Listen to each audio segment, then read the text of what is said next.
Well, Chris, as you mentioned, it is a picture-perfect fall evening at sold-out Nationals Park, and fans up and down the Beltway are hopeful and pumped up that this is the night their potent lineup breaks out to even up this best-of-5 series.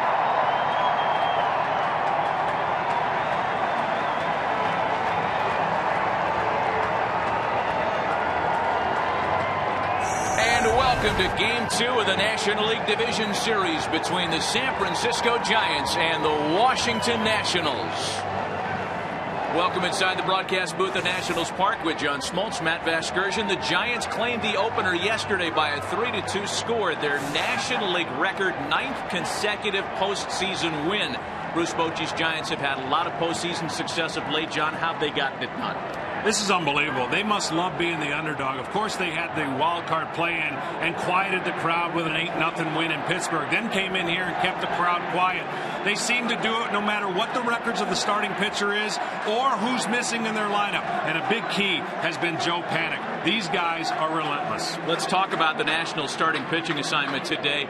In a tight spot, down 1-0 in a best-of-5. And Jordan Zimmermann is a guy who certainly could have been a Game 1 starter, as the guys on the pregame show alluded to. And by the way, he's coming off a no-hitter his last time around. That's unbelievable. Only one other pitcher has been able to do that and start a playoff game. For Jordan Zimmermann, just keep doing what you've done in the second half. 8-0. The team has won the last 11 games you've started. And what you've got to do is keep your crowd in it. So in other words, put up zeros, allow your offense to take the lead. They're good when they get the lead. A young Washington starter coming off a great second half. A veteran San Francisco right-hander whose second half results probably left a little something for him to be desired. Yeah, it's another veteran pitcher going for the Giants, and this guy's been through everything. He's come back from all kinds of surgeries, had a great first half, but the second half wasn't as good.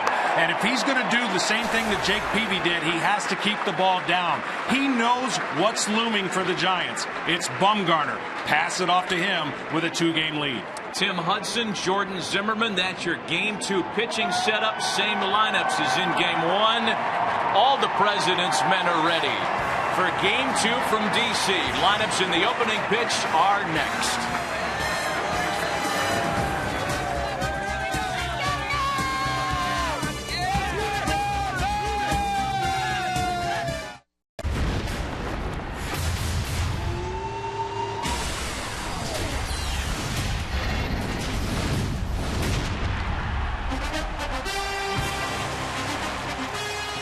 And welcome back to Nationals Park, where there is quite a bit of energy and enthusiasm. National fans hoping that their team can pull even as this series heads to San Francisco for Game 3 2 days from now. Perfect weather conditions as Jordan Zimmermann takes the mound in preparation for his second career postseason assignment. He's going to have one tall order to try to follow up after the regular season finale back on Sunday the 28th that put him in the history books with a no-hitter over the Miami Marlins.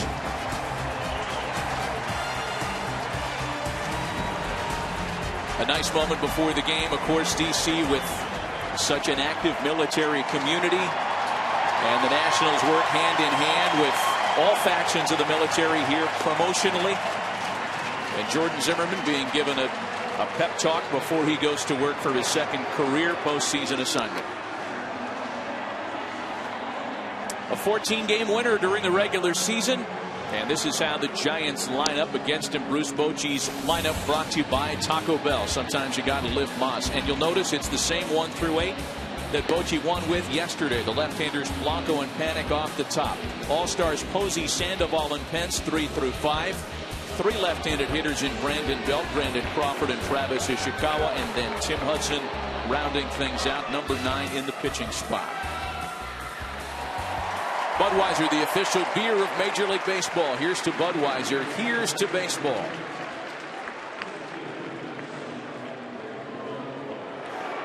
Ready for first pitch from D.C. as Gregor Blanco leads off the top half of the first. As we mentioned when we went on the air, it's a Giants team that has won a National League record 9 consecutive postseason games. Underdogs yesterday, they came away with a win. Underdogs tonight, and Bruce Bochy is hopeful that this one gets back to the West Coast on Monday with his orange and black up 2 games to none. And of course they had to use Bumgarner, so he'll be waiting for game 3. Game 2 is underway. Jordan Zimmerman's first pitch of the night is strike 1. Well, for Jordan Zimmerman, 5 runs in 3 innings in his first postseason start. Struck out the side in the relief. But this is an aggressive pitcher with a fastball slider combination. Shattered bat on a foul ball. A snapshot glance at Zimmerman's regular season: 14-5, a 2.66 ERA. He has had a couple of seasons in which he's won more decisions, John.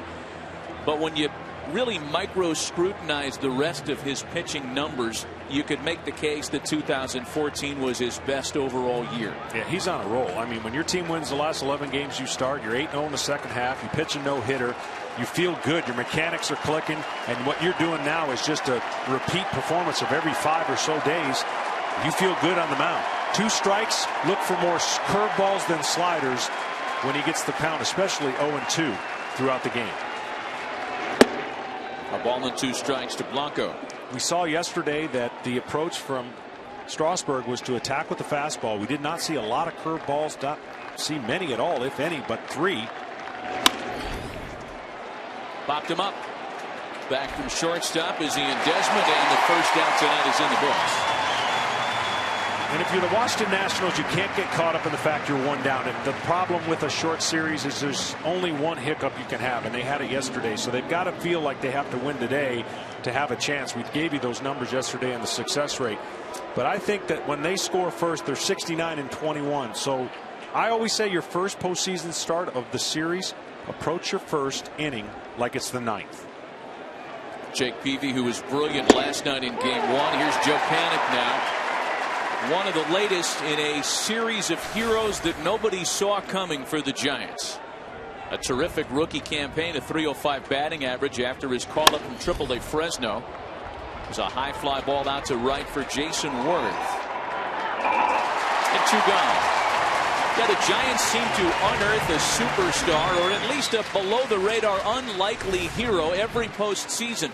Certainly in the Bruce Bochy era in San Francisco. Cody Ross comes aboard. He was acquired because the Giants wanted to prevent him from going someplace else, and had a huge 2010 World Series. Marco Scutaro the following World Series run, and Joe Panik's in the midst of a very nice beginning to his postseason career. 5 for 11, including that fly ball here for route number 2. 2 gone, base is empty now for the 2-time All-Star and former league MVP Buster Posey. Posey 1 for 4 with a run batted in the opener yesterday. And a quick 1-1 count from Jordan Zimmerman. We will be using that word quick as it relates to Zimmerman a lot today. He is one of the quicker workers in baseball. Yeah, he sure is. Only his teammate Fister may work a little faster than him. What you're going to see is a fastball 96 plus miles an hour, a slider slash cutter. It's so firm at 88 to 89 miles an hour, hard to tell the difference, and a curveball at 80. Field down to first, and no swing, says Tom Hallion. 3 balls and a strike to Buster Posey. Pablo Sandoval waiting next.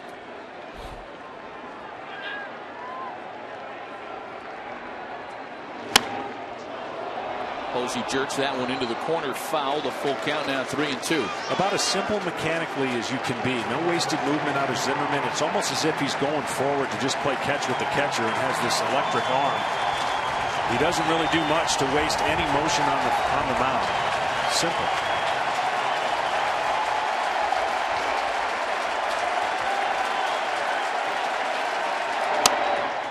Posey with a base hit into left.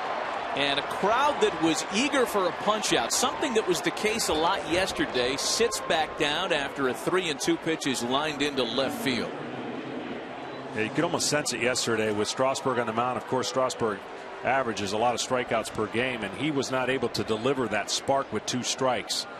This is a staff that leads all of baseball in the strikeout to walk ratio. They don't walk very many, and of course they've got some power arms, and he's actually had less walks than starts, which is a rare thing these days. So after the 2-out single, it's Pablo Sandoval, the 2-time All-Star, who has hit safely in 12 consecutive postseason games.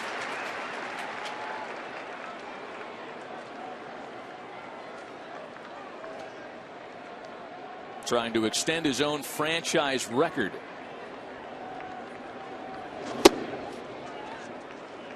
There have been some new faces and new names in the Giants' recent postseason success. We talk about somebody like Joe Panik contributing to this year's run, but there have been a lot of the same players, including Pablo Sandoval. And certainly a 9-game postseason winning streak, one that coincides with Sandoval's 12-game postseason hitting streak. You kind of get the idea. He's been a key contributor to their fall success the last now 3 postseason runs. Once again, a little noise on behalf of a 2-strike count.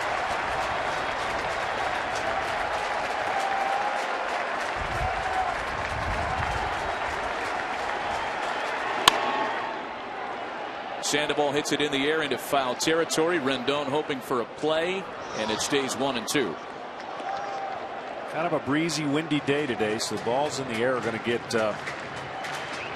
moved around a little bit. Cooler temperatures coming in.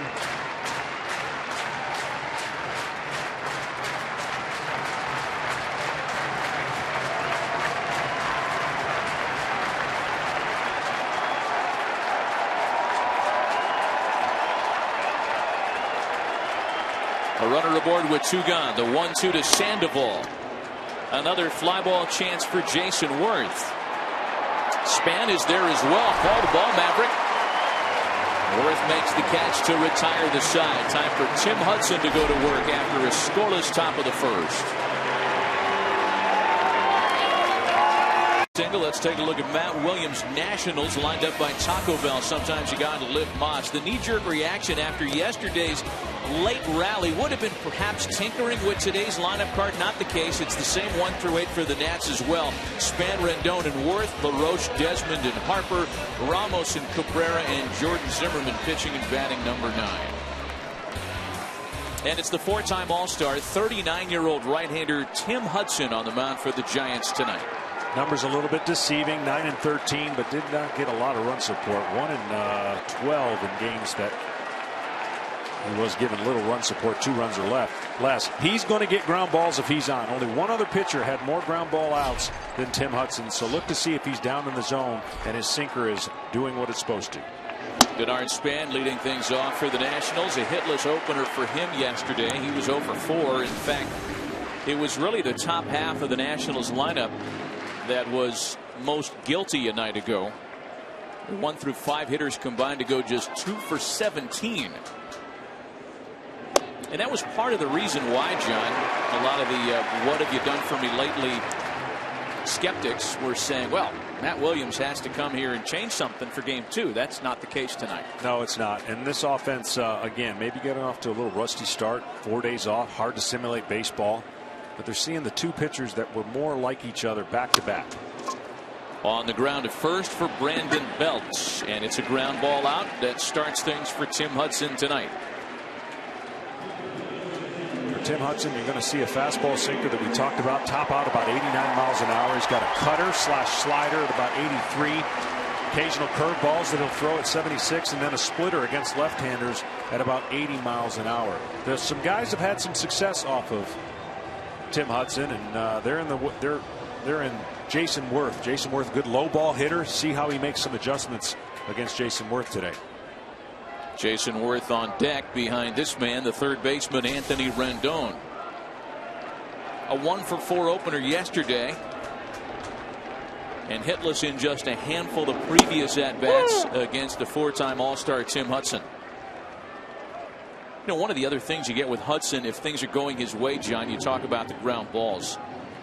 He, like Jordan Zimmerman, is a quick worker.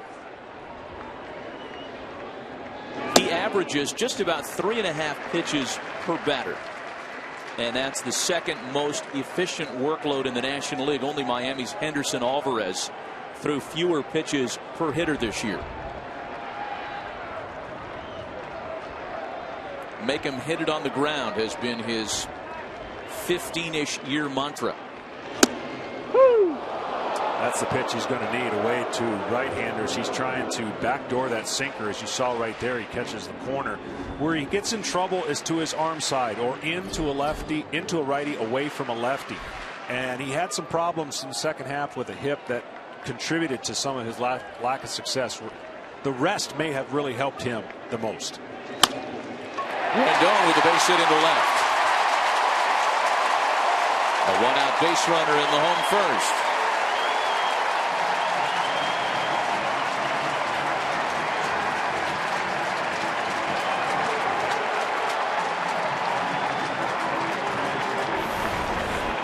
This ball kind of rolls in there. You see right there, it did not go away from the right-hander like he anticipated. Rendon was able to stay in there and get it in the hole. Now for Worth, a good low ball hitter. He's hit a home run off of the last time they faced each other, behind in the count on an off-speed pitch. And he had a couple hits more besides that home run. So he sees the ball pretty well off Tim Hudson. Perhaps the most challenging plate appearance that Hudson will have all afternoon. Jason Worth, 17 for 44, a .386 career batter against Tim Hudson. And these are two that see each other quite a bit, certainly with Hudson's tenure in Atlanta. A lot of division battles between the Braves and the Nats over the years, so there are no secrets here between these two. Yesterday, Jason Worth was hitless in the opener. He did draw a couple of walks. But as is always the case with Worth, even on nights that he's quiet, he managed to see a whole lot of pitches. 23 pitches in his first 3 plate appearances alone. So a guy who likes to get quick outs against a guy at the plate who likes to work deep into counts.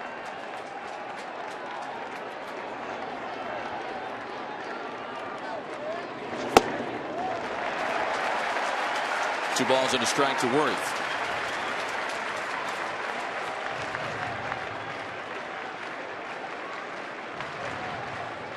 Adam LaRoche waiting on deck, a former Hudson teammate from their Atlanta days. A one-out base runner aboard, and Anthony Rendon has stolen 17 bags during the regular season. Hudson, aware of that, keeps him close. Well, 15 of 18 would-be base stealers were successful against Tim Hudson, so that's something. Look for the Nationals to try and take advantage of that when the right guys are on the bases. You know, something to watch today, and I thought Eric Karros made a terrific point on the pregame show tonight. The fact that Tim Hudson and Jake Peavy had never gone back-to-back in the rotation all year. They had always been separated by Madison Bumgarner. So you get a couple of right-handers who have, I don't want to say the same stuff, but we could say similar stuff. Yeah, absolutely. And to your experience in your days in a rotation, did you find it was beneficial to have separation like that? Especially in a series, it'd be nice. You know, you would love your right, left, right if you can in a perfect world, but having different type styles is as important. A swing and a miss, and Hudson finishes Worth with a strikeout. It's a game plan of adjustments. You see, he had some success on some off-speed pitches. And this time he attacks him with a fastball away. And you see the bottom drop out of it. That's the key to Tim Hudson. If he can stay back and not force the sinker, he'll hit his location more times out of not. But what you'll see is he'll pull that sinker, trying to go away to a right-hander, and he'll come back over the plate. And that's where he's been getting beat lately. I mentioned 1 in 12 when the team only scored 2 runs or less. That's why you have that record the way it sits. But in the second half, his ERA was one of the highest ones in baseball. So we'll see how the rest and the adjustment of watching video will be for Tim Hudson. Adam LaRoche had a base hit in yesterday's opener. The Nationals home run and run batted in leader.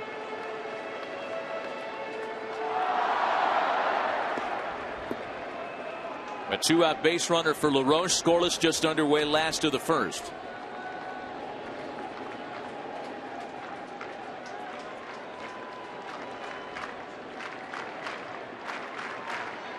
But the Giants would really be buoyed by a strong beginning to this night by Tim Hudson, and it would go a long way to easing some concerns. His last regular season start came 9 days ago. He's working on extended rest tonight.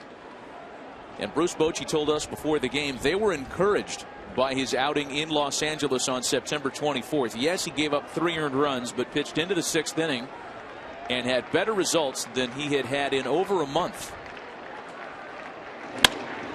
LaRoche into the opposite field, but right at Travis Ishikawa to retire the side. So as was the case in the top of the first, a runner left stranded in the bottom of the inning.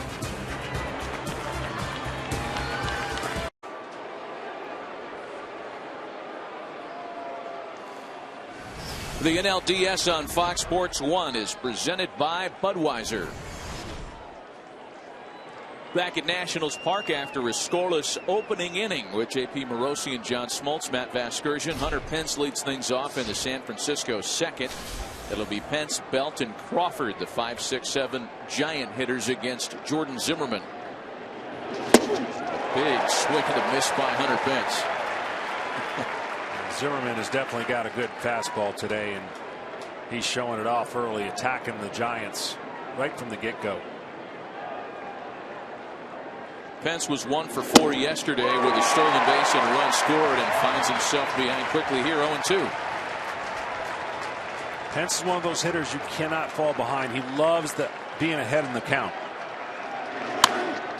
And a base hit into left field. But both of the Giants' singles early on today have come on 2 strike pitches by right-handed hitters into left field.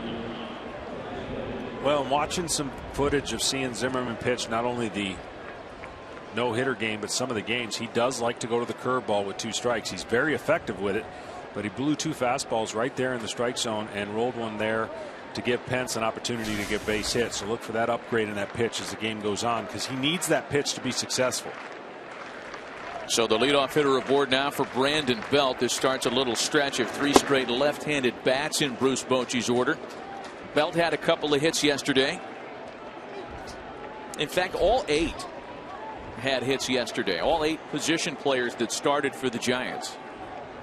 And believe it or not, it was just the 7th time in Giants postseason history that all 8 position players had at least 1 base hit. And I say believe it or not because you're talking about a franchise history that goes back a ways. With all due respect, these ain't the Rockies or the Marlins. Dating back to the New York Giant days. First time it happened was in 1912. And Belt late on a fastball. My point with the curveball with Zimmerman, it's really his only off-speed pitch. Everything else is hard slider at 88. So as a hitter, you're looking for something that's firm and you're looking in one area. But when you see that breaking ball, that 12-6 breaking ball, that is the change of speeds that he uses to mix and match after everything has been hard. Up and in, misses there, and it's 2 balls and a strike now to Brandon Belt. You know, you mentioned the no-hitter, John, his last time around. Struck out 10, walked only 1, and presented a potential nightmare for Matt Williams and Nats pitching coach Steve McCatty. In fact, it was something we visited with them about a couple of days ago. And after a few innings, the design was, hey, it's the last game of the season. Let's rotate guys out. Let's give our starters 1 or 2 plate appearances and then start making some moves. They didn't have that luxury with Zimmerman because his pitch count was so low. If he had gotten through 5, 6 without a hit, but the pitch count was high enough, it could have justified removing him from the game. He never allowed that to happen. Yeah, it's not the perfect scenario, believe it or not. When a team's going into the playoffs, you want to make sure that your starters just get a nice little warm-up, a little tune-up. You don't want to exert, but when you guys got a no-hitter going, it's something special, and they just rolled with it, and they got it.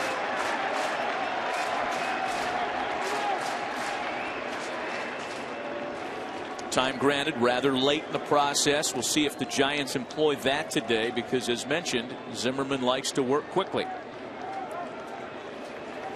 2 balls and 2 strikes to Brandon Belt.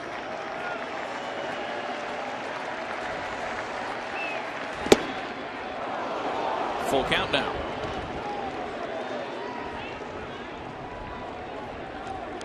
You mentioned how good Zimmerman's control has always been, and this year no exception. John talked about fewer walks than starts. 32 starts, 29 walks. There goes Pence, a swing and a miss, throw down to second base. Finishes the strike him out, throw him out, double play.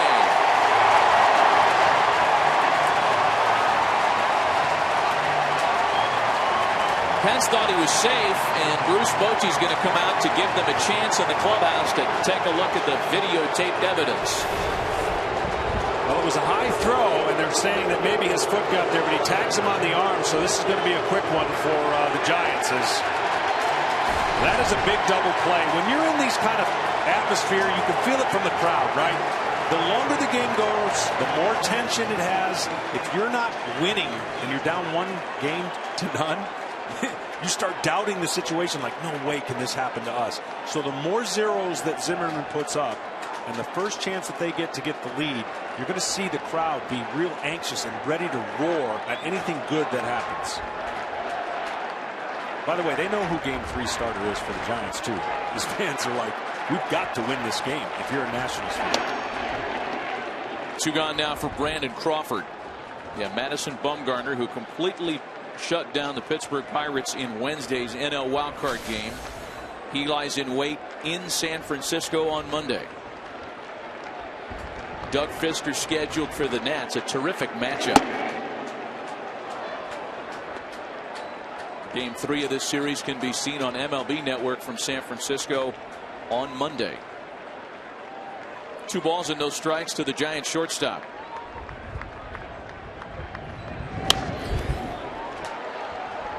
And the point I was trying to make from a team concept, the mental toughness that it takes to not start thinking like that. Because there is the danger of a best-of-5 series when you lose a game you didn't think you should, or you didn't protect home turf. You start getting in their mind, like, what if it doesn't go the way we want?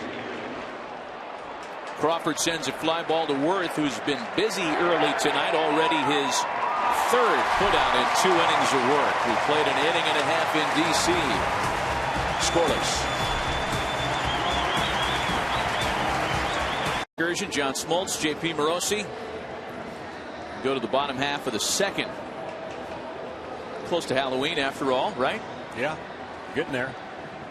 I thought that guy looked like he had Carroll's hair there for a second. Oh, Karros, I think, was told to clean it up for the postseason. No, I noticed he was well coiffed this afternoon. It'll be Ian Desmond leading things off against Tim Hudson in the home 2nd. Desmond hit the home run in the no-hitter, the 1-0 no-hitter, so maybe he has some ties with Zimmerman on the mound. Hitless yesterday was the former All-Star shortstop. A ground ball for Joe Panik. Well, Ian Desmond's fall promises to get a lot busier than just postseason baseball. J.P. Morosi with a little more on that. J.P. Yeah, Matt. Ian Desmond's wife, Chelsea, is back at their home in Sarasota, Florida, awaiting the arrival of their 3rd child.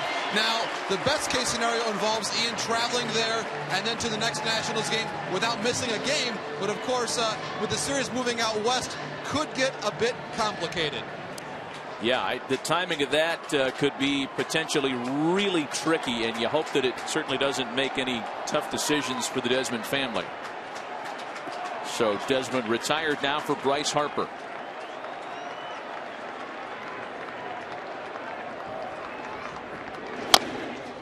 Picking on the first pitch, another bouncer for Panik. According to plan, a couple of ground ball outs induced by Tim Hudson to start the 2nd. Yeah, sinker's working really well, and you know that Harper wants to attack a fastball, so anyone he sees, he's going to go after, as we saw yesterday was a mammoth home run. But you still got to stay patient. You got to make Hudson get the ball up. Early on, he's been able to get the sinker down. So 2 quick outs now, setting up the catcher with the bases empty. Wilson Ramos 0 for 3 yesterday.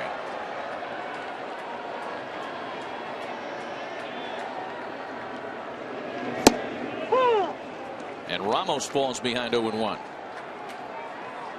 Speaking of the ground ball out against Hudson, only Cincinnati's Mike Leake induced more in 2014. And only by a handful. second among all National Leaguers with 335 ground ball outs against Tim Hudson.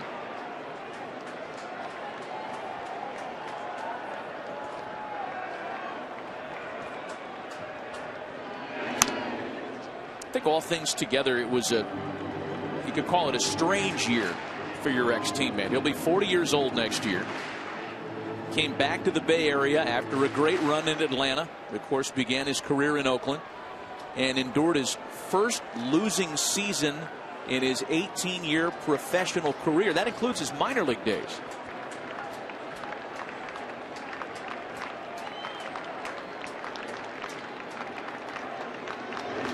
He started out on fire and then, finished and struggled to about a 2-11, 5.13 ERA. A lot of that had to do with lack of runs and then the injury we talked about, getting up there in age. But if your bottom half fails you a little bit, that fails that sinker and it starts getting flat over the middle of the plate. And that's what he went through, a little bit of that.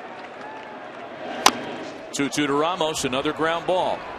Crawford there for it, plenty of time. 3 ground ball outs make for a 1-2-3 bottom of the second.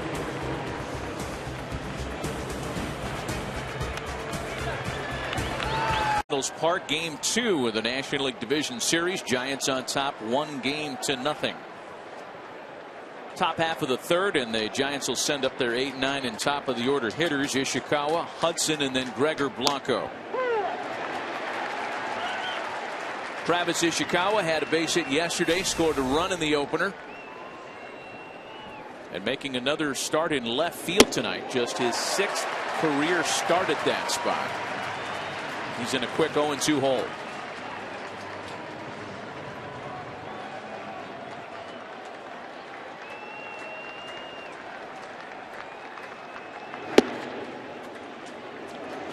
A ball and 2 strikes.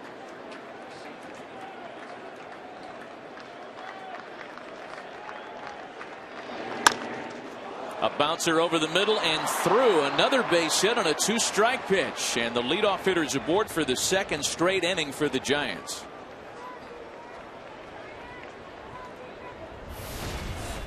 Once again, he's trying to get this curveball to do what it's supposed to do, and just credit the Giants hitters for staying patient and up the middle, and fastballs that they're able to either let go when they're up, and then the curveball that they were able to get a couple hits off of. This guy can hit a little bit. Of course, he's going to bunt now, but that's what the National League does. Or if the 8th hitter gets on, you're pretty much going to see the pitcher bunt. 3 career home runs, as you can see, and Hudson indeed squaring around to bunt, drops it down perfectly. LaRoche has only 1 play. Ishikawa to second now with 1 away. And Nationals fans have been paying attention the past few years. Did you hear the chorus of boos that Hudson came to the plate with? Yeah, he's said a few things, hasn't he? He's said a few things, and I guess there was a reaction to that. But I think just as powerfully, the fact that he's 18-5 against the Nats in his career, it's a part of the story as well. Tim did make some comments. I think he made them lightheartedly, that some may have been rubbed by the wrong way here among the fan base. Here's Gregor Blanco now, a chance to play to run with a man in scoring position and 1 gone.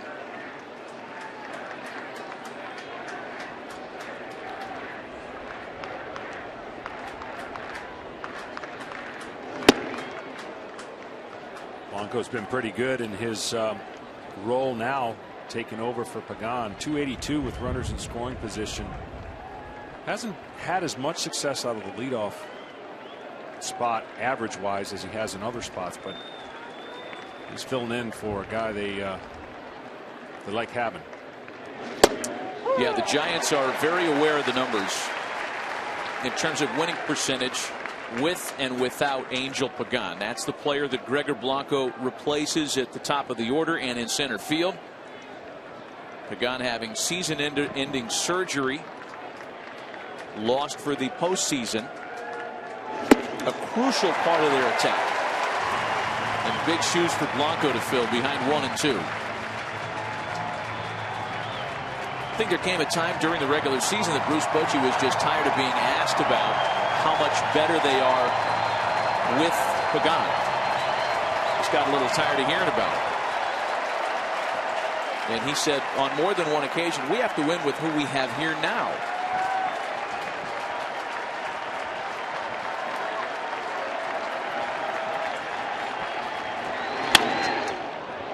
Slapped into the corner and foul. Jordan Zimmerman's gotten to 2 strikes on a lot of hitters. Being able to put them away. These first 2 games early for the Nationals pitchers have been a little bit stingy according to the Giants. They just have not swung wildly, and they're taking what the Nationals pitchers are giving them up the middle. Not huge hard hits, but hits nonetheless. 3 of them already.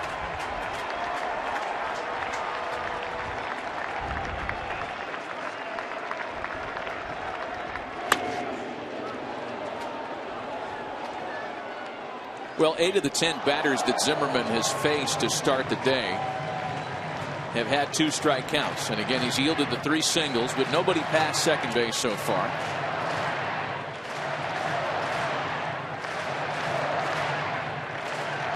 You see that quadrant there. It's great when you can get the hitter to go after that pitch, because those are technically balls out of the zone, but he gives a feeling of a ball that looks good to hit, and the hitters don't really hit it that well up there. And came back down to strike him out with a pitch at the knees.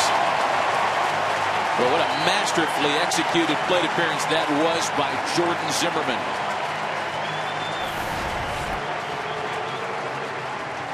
That's just paint on the inside part of the plate.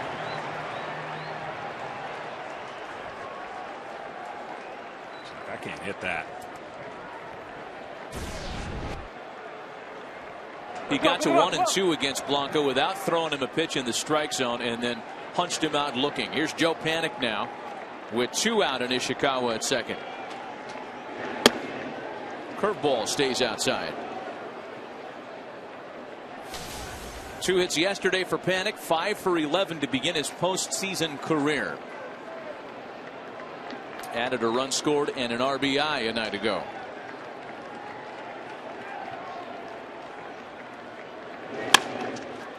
Sharply hit to first, but playable for Adam LaRoche. A 3rd scoreless inning in the books for Jordan Zimmerman.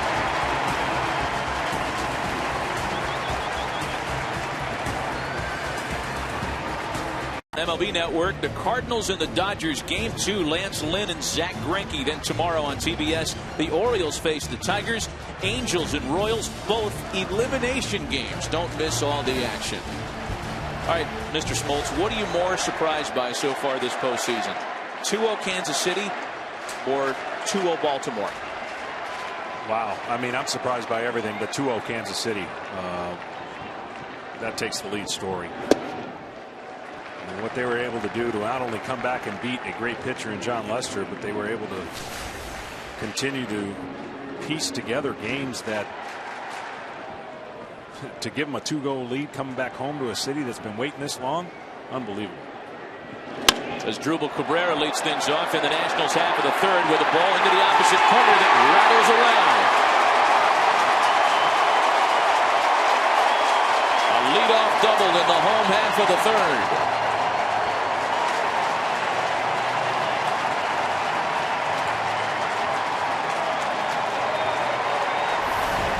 What you got to do against Tim Hudson. If the pitch is going to be away, you got to go away with it. And this ball had some pretty good carry in the end.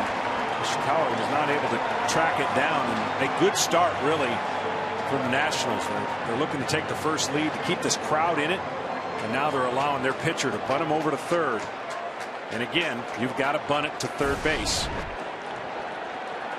to get this Drupal over to 3rd. That's the easiest way to do it.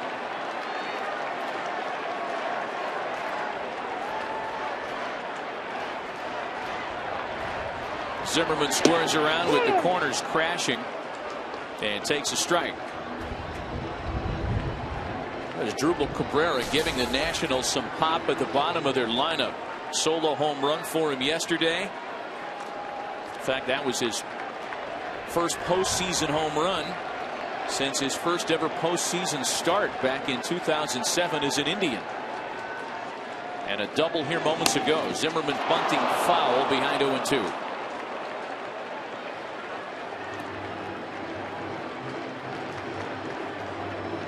Well, now you put some pressure on Cabrera, having to read where this bunt goes. If it happens to go to the first baseman who's charging in belt, that becomes a play at third for the Giants. So now with 2 strikes, you're more concerned with being able, if he's still bunting, to get it in place somewhere, even if it's back towards the pitcher. That's where Sandoval is going to read Tim Hudson and what he can cover, and whether he has to charge, come in and take it, or go back to the bag. Bunt play stays on 0-2 as Zimmerman pulls back, and it's a ball and 2 strikes.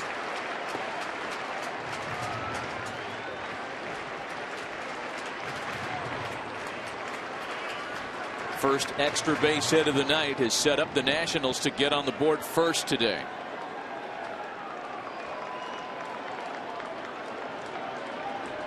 Jordan Zimmerman can handle the bat. 9 sack bunts. That's a top 5 total among National League pitchers. It's amazing. You work on this all spring training, just hoping you can get to the postseason so that you can help yourself win a baseball game by doing the little things. That's what the Giants have been able to do more times than not. That's why they've been able to win 2 world championships. And bunting with 2 strikes fouled. There is 1 away in the third. Officially scored as Tim Hudson's 2nd strikeout of the night, so it'll be up to Denard Span and company now with 1 away. Awfully frustrating because you pride yourself as a pitcher being able to do that. Put a lot of pressure with 2 strikes. That's why it's harder to bunt it to third base with 2 strikes. That simple reason why you can pull it foul and result in a K. The question is always asked among lay fans, how come guys in baseball today can't bunt? The answer is too long and too complicated and too subjective to get into in a telecast.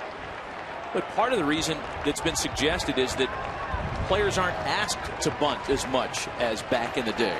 True of pitchers as well. Here's Span now, who offers it the first pitch and sends a chopper to Belt. Cabrera to third with 2 gone.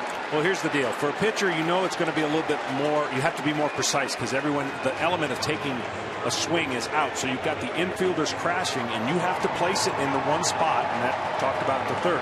For a position player, the element of hitting is still there. They have an easier job. To your point, I don't think they work on it as well. It's not valued. And then guess what? These are the situations where it really matters, because a run, typically in the postseason, has so much value added to it. In the regular season, not a big deal. Play for the big inning.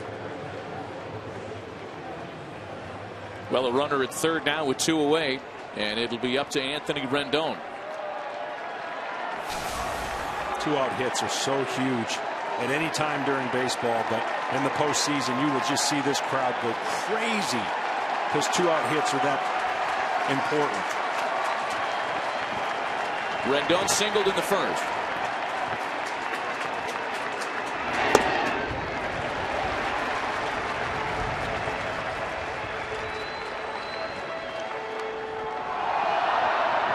The Nationals without a hit so far with runners in scoring position.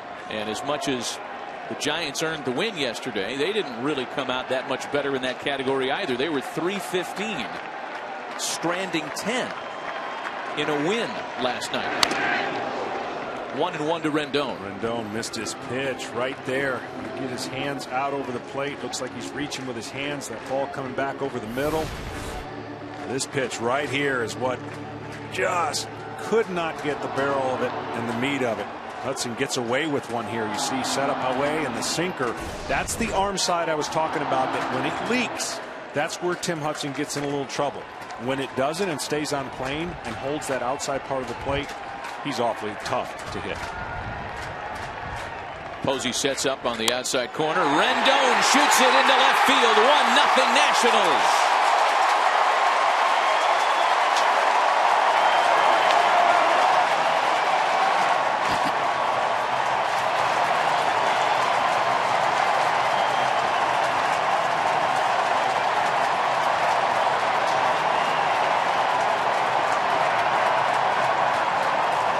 Washington's first lead of the series.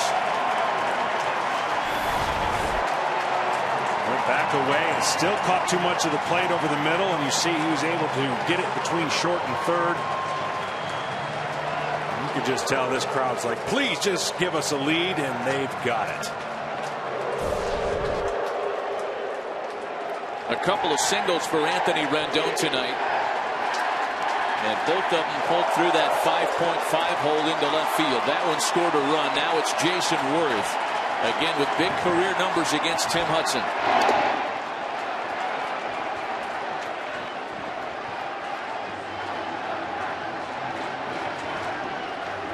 Good play by Buster Posey. Keeps Rendon at first.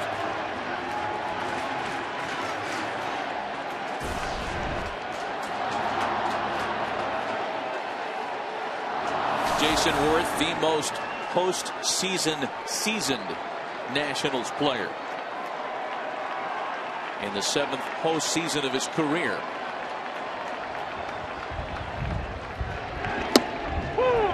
Takes a fastball to make it 1-1. He loves working the count. Every once in a while, I would say about the 2nd or 3rd. Depends what he wants to do. He'll jump on that first pitch just to change the rhythm. We're seeing about 4 1/4 pitches per at bat. The backup breaking ball misses. It's 2-1.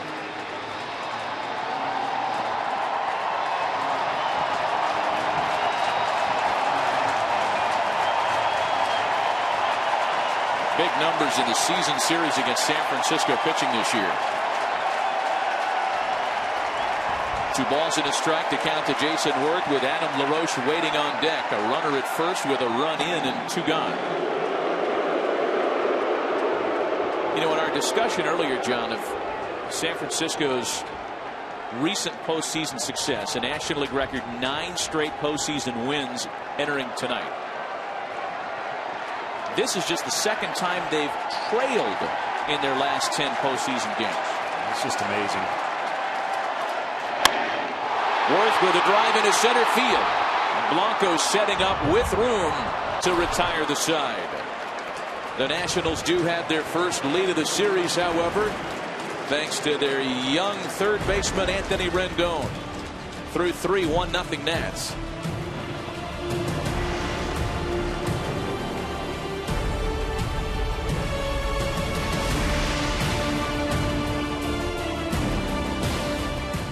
Like Anthony Rendon in their first ever postseason, and tonight hasn't gone without anything going wrong for young Anthony Rendon. 2 for 2 with the game's only RBI. Top half of the 4th, and Jordan Zimmerman working with a lead back to work.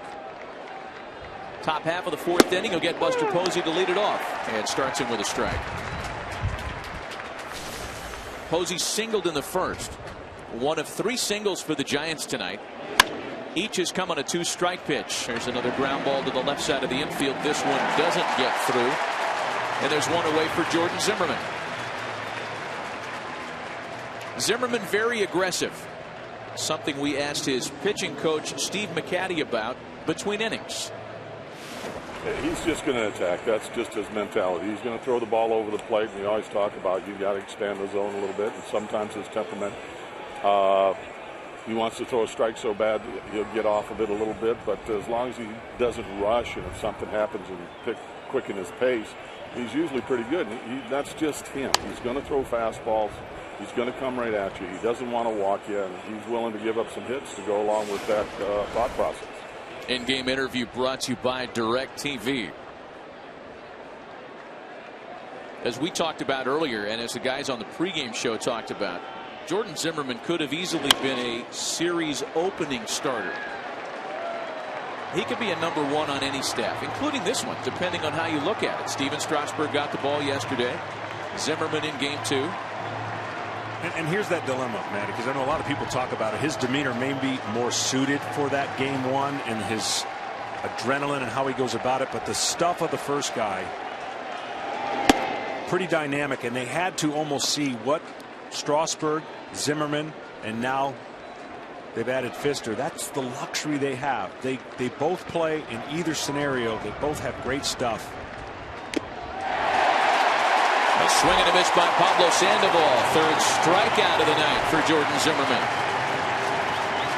And they go about it in a much different way. We talked about the Bentley of Strasburg just sitting back for a ride because he's got great stuff. This guy will get you racing just watching the game. You'll want to play defense behind him because he's quick, he's attacking, and when it looks good, everybody goes, man, that's it. Throw that fastball. 2 gone, bases empty now for Hunter Pence, who was also single tonight. Offering on the first pitch. Zimmerman will do it himself. The quickest of 1, 2, 3 innings in the top of the 4th.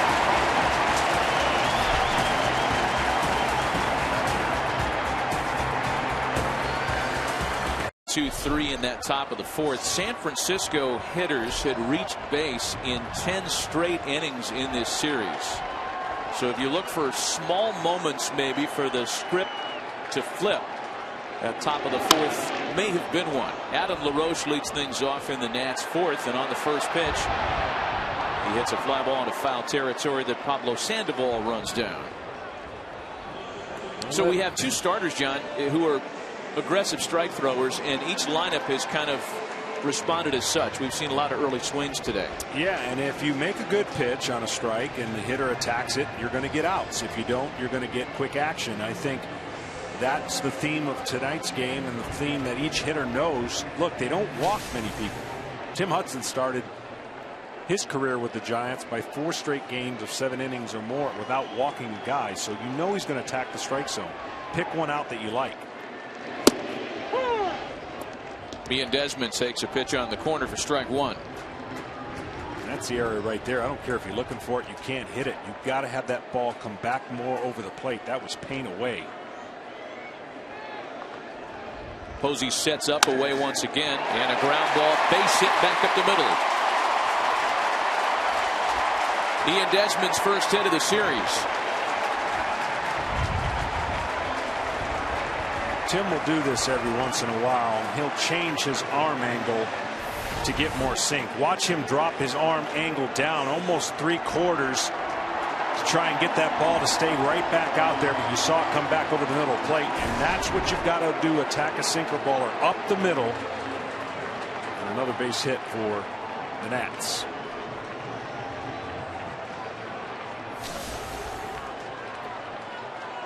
So a 1-out base runner now in front of Bryce Harper. Shocker, I've already ruined my scorecard. We're not even in the 4th. I don't know how you do that. Yeah, it's brutal. Harper takes strike 1. Bryce Harper 4 for 17 in his career against Tim Hudson, including his hitless start to the night tonight. But the thing fresh on everybody's minds here in the ballpark isn't his head-to-head with Hudson. It's the ball he hit on the head last night that went an estimated 445 feet into the night. There goes Desmond, and he'll get in safely without a throw.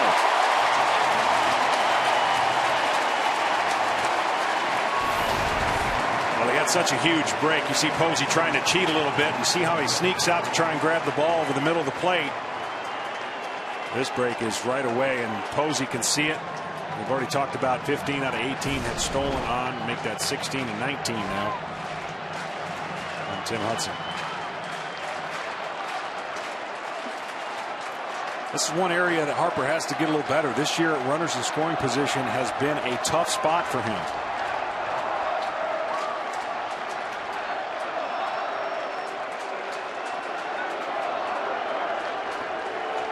.173 average, and it gets a lot worse with 2 outs.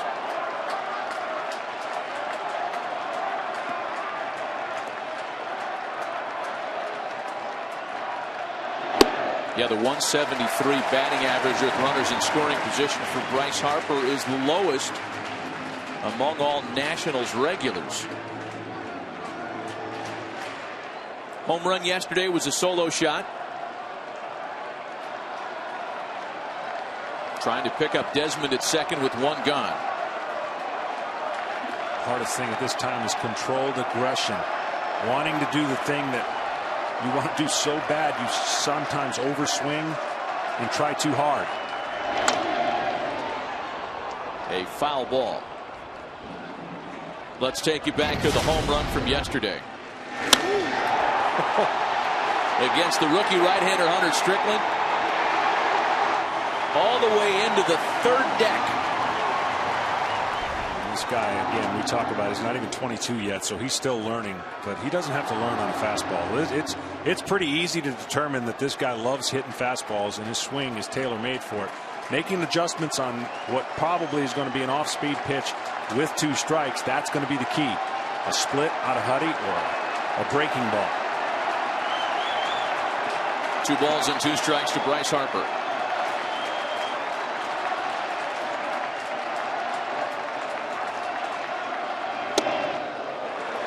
The expectations placed on Bryce Harper to hit a 445-foot home run every time he steps in are great. Former #1 overall pick. Youngest ever to start an All-Star game. 2 postseason home runs before his 22nd birthday. The Gatorade commercials. A lot of attention. At the end of the day, he's still 21.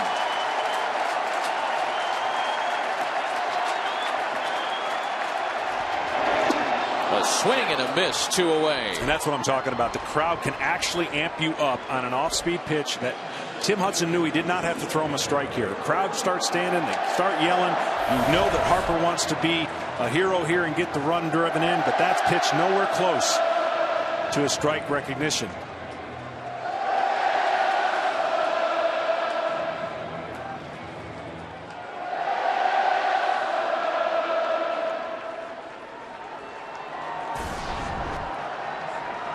So 2 gone now with Desmond still at second, and it'll be up to the catcher Wilson Ramos, who is 0 for 4 so far in the series.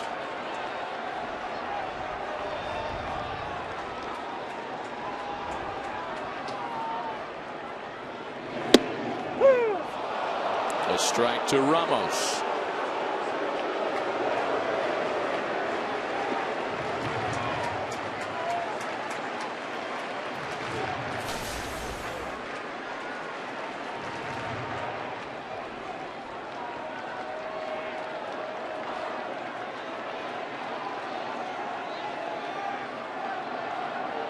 Hudson trying to strand the 1-out single and subsequent stolen base, and he gets a really regrettable pass by Ramos on that ball to make it 0-2.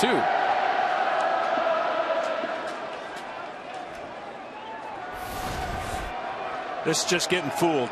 Thinking a fastball's coming, can't stop your swing. And you go ahead and just say, well, they're going to get me for the check swing. I'll just ole it.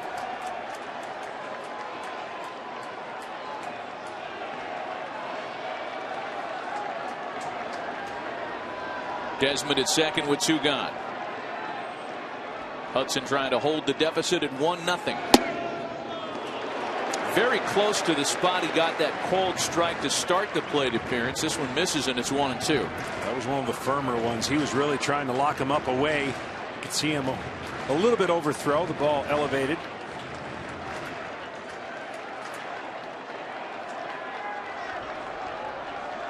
As Drupal Cabrera waits on deck, he doubled and scored the lone run of the night last inning. On the corner to strike him out. 4 punch-outs for the 4-time All-Star tonight. Through 4, still just 1-0 Nats. Football season and almost taking shape the same way this Major League Baseball postseason has begun. Got Oregon losing earlier this week. Perhaps some big shakeups among the favorites. Here's Brandon Belt to lead things off in the visitors' half of the 5th. Go ahead, say what you're thinking. Share it with America. I know exactly what's on your mind. What about Michigan State? Yeah. I still need a prayer. Need a lot of things to happen. Who is Michigan State playing tonight? Nebraska. Okay. How do you feel about that? I feel really good. Okay. Yeah. 0-1 the counts of Brandon Belt leading things off in the Giants' 5th.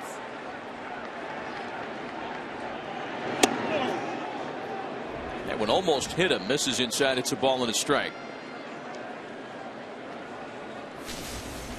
3 strikeouts for Jordan Zimmerman tonight. He has not walked a batter. Given up just the 3 singles. a one-hopper to first. Adam LaRoche, a former Gold Glover, routine play for him, and there's one away. As this game goes on and the starters stay in it, you see maybe more and more a little bit of the blowing on the hands, the wind that's bringing in a little bit of a cool temperatures. You see, no longer do you have to step off the mound to go to your mouth or blow on your hands, so each pitcher goes about it different ways. I don't ever remember Zimmerman having sleeves on. Could be 35 degrees. He may just appear that way no matter what the temperature is. There's Brandon Crawford now with one away. Yeah, I think it's you're breaking the code as a Wisconsin native, as Jordan Zimmerman is, by putting on sleeves or showing any effects from cold. It's not supposed to do that if you're from the north. JP, a very proud Wisconsinite is Jordan Zimmerman. He is, Matt, and a great ice fisherman as well. So as a great ice fisherman, of course, no need for sleeves today. He lives still in the town where he was born, Auburndale, Wisconsin, population 703. He told me a couple weeks ago he can still go out to dinner in the wintertime without really being bothered. He's just one of the guys there, Matt. I mean, I don't know where you do go to dinner in a town of population 700. Maybe just go to a buddy's house. I'll tell you this, no teammate of his better tell him his team lost today. Might upset the apple cart. Oh, you're talking about the Badgers? Yeah. Oh, yeah. They lost to Northwestern. 2 balls and 2 strikes, the count to Brandon Crawford. Another bouncer for LaRoche. What you're seeing here is a guy that feels really good about his fastball, and he's attacking these hitters, with the exception of a couple breaking ball base hits by the Giants. There's a couple at bats that have overmatched with his rising fastball, and he has been really good with the amount of pitches he throws per out, as you said, and the fact that he feels like the rhythm of the last second half, he is virtually and has been unbeaten. There's Travis Ishikawa now with 2 out and the base is empty, and on the first pitch sprays a ground ball to the other corner. Rendon's up with another very quick inning as Jordan Zimmerman has retired 9 in a row. And here at Nationals Park, more than just 703 people cheering on his behalf tonight. Still 1-0 Nats.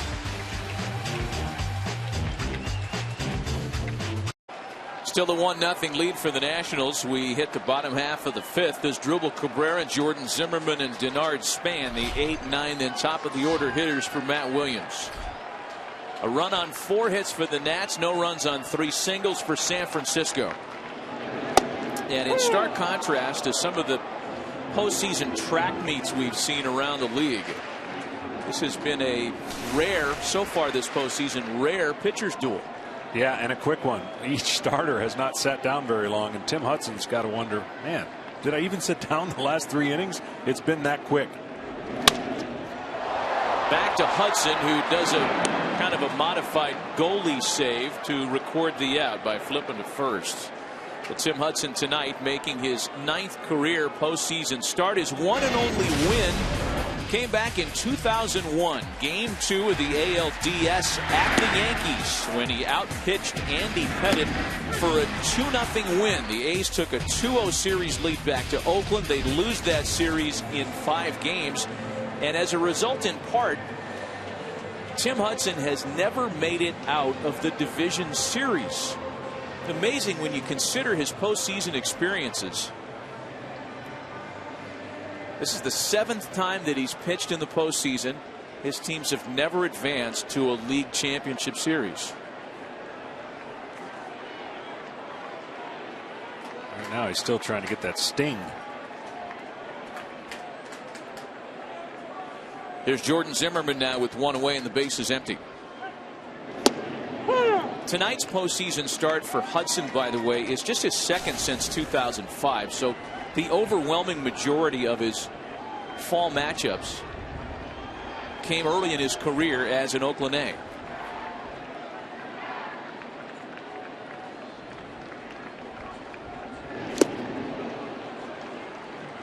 Nothing in 2, the count to Zimmerman. Well, you know when you're taking on a postseason start, you know the in-between innings are going to last a little longer. Commercial breaks, so you prepare for it. The last 2 innings that Zimmerman has been on the field has been less than 6 minutes total. So you're sitting down not for a very long time, then the commercial break, and you're back out on the field. That's how quickly he has worked, and Tim has worked quick as well. That's what happens when you get a lot of outs and not a lot of traffic. 5th strikeout of the night by Hudson, and now Denard Span, who's 0 for 2 tonight and hitless in the series. Yeah, need him to get going a little bit. He has been a catalyst for him really the whole second half, and getting him on base would get this engine going for the offense for the Nationals. So what you're saying on that time thing, if I heard you correctly, is Jordan Zimmerman's last 2 innings have been about the same time as the last 2 commercial breaks? Correct. This makes those trips to the fridge rather challenging for our viewers at home.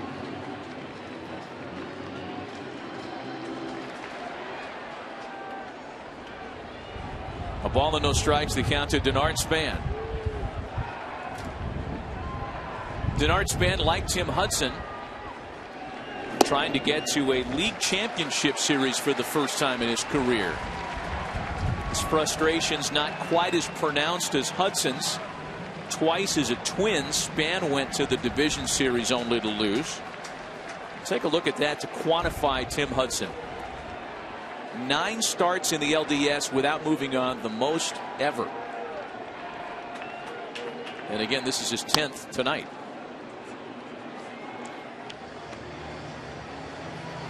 Where will you be the next time history is made? Be there for all the action in 2015. Go to MLB.com/season tickets to reserve your seat today.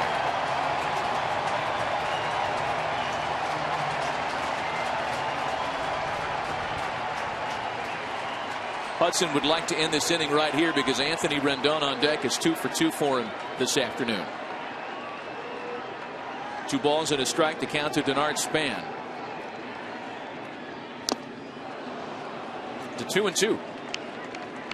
Hudson's done a nice job just mixing it up, even when he's behind the count, putting the ball in places where it makes it difficult for the Nationals batters to really get locked in and look at one area. You can already tell that the rest has helped him, and his sinker and his off-speed pitches have been pretty good.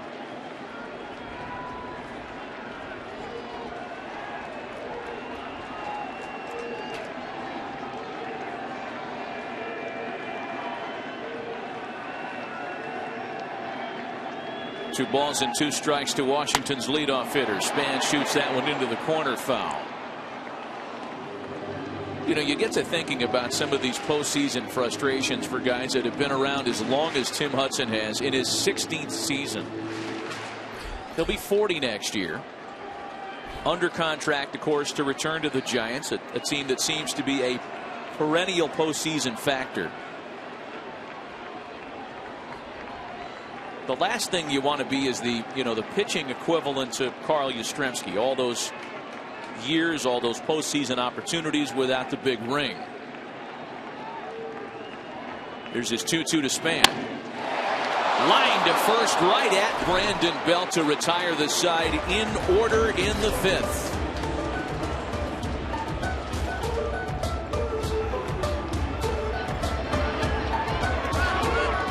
Presented by Budweiser. Back with John Smoltz and JP Morosi, Matt Vasgersian in D.C. 1-0 Nationals as we go to the top half of the 6th. And the Giants open with Tim Hudson, Gregor Blanco, and Joe Panik. Got to keep it away from Tim Hudson. He likes it in his college days. He set all kinds of offensive numbers. Still swinging a little bit. 3 career home runs, but behind here 0-2. But you do get to a point when you get older that fastball seems a little bit faster when you don't get to bat but once every 5 days. Dropped down at sacrifice in the 3rd, and that 3rd inning,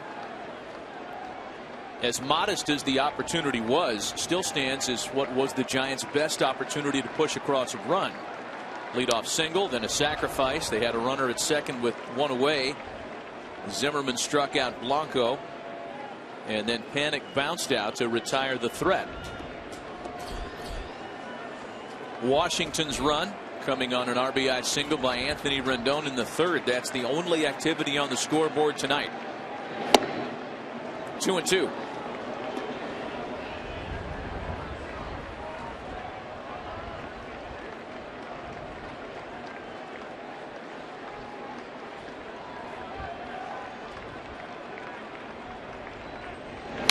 You know, it'd be easy to say that a lopsided score or a bunch of runs would surprise you given the quality of starting pitching matchups we've seen in the series so far.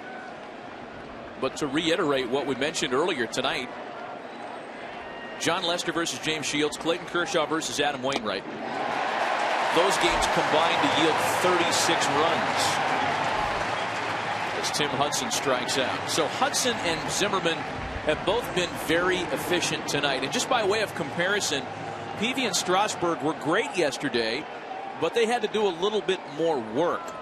Through 5 last night, they were each in the low to mid 80s. Tonight through 5, as you can see the difference, Hudson and Zimmerman rolling along a little more efficiently. Yeah, well, when you're throwing strikes and you're on attack, I mean, you as a hitter don't want to get to 2 strikes. So 1 gone now for Gregor Blanco. He has struck out and popped up in the infield behind 0-1.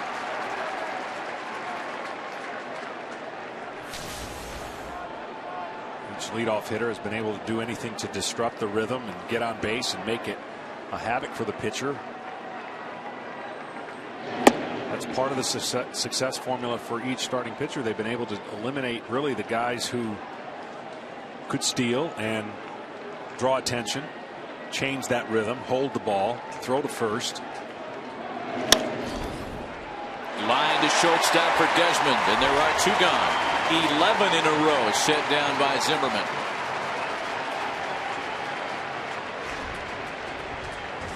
Sure, this was a similar type start in his no-hitter. Really quick, working fast, throwing strikes. Probably set a record for the most players ever playing in a no-hitter, I would imagine. And then the one change in the 9th inning, the left fielder makes that incredible play to end it. A strike to Joe Panic.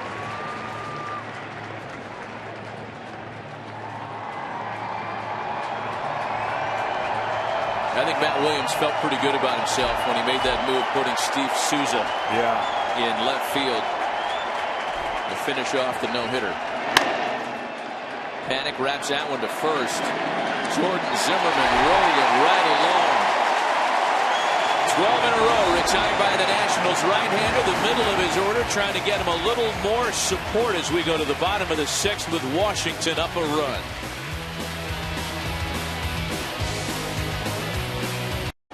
A 1-0 game, and a symbol as such, the lone Washington monument. Such a terrific day, week spent touring our nation's capital. You're of the mind to do a lot of sightseeing on trips like this. Did you get out and see anything this week? No, usually I'm checking out golf courses. And they got some good ones here, by the way. Anthony Rendon leads things off in the last of the 6th. It'll be Rendon, Worth, and LaRoche with a 1-0 Nationals lead here in the 6th inning. Tim Hudson getting a strike call on the outside corner to get in front, 0-1. Something he's done often tonight. Hudson has struck out 4. He has scattered the 4 hits and again yielded the 1 run that came against Rendon back in the 3rd. An RBI single with 2 away. Chopper over the plate and through. Anthony Rendon's 3 for 3 tonight.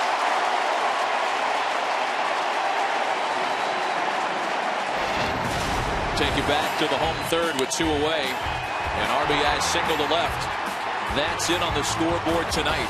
Yeah, he's placed them perfectly. If you're the Washington National crowd, you're satisfied with the lead, but you need more. You're not comfortable with 1 run. And if you're San Francisco, you got to be excited about the start you're getting out of Tim Hudson. You're only down 1-0 against Zimmerman, who has been hot. So everybody is in an anxious moment right now when you think about Washington down 1-0 in the series, up 1-0 in the game, looking to add on and make it more comfortable for their starter. And here for the third time is the matchup that many have waited to translate into success for the Nationals. Jason Worth with significant previous success against Tim Hudson. A .386 career hitter in 44 at-bats with 4 home runs.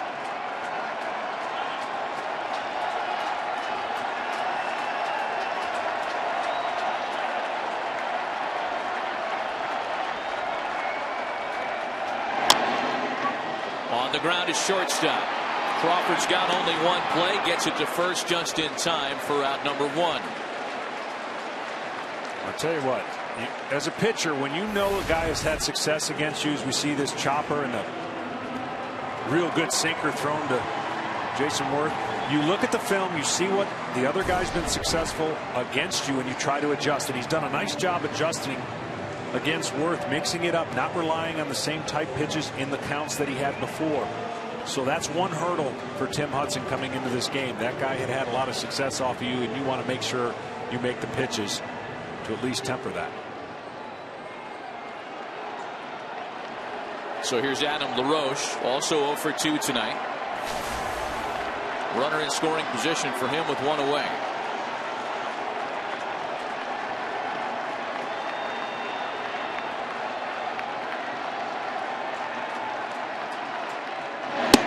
The shift they have now with a runner on second puts pressure on Panda because they've got to protect against the steal. You see where they are. They would have Sandoval way over more if there was nobody on. So your guessing game is, if you're going to steal, you got to get a good jump, and Sandoval's going to have to read that as the pitch is going to the plate. That's what these shifts can do, get guys out of position and make it difficult to defend against the normal plays. 0-1 to LaRoche, almost got him.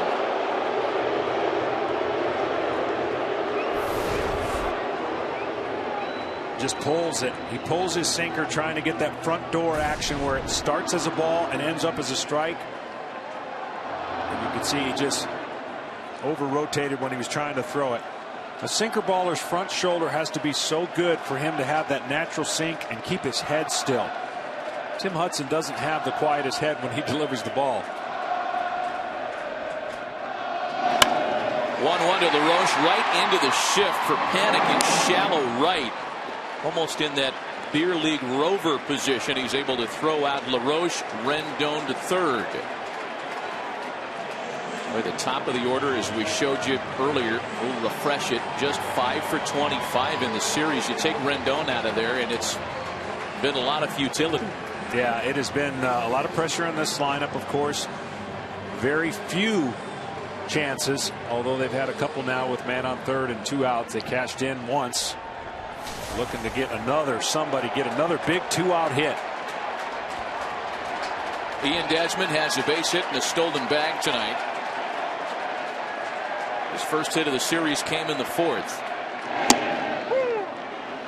Tim Hudson's been starting right-handed hitters on that outside corner very successfully tonight, and from my eyes, John, it looks like he's had a real pitcher's friendly strike zone to work with. He has, and it's a good one for him, and he stays right there. His lower body looks so much better. He's driving to the plate, which allows that sinker to have life at the end, and he's holding its plane, meaning it's staying in that lane where Posey wants it. Every once in a while, you're going to get that. You're going to get an overthrow, and you're going to pull it. When you pull a sinker, it does the opposite of what you want it to do, and so when you stay back and allow that natural movement to take its place, that's what he's been pretty good at. He's mixed in some really good off-speed pitches to keep him off of it. But Tim looks a lot better than he has in the second half, where the numbers skyrocketed ERA. Gene Machi's the right-hander. And Javier Lopez, who pitched last night, also up in the bullpen for the Giants.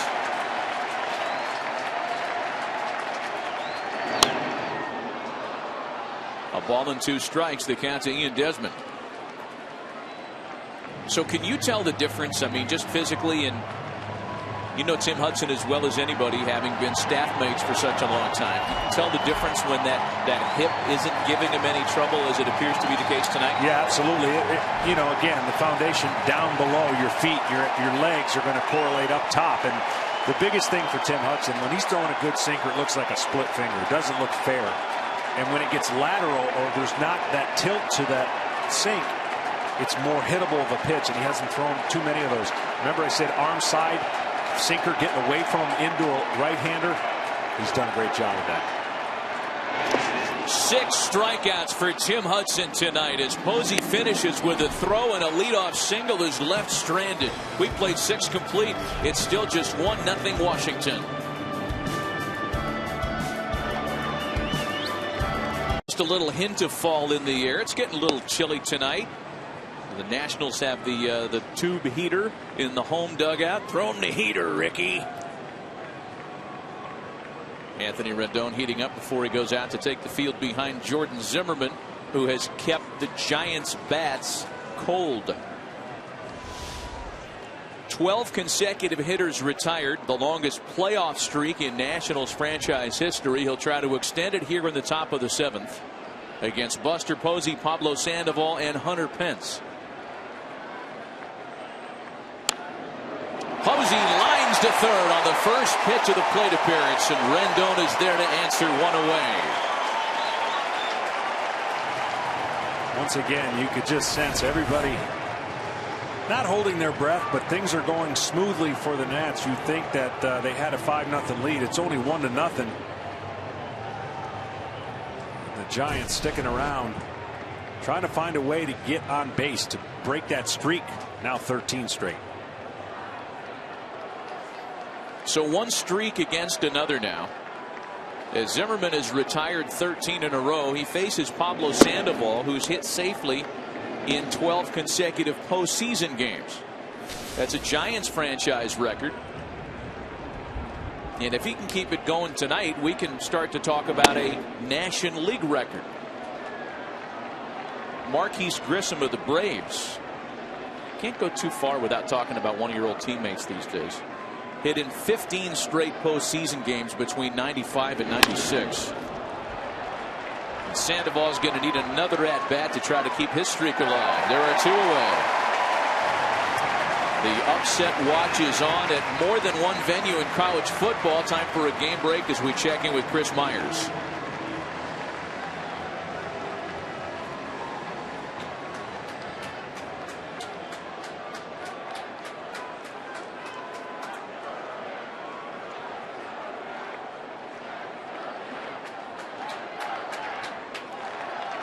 Exciting day on the gridiron already. Some of the prayers are being answered. Are you worried about Sparty at all now, given what's been happening? No, they're motivated. They're ready. All right.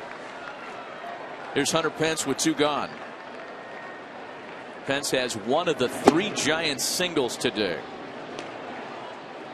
Rare 2-0 count here in the last 4 innings. Seems like everything's been strikes and action right after that. Sharply hit on the ground to shortstop. 15 in a row retired by Jordan Zimmerman. The Nationals lead it 1-0 as we hit the 7th inning stretch and keep the telecast right here to honor our country with God Bless America.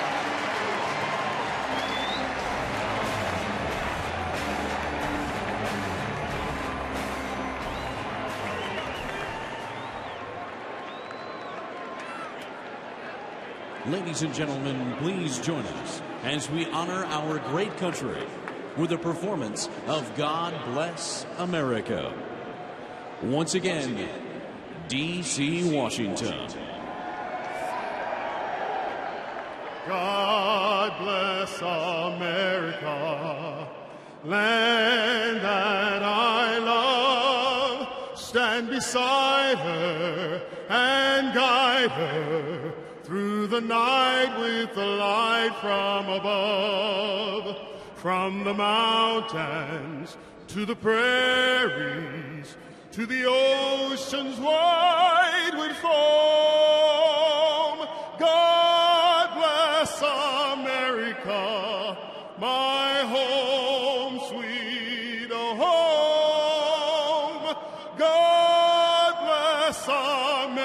America, my home, sweet home.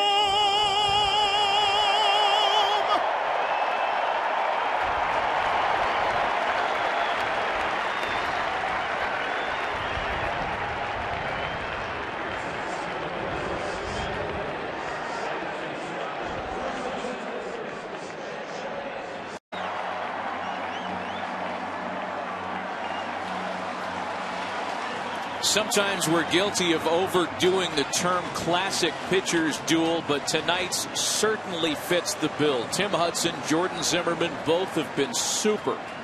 Jordan Zimmermann with 7 shutout innings. Hudson's only blemish, the RBI single that he yielded to Anthony Rendon in the third. 1-0 Nats as we play on bottom of the 7th. Bryce Harper leads things off against Hudson. It'll be Harper followed by Ramos and Cabrera, the 6, 7, 8 batters for Matt Williams Nationals. Back with John Smoltz, JP Morosi, Matt Vasgersian. This has been a lot of fun to watch.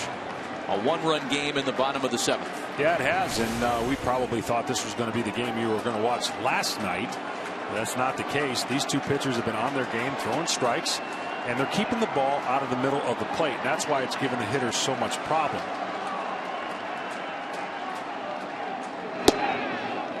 For Bryce Harper, the night after hitting a 445-foot home run into the top tank, and 0 for 2 today in game 2. Grounded to second in the 2nd inning, punched out in the 4th.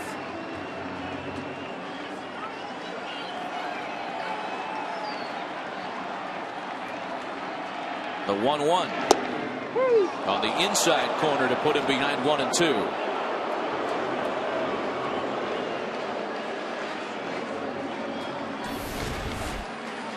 Tried to go away.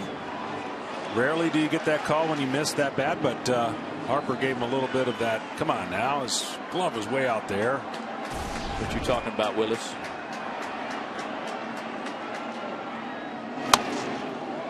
Stays alive on a ball and 2 strikes. And Bryce Harper's got great bat control. This we all know. And before the game, we actually had a guy in our production truck counting. He got to 39 in 19 seconds. There's a commercial endorsement there somewhere, marketing people. Ichiro, eat your heart out. A ball and 2 strikes.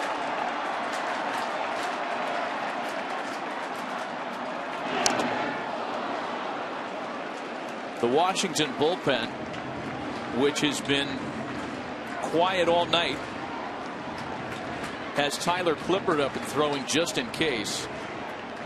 Jordan Zimmermann showing no signs of cracking, but if the Nats can have an opportunity to perhaps put somebody aboard here and score an additional run, Matt Williams at least wants to be ready. Yeah, that could very well be the case when you're thinking about an added bonus run or 2. That is huge, and then trusting your bullpen, which has been really good from the 7th on, and in this case it would be the 8th on.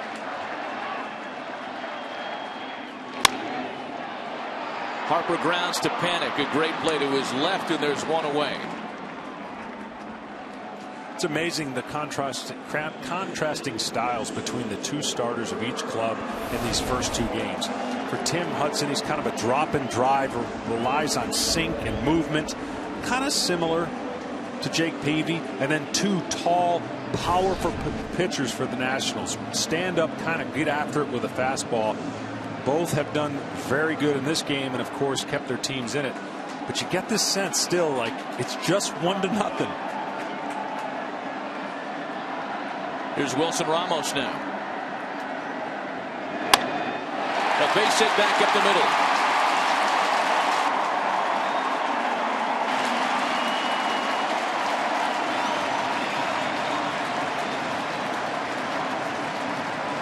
Matt Williams will be given an interesting choice. First-year manager for the Nationals going to the playoffs. You see this swing right back up the middle. Almost checking in the hit category. But given the situation, unless there's a double play ball, he's going to have a choice to make on whether or not to keep in his hot starter or try to go for some runs. I would say with 2 outs, he's going to leave them in. If they happen to get a double here or a base hit first and second, First and second, you might see him bunt double. You might see him pinch hit. These are the decisions this time of the year. Everyone thinks they can make them at home. They're not that easy. As Drupal Cabrera is responsible for the only extra base hit in the game so far. As Hudson misses the outside corner to the Nats second baseman.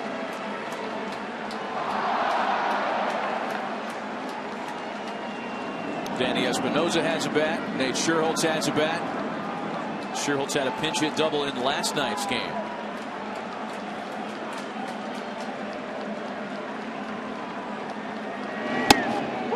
One and one. Gives you the sense on a night like tonight, and granted the stakes are ratcheted up in the postseason. Tim Hudson has 214 career wins. He'll be 40 next year. He's been in the big leagues for 16 years.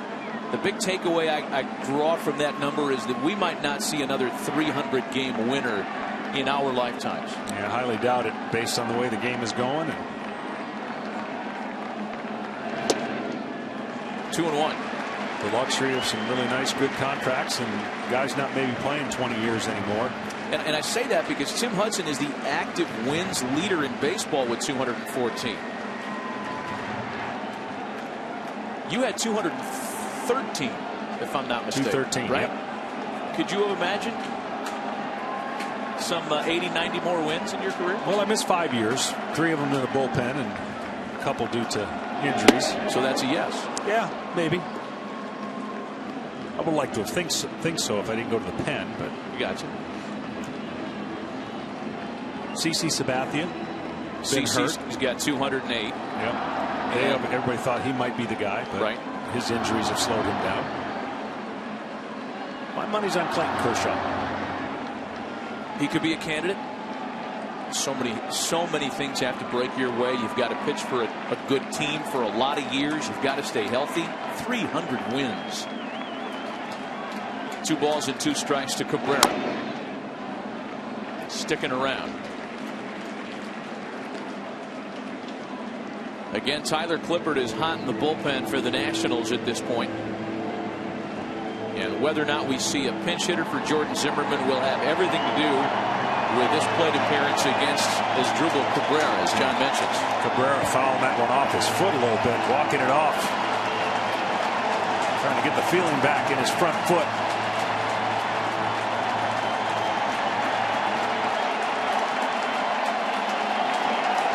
Crowd knows their chances of seeing their team come back really rest on this one game right here.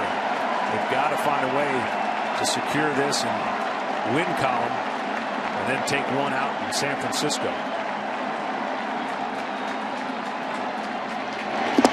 2-2 pitch is swung on and missed. Strikeout number 7 for Tim Hudson tonight.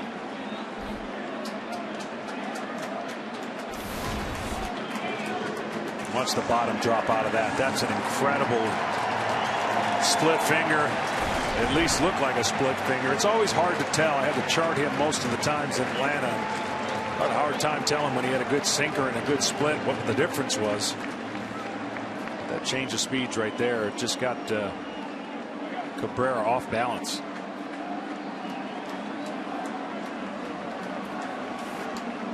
So Jordan Zimmerman to bat in his spot in the order here with 2 out and a runner at first. Zimmerman has struck out twice tonight and takes strike 1.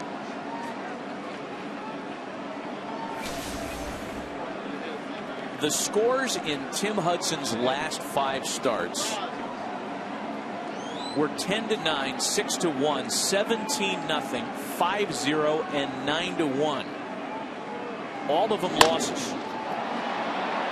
A great play by Pablo Sandoval. Tim Hudson has been brilliant tonight. We'll go to the 8th. Belt Crawford Nishikawa hoping his efforts aren't in vain.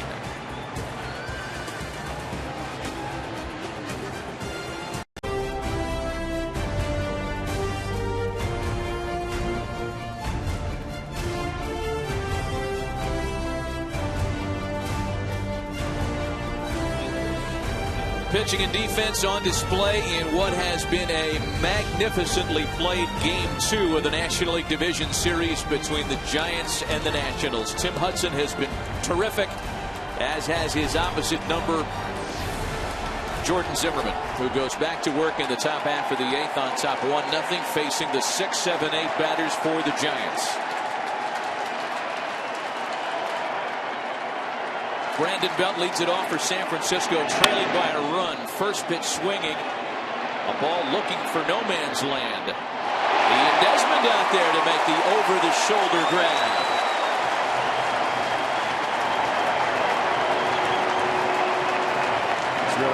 This has been unreal, this game, and the tempo of everything going. This could have easily fallen in, but he gets there in plenty of time over the shoulder and makes it look a little easier than it was. And the rhythm continues for Zimmerman. Somehow the Giants got to get him out of the stretch.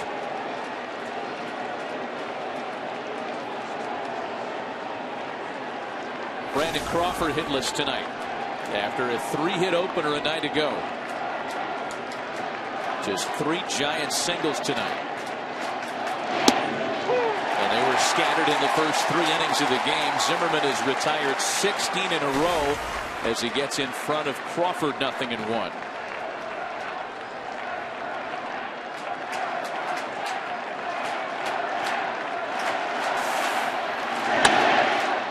That's hammered into the corner and a foul ball.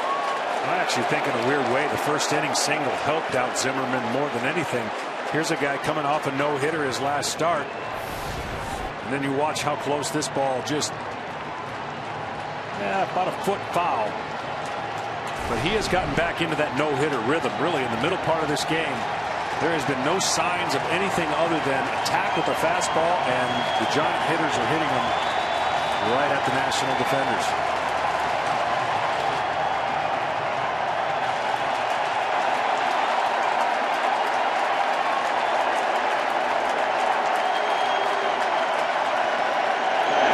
Crawford is swung on and missed. Strike 3.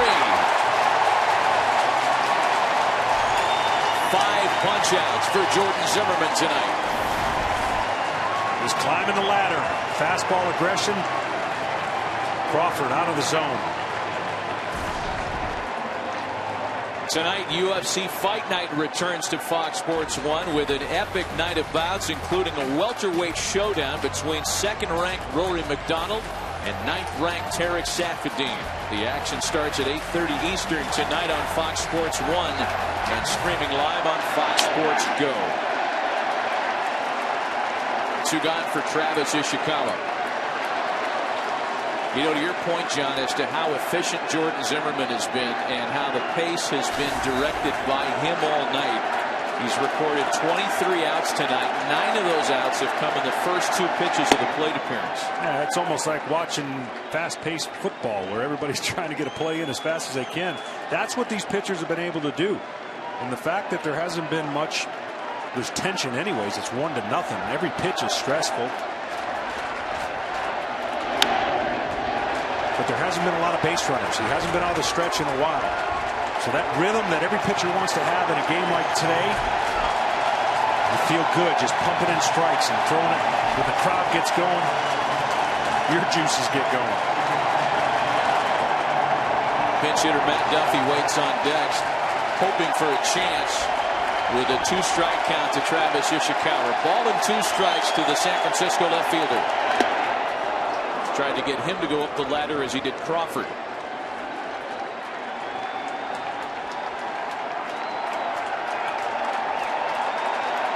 One of the side benefits of retiring 16 in a row is the chance that Zimmerman may only have to face Posey, Sandoval, and Pence 3 times tonight.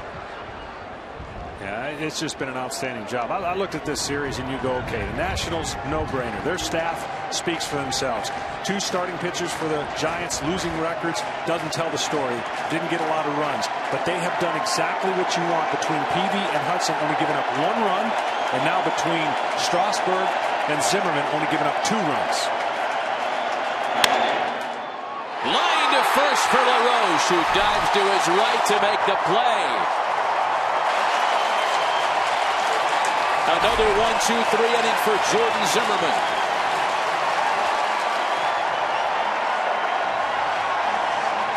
On TBS. The Orioles face the Tigers on top in an elimination game. The Angels square off against the Royals, down 0-2 and going back to AC. KC, that is. AC, they're not going to Atlantic City. They're going to Missouri after all. Don't miss any of the action.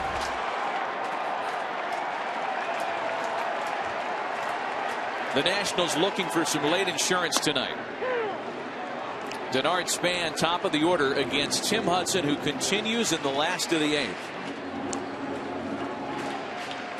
Nobody's tried any bunts. Nobody's tried anything to disrupt the tempo of each pitcher. That's how good the strike throwing has been.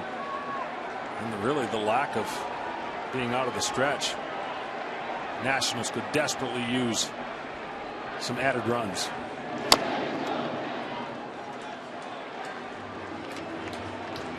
The Nationals Geico in-game box score. The damage coming from Anthony Rendon, responsible for exactly half of Washington's hit total and driving in the only run of the game back in the 3rd.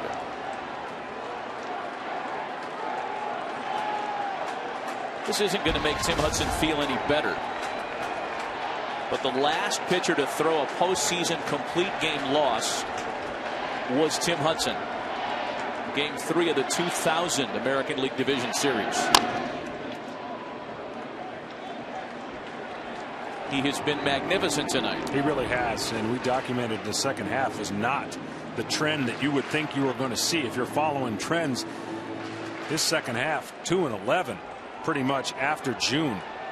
5.13 ERA. He has been on his game, and as I mentioned, 1-12 when his team scores 2 runs or less.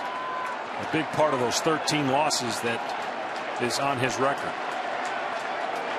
His biggest problem tonight has been Jordan Zimmerman has been just that much better. The 0-2 to Span, a ball and 2 strikes now.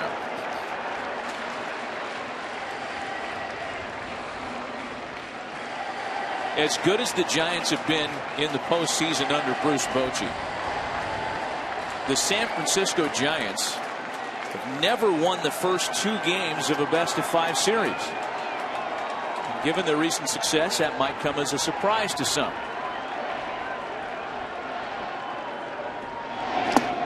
A swing and a miss. Another strikeout for Hudson. Well, the Giants are one of those teams that just says you can't do it. Like, they like it better when you can't do it. Down 2 games to none in the best-of-5. They win 3 in a row against Cincinnati. Down 3-1 against the St. Louis Cardinals. They win 3 in a row. And for good measure, sweep the next team in the World Series.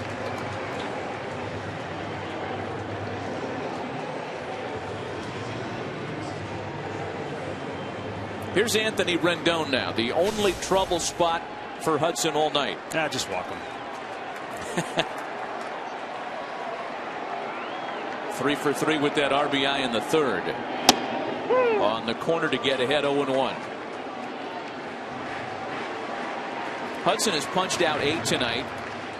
A personal postseason best for him.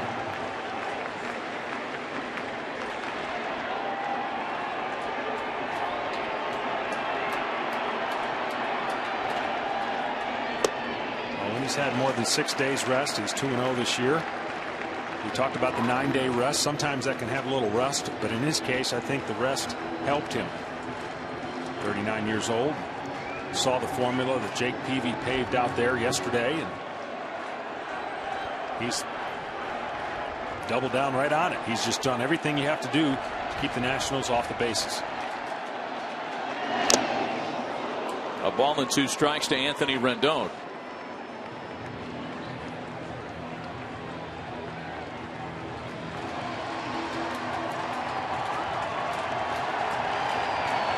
Jason Worth waiting next with 1 out and the base is empty. A 1-2 count to the 24-year-old former first rounder.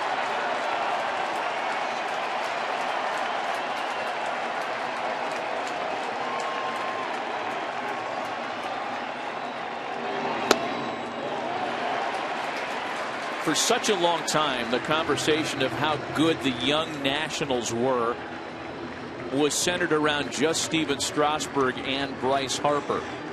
Anthony Rendon really changed that dialogue this year. In fact, on a couple of occasions, a few of his own teammates spoke out and said, you know, you talk about some of the best young players in baseball. We might have one of them here that folks don't really know as much about, and that's Rendon. A full count now to him, 3-2. From the southwest suburbs of Houston to Rice University, where he was a star, to making an almost immediate impact after being drafted as recently as 2011. And he has been a one-man offensive band tonight.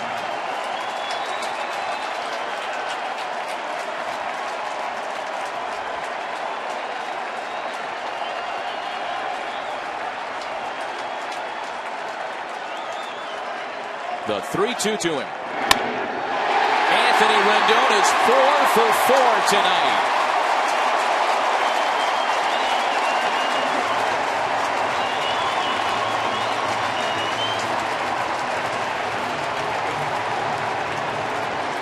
And that appears to be the end of the line for Tim Hudson. Well, he just stays out over the middle of the plate with his fastball. Again, goes up the middle, trying not to do too much. 4 hits. The only blemish really for Tim Hudson is that'll do it for him. The Giants go to the bullpen for Gene Machi. We'll be back.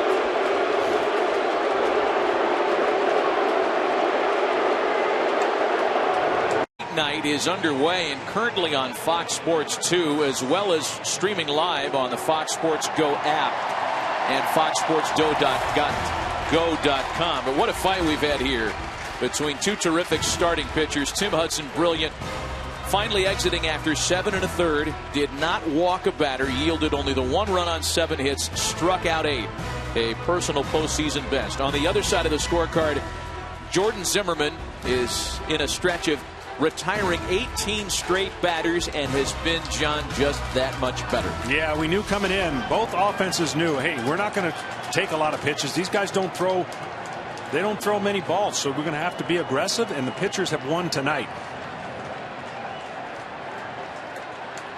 So Gene Machi enters from the Giants bullpen. They'll face Jason Worth with 1 out and 1 on, and trying to preserve the 1-run deficit for the top of the ninth. Fastball at about 92 with a hard slider, downward action. But his pitch is the splitter. It's his go-to split. Splitter is his go-to pitch, is what I'm trying to say. Machi's number was called often out of the Giants bullpen this year. Made a team-high 71 relief appearances in 2014. Jason Worth looking for his first hit of the night, and his first of this postseason. 0 for 5 in 2 games in the series. The Giants have attacked both him and LaRoche, I think, extremely well. Their game plan has been successful. They've kept these 2 guys, which is a big part of the Nats offense.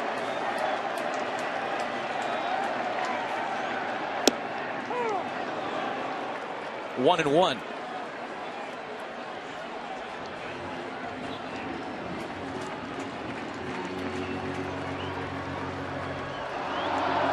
Anthony Rendon aboard after his 4th hit of the night, which, by the way, is a franchise postseason record, and that dates back to the Montreal days.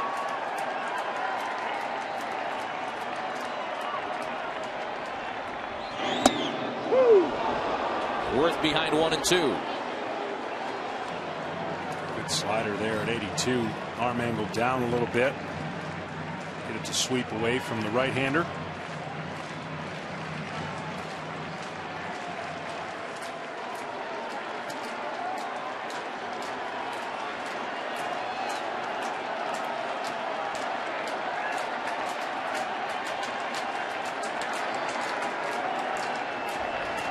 The right-hander out of the stretch as he misses to make it 2 balls and 2 strikes.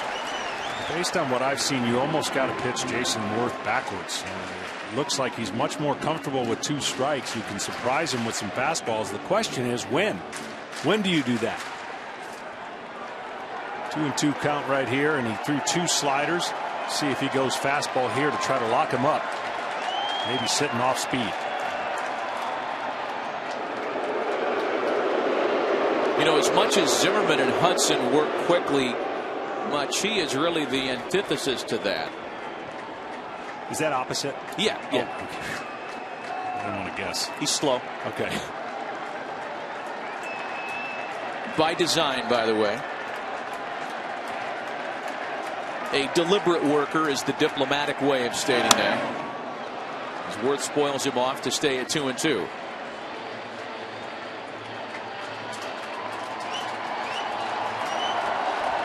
There are those notoriously slow workers over the years that kind of stand as the all-time examples. Steve Traxel, former Diamondback Armando Reynoso, Rafael Betancourt among current relievers. And Machi is every bit as deliberate as anybody in that group.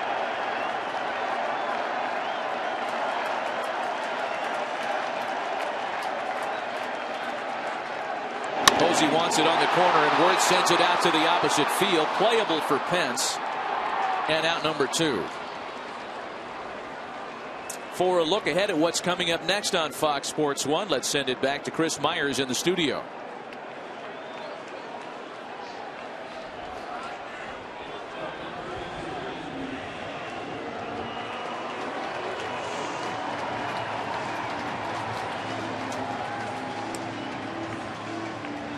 Yeah, Chris, thank you. Little matter of game 2 still to be determined here in a 1-run night. With a big potential insurance run out there for Adam LaRoche. Man at first with 2 gone.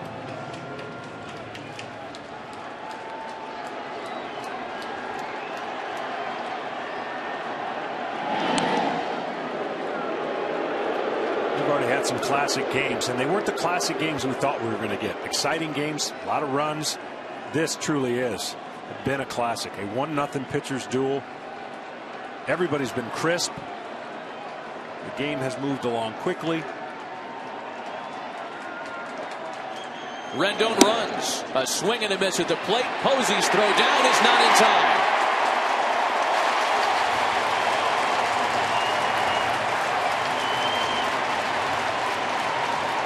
Runner in scoring position with 2 away.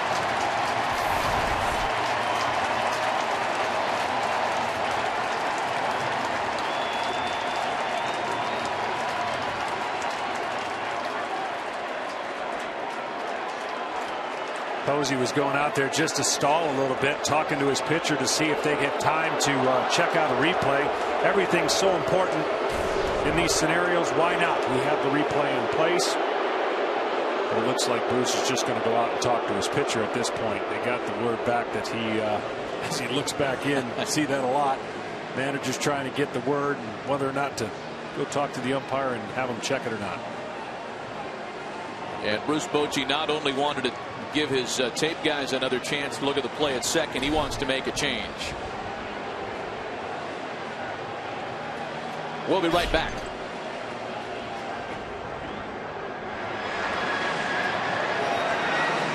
At Bat, the #1 app for live baseball. Stay connected with highlights, replays, reviews, scores, live radio broadcasts, and more. Get the At Bat app for your smartphone or tablet.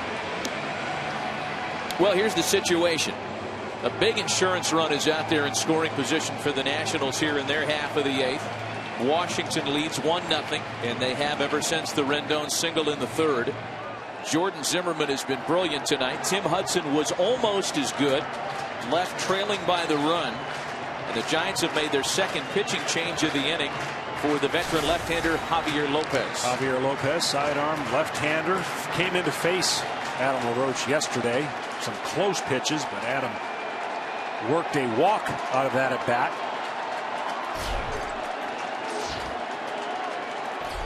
So Lopez inherits the 0-1 count left behind by Gene Machi. That walk to LaRoche was significant in that it was Lopez's first walk to a left-handed batter in a postseason game since Game 2 of the 2007 ALCS.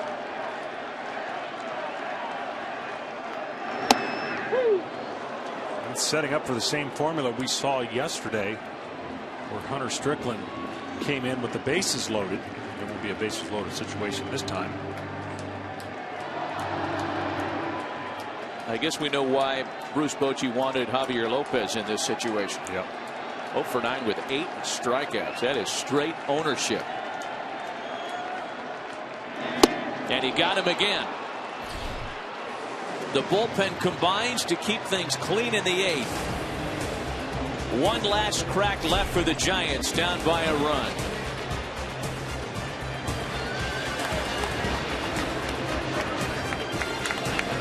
Fox Sports 1, after this terrific pitchers duel finally reaches an end. UFC Fight Night is on now on Fox Sports 2 and streaming on the Fox Sports Go app and on FoxSportsGo.com. Rory McDonald and Tarek Saffiedine still to come. This particular heavyweight, Jordan Zimmerman, has been a lot to handle tonight for the San Francisco Giants. 18 in a row retired as he has 3 outs left between the Giants and a complete game shutout in game 2 of the DS. He really has. There's been no guesswork. It's right after you. Every pitch, even if it's that cutter that we've seen a couple times and saw right there, it is an aggressive approach and it's working. This is the longest time he's had to wait all game. Was that inning, in between innings, and he's come out firing strikes. 19 straight scoreless innings. I'd say he's on the roll. 0-2 to the pinch hitter, rookie Matt Duffy. Trying to back him up with a breaking ball. A ball and 2 strikes now.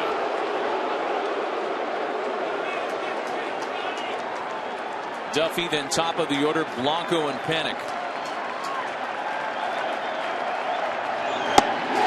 Got him. Number 6 for Jordan Zimmerman tonight.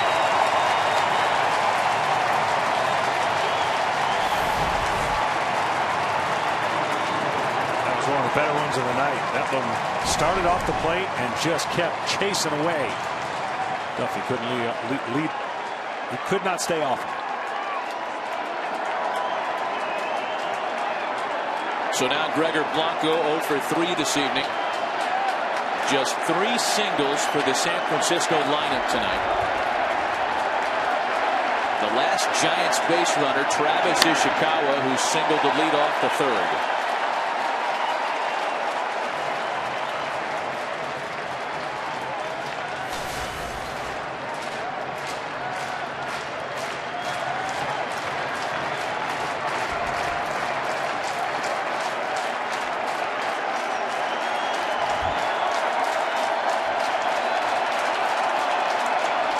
Blanco wants to think about it, understandably. Yeah, he hadn't gotten his rhythm down yet. He likes to get the bat waggle a little bit, get it moving, and get ready. 0-2.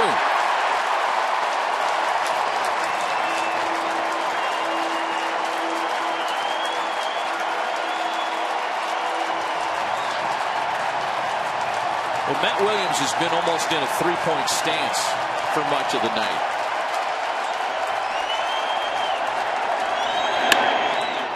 The crowd here has been standing for much of the latter stages of the night. And they're on their feet now looking for the final out of the game.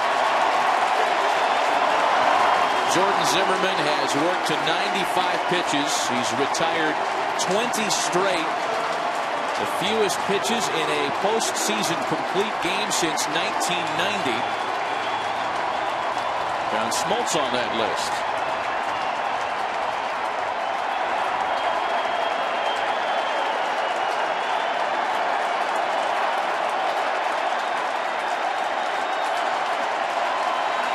Joe Panic, the last chance for the Giants.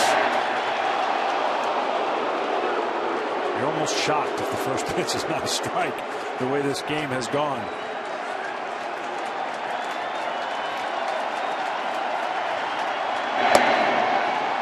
Went right back out there. It's 2-0.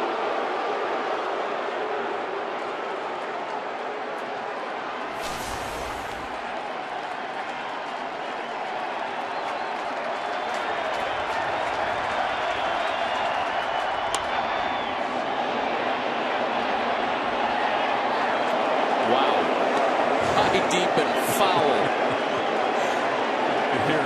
You could hear everyone hold their breath if that's possible. And you and I were holding our breath. Well, pregnant pause on the telecast there as we watched that one just scoot to the right of the foul pole. 2 balls and a strike to count to Panik. The Giants' 9-game postseason winning streak, a National League record, in jeopardy tonight. And at least one Giant thought that Panik drive had a chance. Now, if you're Nationals or the fans, you don't want to see Posey come to the plate. Make something happen right here. Ball 4, the tying run aboard. The first walk of the night from Jordan Zimmerman. How about the first walk of the night, period? That's how well pitched this game 2 has been. Here comes Matt Williams. And he's already made the change.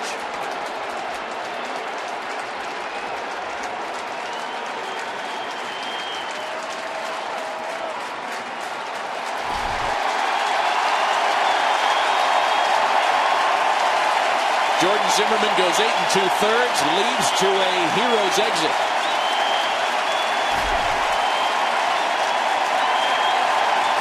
The Nationals are 1 out away from making this a best 2 out of 3. Top of the 9th with 2 away. The tying run aboard. Jordan Zimmerman was brilliant through 8 2/3 tonight.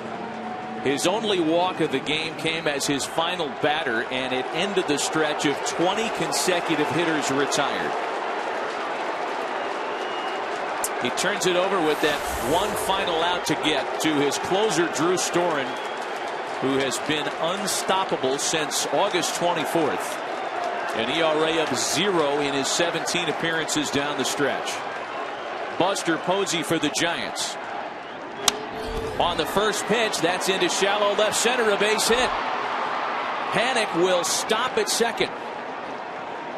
The go-ahead run aboard with 2 out in the 9th.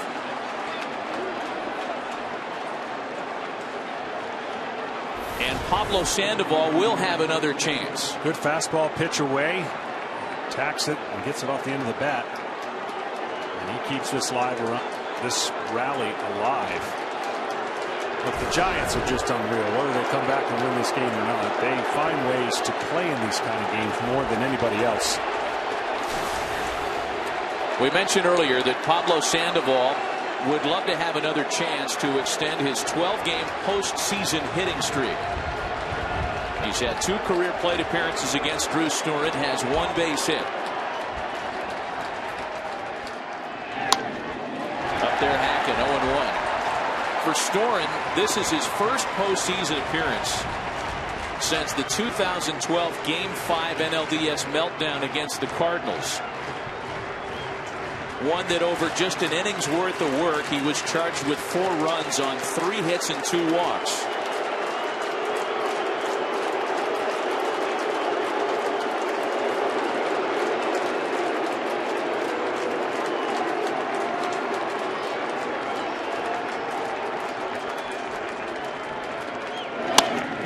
Sandoval into the opposite field. That's a fair ball. Panik scores, and this game is tied. They're going to try it with Posey. The throw to the plate is in time to get out.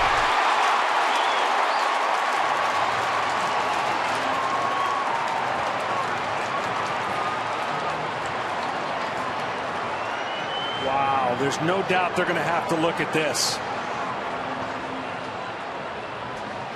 You want to keep the players on the field when the last out occurs and there's a potential replay.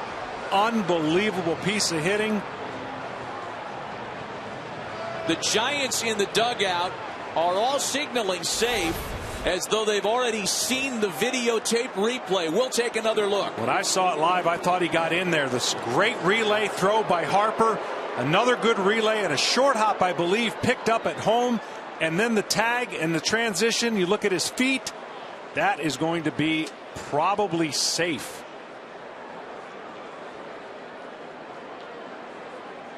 I think his foot gets that's going to be awfully close. These are the moments that we now have before us, at least taking a look. This play is under review, and it's presented by Samsung. Awfully close. You're taking another look at it. And isn't it ironic that the player around whom the rules change was based, Buster Posey, with that now infamous collision with then Marlin Scott Cousins. What you can't see is when his foot actually hits the plate as it bounces. When you're sliding in head first, you go with your hand, but when you slide in feet first, it's quicker to the plate. But the problem is trying to get that foot from bouncing over the plate and trying to get that foot to actually touch the plate. All made more difficult with the new rules, the new collision rules behind the play. Wilson Ramos has to yield the lane. We watch it synced up from two different angles. It's close. I think it's going to have to be overwhelmingly an evidence to overturn, because remember, the call was out by home plate umpire.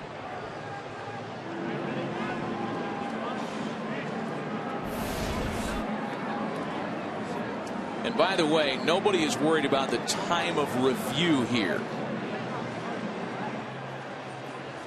It seemed to be something that folks focused on during the regular season. Nobody's going to worry about that, because at the end of this one, they just want to get it right. Well, two great plays, the relay and then the throw that short hops to the catcher. He gets the ball and secures it and then transfers over to make the tag. What Buster Posey is looking at is a lane to actually get his foot in time.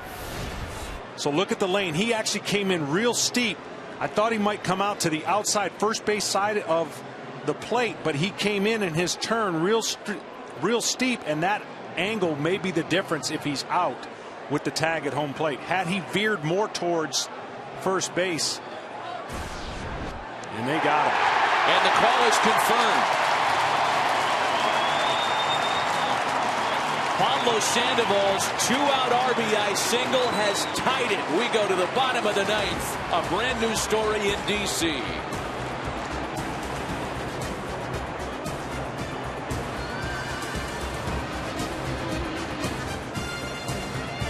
That play goes back to May of 2011. Scott Cousins of the Marlins colliding with the Giant catcher in the 12th inning, scored the game-winning run.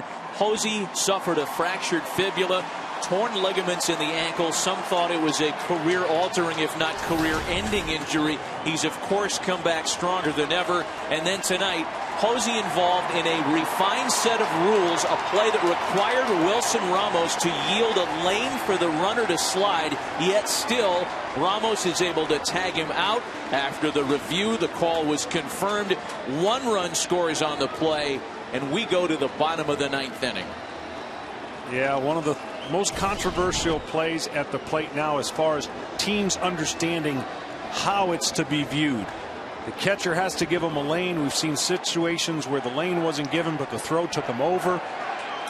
That's a play they're going to look at in the offseason, I really believe, and try to totally understand how to call that. But nonetheless, exciting play at home plate in the ninth. Sergio Romo is inserted for the Giants. He faces Ian Desmond to lead off the last of the ninth. A fly ball for Pence. 1 away. Pablo Sandoval has that sense for the big stage. He's the wild card. He really is. And of course, who would have thought that to continue his hitting streak would tie this game? He goes with the pitch away and down, and he just lines it down the left field line, and he sees what's going to happen. But I don't think he anticipates what's going to happen at home plate. And the rounding of the bag by Posey, and we already talked about the angle which he took into home, really made that play able for the Nationals to get him out. Sergio Romo pitched yesterday, and the Giants win here in game 1. Here's Bryce Harper with 1 gone.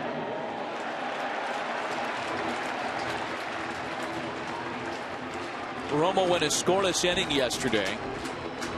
He did allow a couple of base hits, struck out a batter.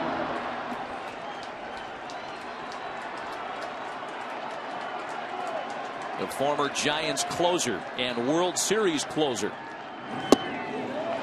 Now behind Harper, 2 balls and no strikes. What an incredible game. This game was going about a pace that we haven't seen in a while. And of course, 2 outs, nobody on, and the pitcher that had been in incredible control. And it all started with a 2-out walk by Panic. And then a hit by Posey, and of course the hit by Sandoval, and we are still playing. 2 balls and no strikes to Bryce Harper. to 2-1 now. Just a final note on Sandoval's base hit, as Harper doesn't like the call at all. Pretty tough pitch. Understand Zimmerman didn't like a couple calls there with 2 outs that led to the walk, and Harper's claiming that that ball's down. You can imagine the anxious moments here for the Nats. They had that win wrapped up with 1 out to go in the 9th. 2-1 to Harper. Again, one final note on Pablo Sandoval's game-tying hit in the top of the 9th. That extends his postseason hitting streak to 13, 2 shy of the National League record. And a plate appearance that he may not have counted on getting.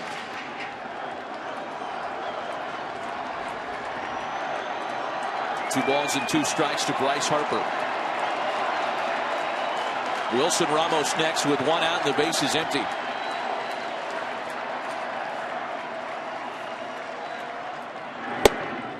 Full count. Both those hits in the 9th were off pretty good pitches from Storen.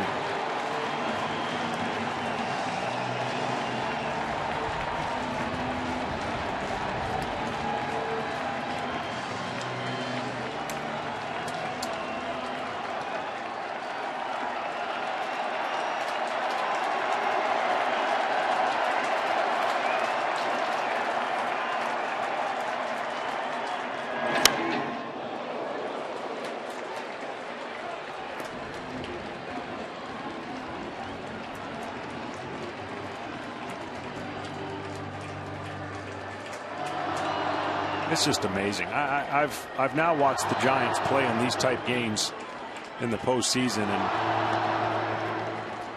to do that in the 9th with 2 outs and nobody on, it can't help but take the air out of the balloon for this crowd and the team. You got to find a way here at the Nats to send them home happy. Harper still battling 3 balls and 2 strikes. A bouncing ball for Belt, and there are 2 away in the last of the 9th.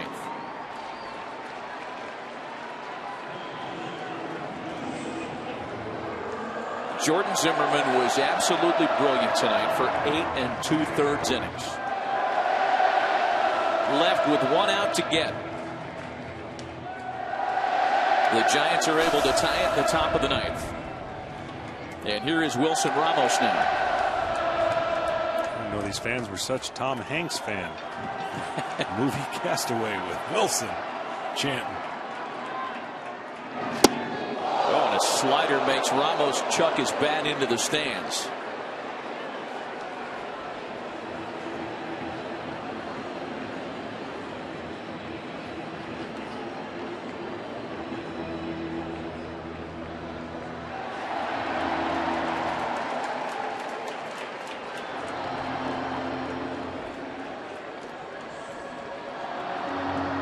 Tell you, for guys who aren't playing in this game, your stomach is in knots.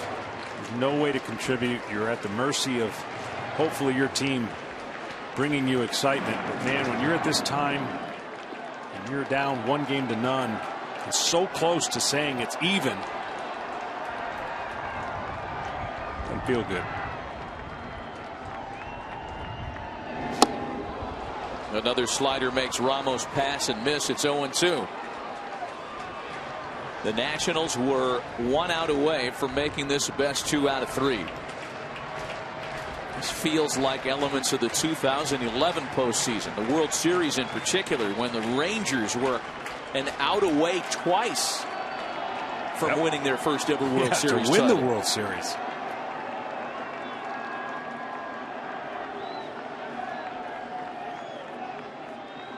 Posey sets the target well off the plate. It's a ball and 2 strikes. When the Giants bat in the top of the 10th, should it get that far, they're hoping to have Hence, Belt, and Crawford. A very tentative looking crowd here at Nationals Park.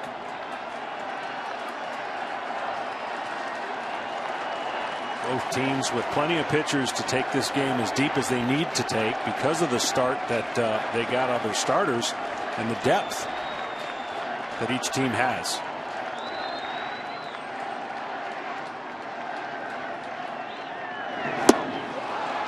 A series of sliders finishes off Wilson Ramos.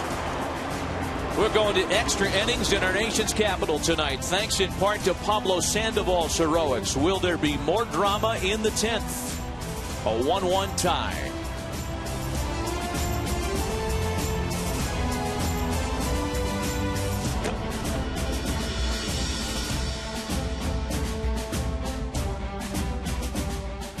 Inning, where the place to be on an increasingly chilly night is in front of that tube heater in the Nationals dugout. Well, the deeper we go, the more Mother Nature cools things off. Top of the 10th, and another pitching change for Washington as Tyler Clippard takes over in the 10th inning. See his numbers. I'm a little surprised. I thought Storen might go out with a day off tomorrow, and looking around, no double switch, and the pitcher's up second. But Clippard has come in to try and keep this game going, and obviously only going to go, by the looks of it, 1 inning. Hunter Pence, Brandon Belt, and Brandon Crawford here for the Giants. Clippard pitched in last night's opener. Worked a scoreless inning.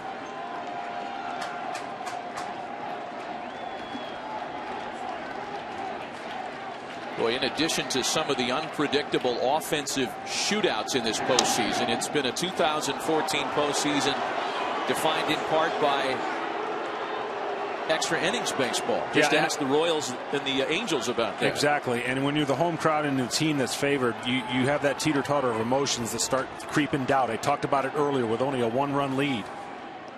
You start thinking all the bad things that can happen, and now they're in that moment right now where they got to have things go 1, 2, 3, no more tension. Try to figure out at home how you're going to get that walk-off hit to feel good about getting on a plane and going to San Francisco. Both teams, that's what they're going to do after this game is over. 3 balls and a strike to the leadoff hitter, Hunter Pence. During the course of the regular season, the Giants had better success in extra innings affairs than did the Nationals. San Francisco 9-4. Washington 8 wins, 9 losses.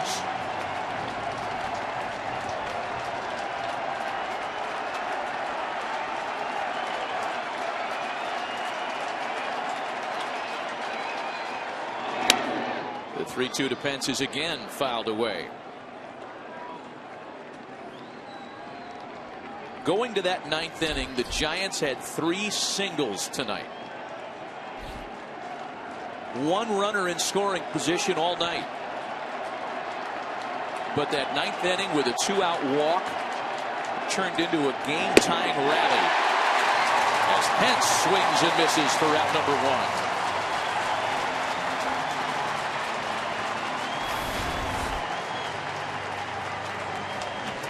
Another high fastball. We've seen that a lot tonight out of National pitchers. Coming into this game, you could say maybe that the Giants were playing on house money. They got the 1 win that you try to get on the road, and now they really are playing on bonus because they were pretty much dead. 2 outs in the 9th. Brandon Belt 2 for 4 in the opener yesterday, hitless so far tonight.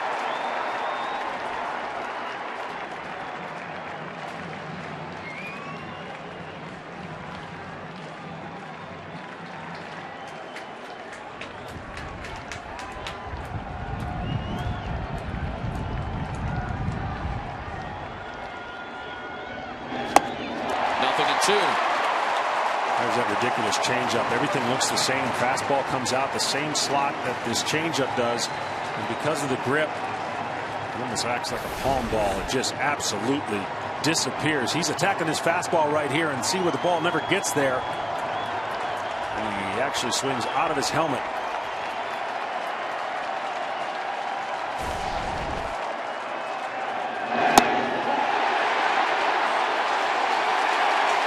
To back-to-back strikeouts for the two-time All-Star. 2 away in the 10th.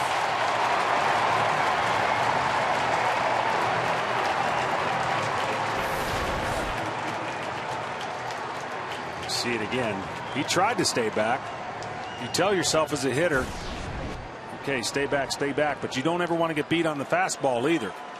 That fastball changeup combination, when it works, makes hitters look more silly than any other pitch. So now Brandon Crawford, who after a 3-hit opener cooled off tonight.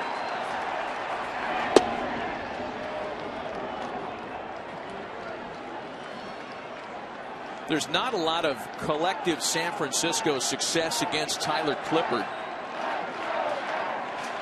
Both Pence and Belt were hitless in small sample sizes against the Washington right-hander. Brandon Crawford 2 for 4 in his career. He shoots that one fouled off the end of the bat.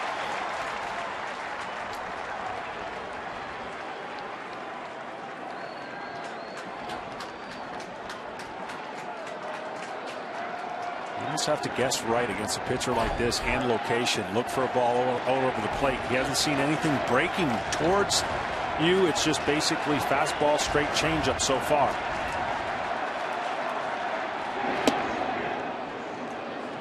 Two balls and a strike. Trevor Hoffman, the other guy that thinks fastball changeups, if you remember how good he was as a closer.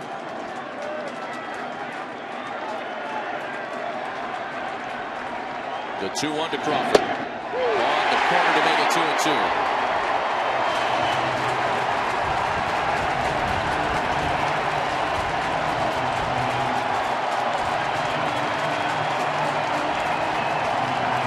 When Washington bats in the bottom of the 10th, it'll be 8-9, then top of the order.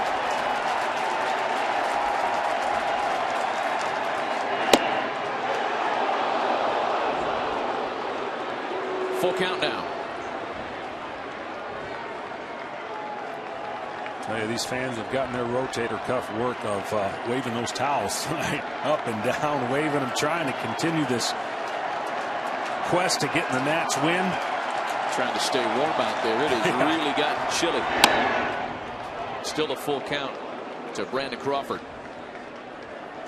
Giants bullpen is hot with Santiago Casilla and Jeremy Affel.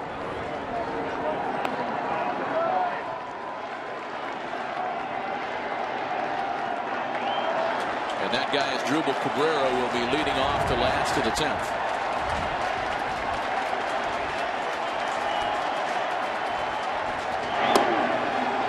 Ball 4. The rally that tied it in the 9th started with a 2-out walk. A 2-out base on balls issued here in the 10th.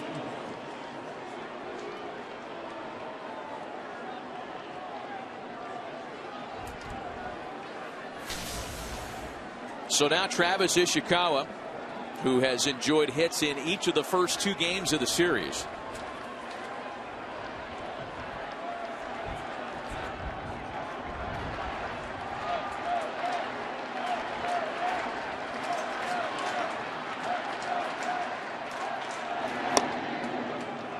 A returnee to the Giants with an opportunity to do something very special. Ishikawa was a member of the Pirates on opening day. Appeared in 15 games in Pittsburgh. He was designated for assignment in the middle of April. Signed a minor league deal to return to the Giants in late April. And then spent most of the season at AAA Fresno. This is his second postseason with the big league Giant roster. He was a part of the 2010 team that won the World Series.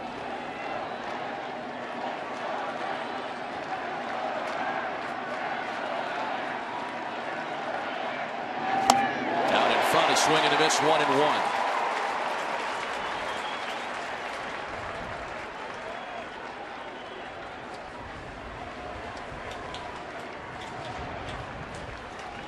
The part of Bruce Bochy's very young bench is on deck.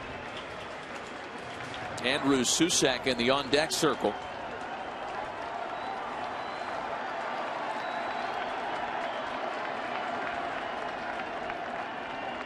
Clippers 1-1, misses high, 2 balls and a strike. In a day and age where it's very difficult to come back, especially if you're trailing after the 7th and 8th inning. The 7th inning and beyond, the Giants have the 2nd best average in baseball, or at least the National League. They just don't give in, and they try everything they do to have the most productive at bat each guy that steps in the box. 2 balls and 2 strikes now. So looking forward to the bottom of the 10th inning, and again Clipper trying to get it there, still at 1-1. 8-9 then top of the order, so Cabrera a pinch hitter, and then Span. Something we talked about last night. Ryan Zimmerman, the all-time franchise leader across the board, available as a bench guy again tonight.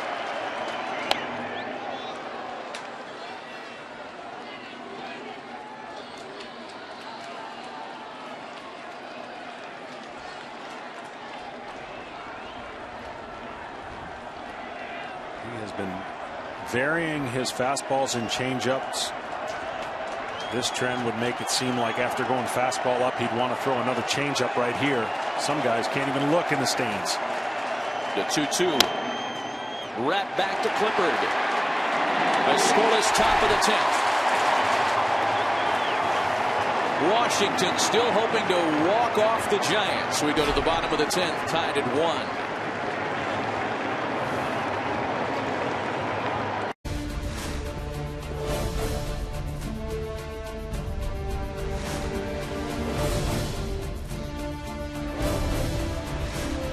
A pitcher's duel that reached a finale, or at least a turning point, with 2 out in the 9th. Jordan Zimmerman was brilliant. He was 1 out away from a complete game shutout victory. The Nationals went to the bullpen. The Giants scored a late run, and here we are in the last of the 10th. It has gotten progressively cooler, if not colder, down to 56 degrees here at Nationals Park.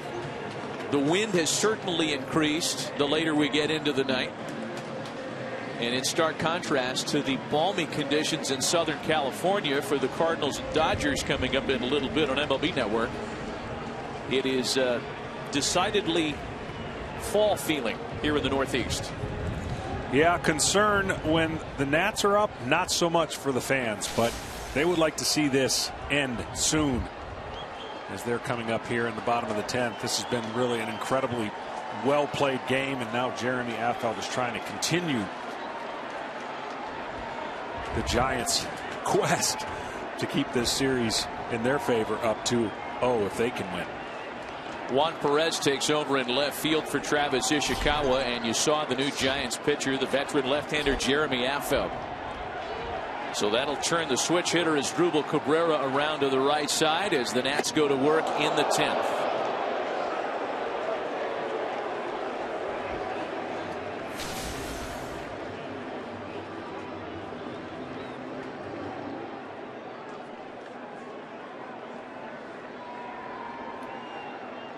Cabrera doubled and scored the only Nationals run of the night in the 3rd, one that looked like it was good enough to get out of here with a Game 2 win.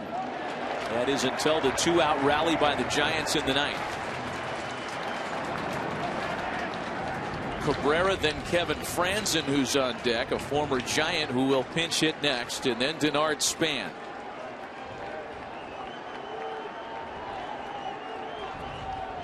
Affeldt's 2-0, 3 balls and no strikes. Last thing you want to do, obviously, is walk the leadoff hitter. So finding the strike zone out of the bullpen. He's missed on the first 3. See the wind just blows on the jerseys. Posey, I'm sure, going to set up right down the middle, try to entice this 3-0 pitch. Pretty sure Cabrera does not have the green light here. 3-0. Jeremy Affeldt pitched last night, faced one batter, and that was Denard Span. Retired him on a ground ball to second. That ended the 7th inning. And again, Span scheduled to hit 3rd here in the 10th inning tonight. 3 balls and a strike. The count to Asdrubal Cabrera. Wow. A full count.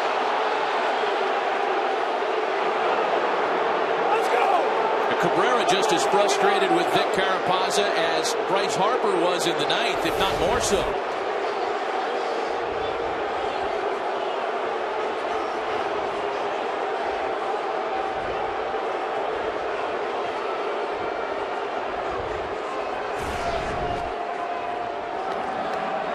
Now from 3-0 to a full count now after a controversial strike called to make it 3-2.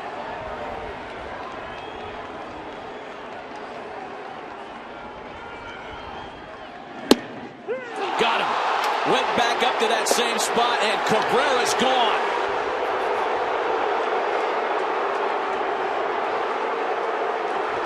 And Matt Williams might not be far behind.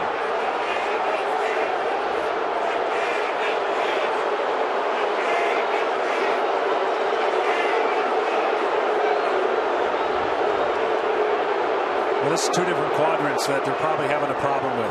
Matt's going to get it, I'm sure, on behalf of his team. There's a quadrant down that was called against Harper, and then a borderline quadrant up. I thought that last pitch was actually a better pitch, but because Cabrera saw the first one as up, 2 guys end up getting thrown out here. So Asdrubal Cabrera and Matt Williams have been run. Both ejected.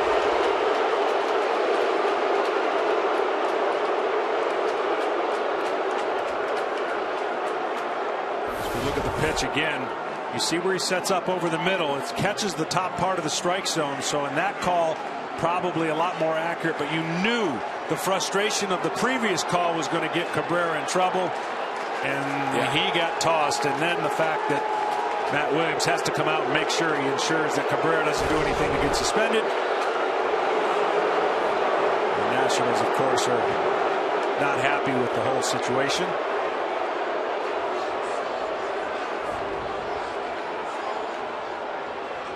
And now Bruce Bochy's coming out because Ryan Zimmerman has now been placed into the on-deck circle. And my guess is that Bruce Bochy wants to know if Zimmerman was officially announced or not, because he doesn't want his left-hander Jeremy Affeldt to face Ryan Zimmerman. This is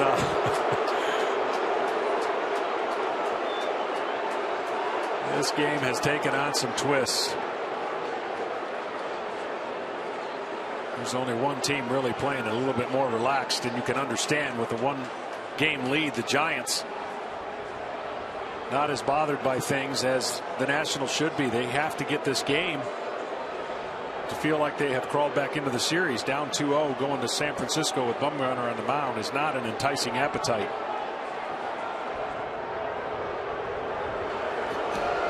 So now the umpiring crew rather, all 6 of them are meeting to discuss whether or not Kevin Franzen was officially announced.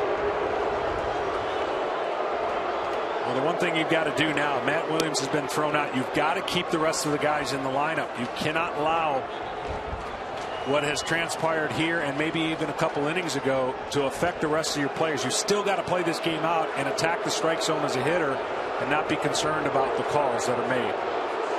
Bench coach Randy Knorr will be the acting manager for the rest of this one tonight. And now Bruce Bochy's being informed as to whether or not Franzen was announced, because if he was, he's burned. It's pretty clear that Ryan Zimmerman will bat next, and I would imagine that Bruce Bochy will make a pitching change if that's the case. He just wants to know exactly who's available on the Nationals side now.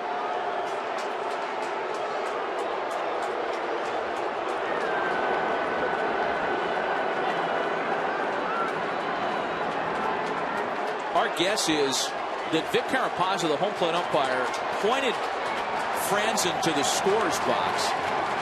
The PA never announced it, so we don't have clarification if Franzen was burned or not.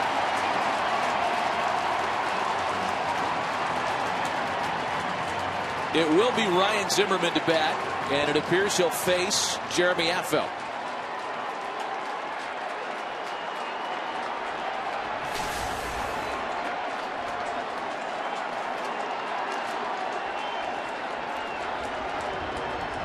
Zimmerman had a pinch hitting opportunity last night and flied out. First offering a big curveball that misses. Well, you know that's going to be the play the rest of the night. Anything questionable, this crowd is going to let the umpire hear it.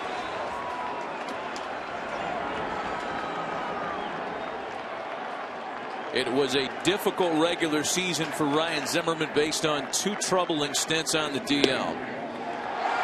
Another breaking ball that misses and another sarcastic round of applause from the fans. And here's the deal. It was 3-0, so you know you're taking 3-1. The 3-1 pitch changes the at-bat. That's why Cabrera got so upset. He thought that was a ball. You still have a strike. You still feel like you can get a hit. And another pitch in the same area. That's what led us to the little temporary chaos. The 2-0 to Zimmerman. 3 balls and no strikes now. So maybe Affeldt thinks this is the key to success. Lull him to sleep in a 3-0 count and work your way back. Not in this moment it isn't. Not with a guy like Zimmerman at the plate. He may have the green light.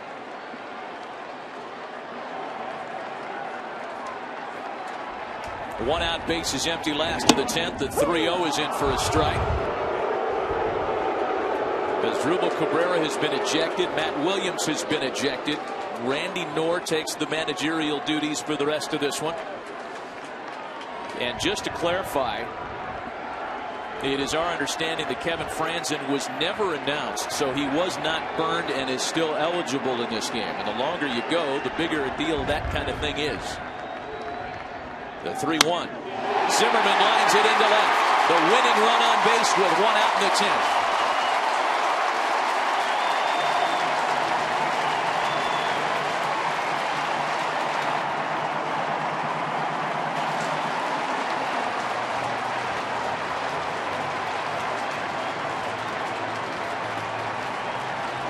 Zimmerman, after the pinch hit single, will be replaced by Danny Espinosa, who will no doubt stay in the ballgame to play second base in the absence of Asdrubal Cabrera. Yeah, that way you don't burn 2 players actually for 1 role, so he will go in and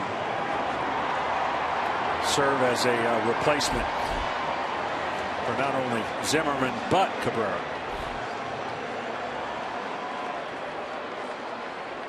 So now Denard Span. Again, Span was the only batter Affeldt faced last night and grounded out to second base. Through the Nats, you feel like all you got to do is get Rendon up to the plate. 4 for 4.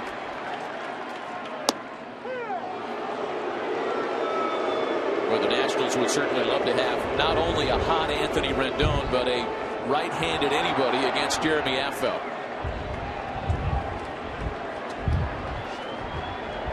By the way, the last time a player and manager were both ejected from the same postseason game, the 2005 NLCS, when Jim Edmonds and Tony La Russa were both run.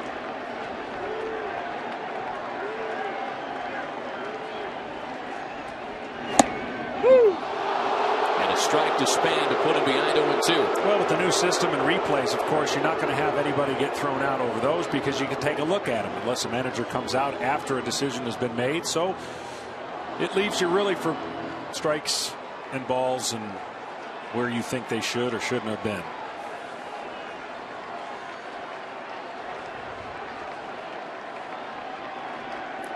The Cardinals would end up losing that NLCS, of course, to the Houston Astros, setting up Houston's lone World Series appearance that year. Oh, in the 0-2. Hit the ball, win a stake. A ball and 2 strikes now to Denard Span. See a breaking ball just slip out of his hand. Windier conditions now, getting a little cooler.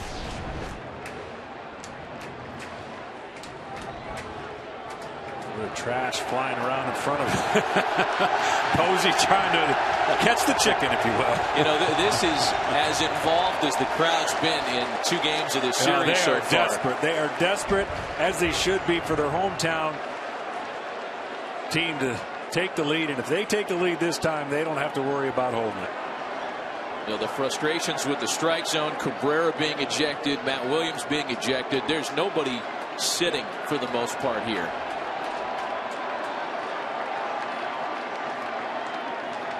aside from the well-heeled folks behind the plate. Span bounces it to second. Panic to Crawford for one. The double play. Jeremy Affeldt rolls the big ground ball to get them both and send this one to the 11th.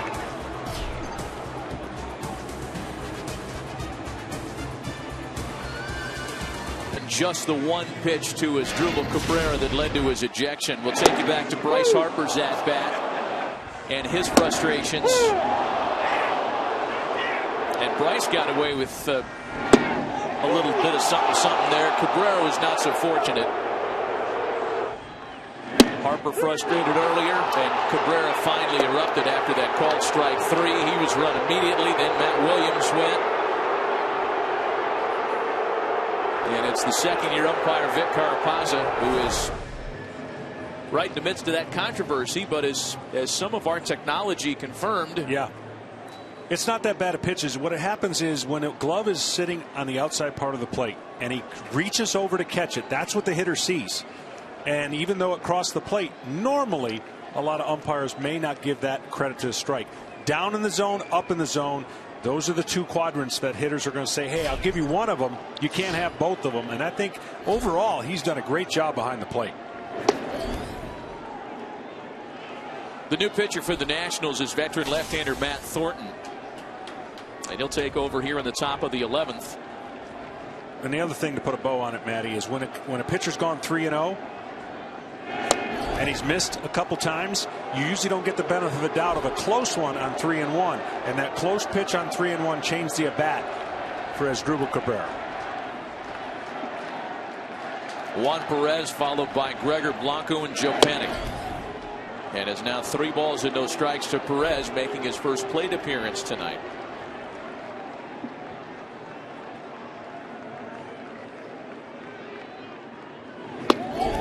Ball 4. A 4-pitch walk starts the 11th. For a look ahead at what's still to come on Fox Sports 1, let's turn it to Chris Myers at the Fox Sports 1 studios.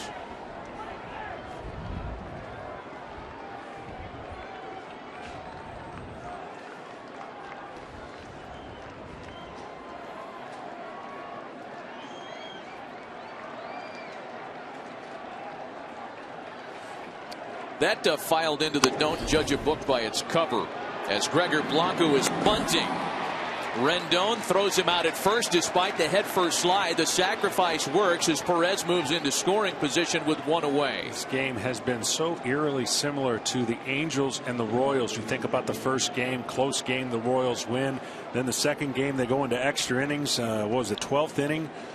Somewhere about there, and the Royals come away with a 4-1 victory, and they win home up 2-0. What you're hoping to avoid as the Nationals obviously is that same scenario playing out for San Francisco, the other wild card team that got in on the 1-game playoff.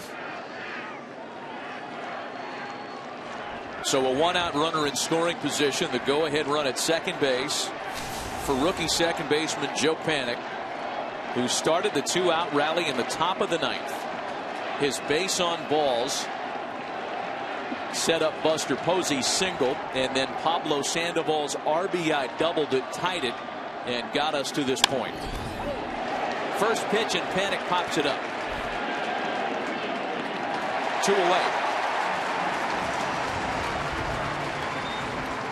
Now you got a dilemma here if you're the Nats. You pitch to Posey with a base open, or the Panda, who had delivered a big 2-out hit. Both of these guys came up with 2 big 2-out hits in the 9th. But I think you got to walk them, in my opinion, just to secure your odds and make Sandoval turn around, bat right-handed. Yeah, and I think acting manager Randy Knorr agrees with you. The intentional walk will be issued to Posey. By the way, with the quick action this inning, we didn't get to Danny Espinosa, who, as we guessed, has taken over at second base in the absence of Asdrubal Cabrera. He pinch ran last half inning. Veteran switch hitter in there for the duration. So it'll come down to Pablo Sandoval. And that RBI double again extended his postseason hitting streak to 13 straight. As John mentions, he'll turn around and bat right-handed against Thornton. He has had his troubles from the right side of the plate this year in particular.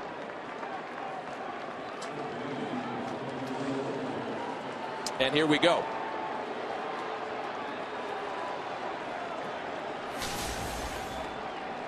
So it's Sandoval after the intentional walk.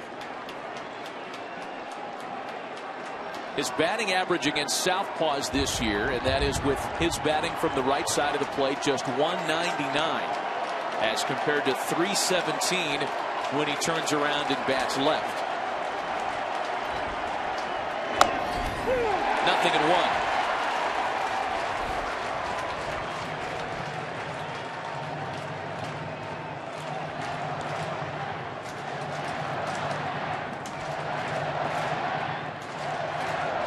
When this game goes to the bottom of the 11th, Washington has Rendon, Worth, and LaRoche. The 2-3-4 part of their order. And it's 0-2 to Sandoval.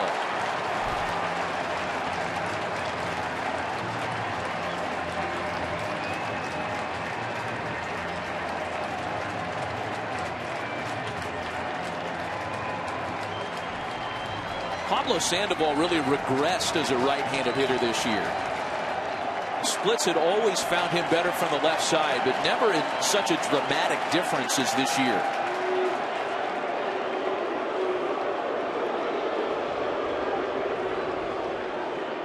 Here you see it, just a .199 batting right-handed, and all the other numbers on base, slugging down as well. It's after a 3-year period in which he hit .283 from the right side of the plate.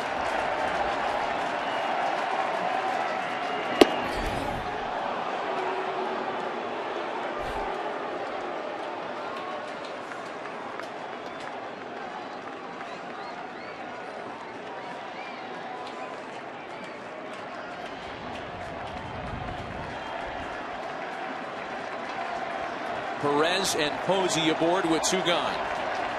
A ball and 2 strikes to Pablo Sandoval. Got it. Matt Thornton pitches around a couple of walks, and the Nationals are set up for a walk-off win again in the 11th.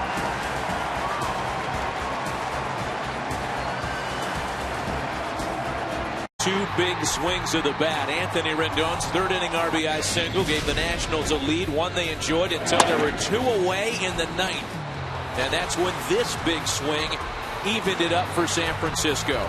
Giants tried to take a lead, sending Buster Posey. That would have been the go-ahead run. He was thrown out of the plate on a very close play, one that was reviewed and upheld.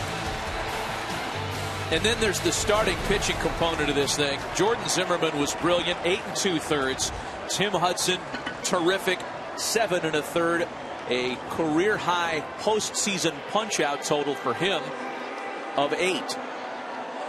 Pablo Sandoval's game-tying RBI double runs a postseason hitting streak to 13 straight, creeping up on tying a National League record.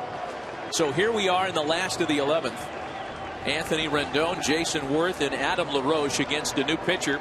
The Giants turn it over to their closer, right-hander Santiago Casilla.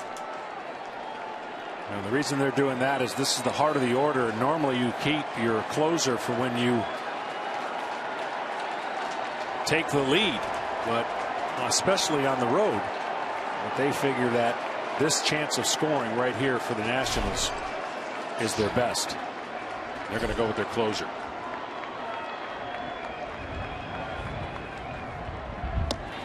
First offering to Rendon is in for a strike. Anthony Rendon has not been guilty of recording an out tonight. 4 for 4. 4 singles, an RBI, and a stolen base.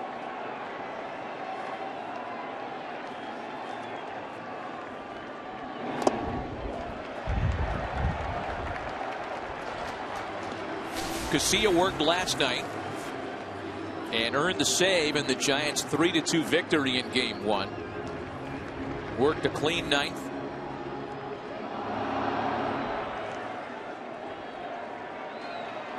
veteran right-hander who started the year as a setup man and then was inserted into the closer's role when Sergio Romo had his June troubles. 2 balls and a strike down to Rendon. As we mentioned yesterday, he has many different weapons to get you out. A live arm, one they're hoping that can get these 3 outs to give him another chance to extend the game.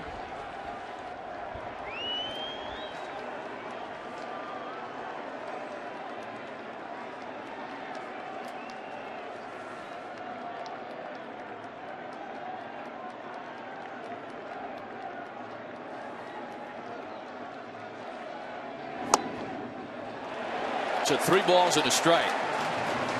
By the way, the last 5-hit game in the postseason was Albert Pujols' memorable Game 3 of the 2011 World Series in Arlington, Texas. 3 home runs among his 5 hits that night. Rendon sitting on a 4 for 4 and on top here, 3 balls and a strike. Full count now. It's a good pitch to hit right there. 3-1. He had a chance to drive that ball and just pulled it foul. Now lately we've seen more 3-2, 3-1 counts than we did the entire 8 innings that were being played by the 2 starters who were on a roll, and a lot more anxious moments, of course.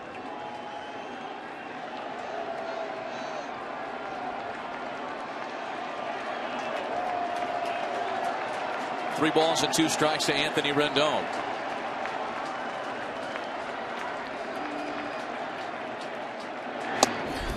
Got him on the corner.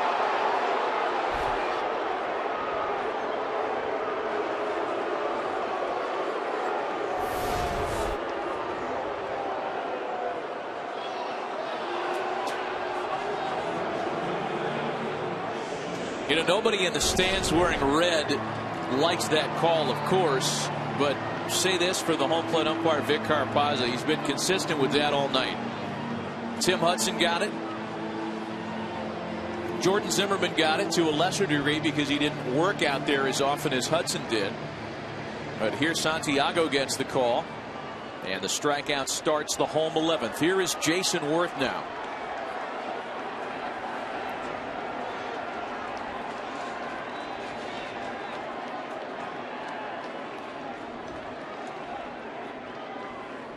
Worth has been held hitless tonight so far and takes strike 1. Well, the bottom line is a lot of close pitches on key counts where the hitter has not chosen to swing and the result has been a strikeout. That's where the frustration lies for the hitters, because they feel, based on their recognition of the strike zone, great pitches by the pitchers, but they think it's outside and not a strike, and that's on decision counts. That's not a 2-0, 2-1. Those are caught looking.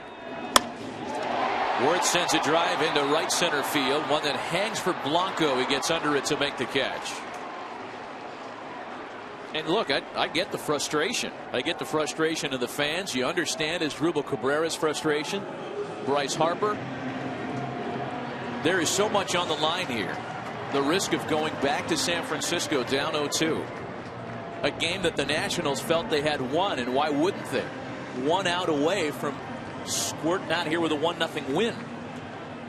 Yeah, no doubt, and that frustration is just going to mount. I think if you don't have a chance to take advantage of some 3-1, 2-0, which they've had lately, they just haven't taken advantage of it offensively with their swings. They've allowed it to get deep. A ball and no strikes to Adam LaRoche, who, like Worth, has been held hitless so far tonight. There you saw a little reaction out of Casilla. That was a really good first pitch that he had been seen called before and stepped off to gather his thoughts and emotions after the pitch was called a ball.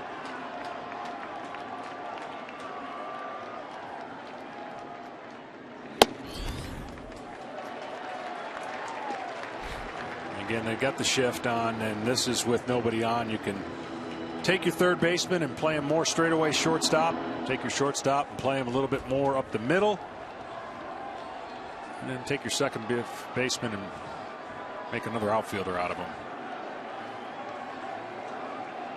2 balls and no strikes. The count to Adam LaRoche. Ian Desmond waits on deck with 2 away.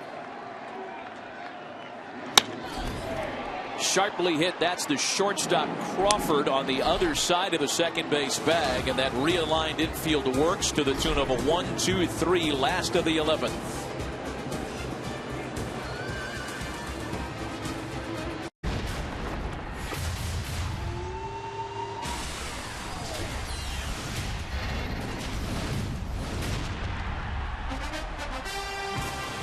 And welcome back to Fox Sports 1 coverage of Game 2 of the National League Division Series. The Giants and Nationals all tied at 1 apiece as we start the top half of the 12th with J.P. Morosi and John Smoltz, Matt Vasgersian. A game that the Nationals thought they had in hand. A starter that was dominating on top 1-0. Through 8 2/3, it looked like the Nationals were going to make this a best 2 out of 3 and send it back to San Francisco at 1 game apiece. The Giants had other ideas, scoring the tying run with 2 out in the 9th, and we have stayed there ever since. Top half of the 12th, Hunter Pence leads things off. Pence, Belt, and Crawford against a new pitcher on the mound for Washington. Their 4th reliever of the game is rookie right-hander Aaron Barrett. Made 50 appearances during the regular season, a perfect 3-0 in the decisions, and a very good ERA of 2.66. Quick arm action. Drops it a little bit. Timing very important. Slider, fastball, sink on his fastball. See that little drop of the arm from the backside and that timing of getting his hand in the right position. Could lead to some issues. They're hoping it's not right now. Throwing strikes.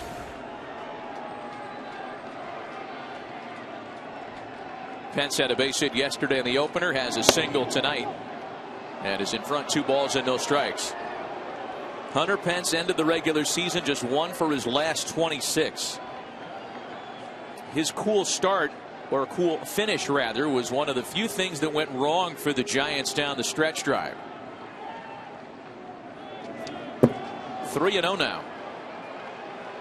Again, we've seen this from every reliever pretty much that has come in the game. First batter struggling to throw some strikes, adapting to the mound and the wind and all that, and then getting their bearings and battling back in the strike zone after being behind and giving the hitter the advantage and luxury of really condensing it down to fastballs.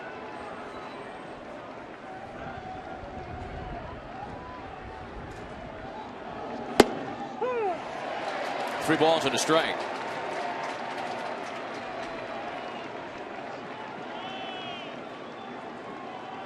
Rookie right-hander Aaron Barrett in the biggest spot of his brief major league career to date.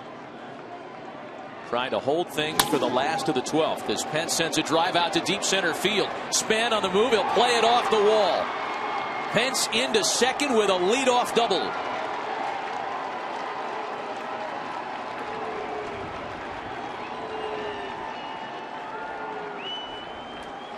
This guy will amaze every fundamentalist that tries to look at how he swings and hits the ball. Looks a little off balance, but the power and the extension that he has, this ball has a lot of carry, and Span, who can cover just about the whole ground in center field, can't catch up to it, and a leadoff double. And that's what happens when you get it down to a 3-0 and 3-1 count. So with a couple of left-handers due up, go ahead run aboard, a pitching change in the 12th.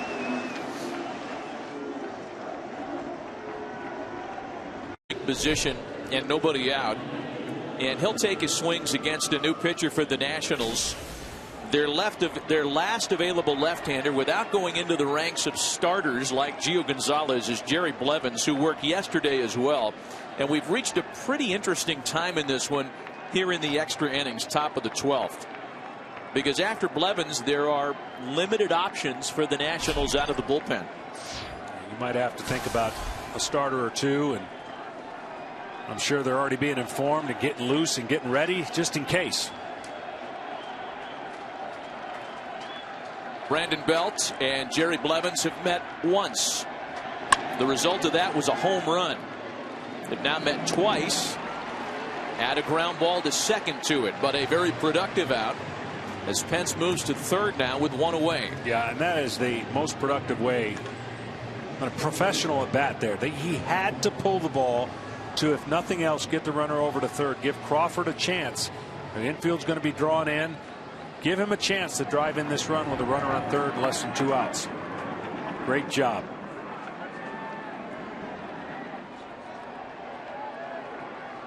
So now it'll be up to Brandon Crawford, and the infield comes in for the Nationals.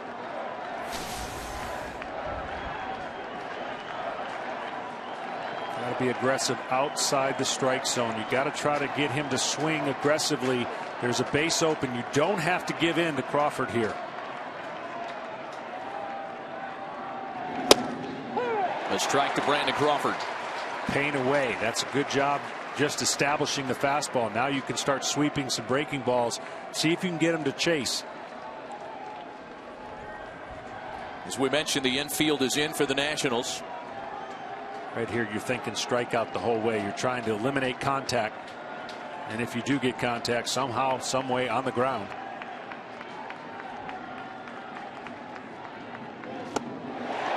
Swing and a miss, 0-2. Jerry Blevins is murder on left-handed batters.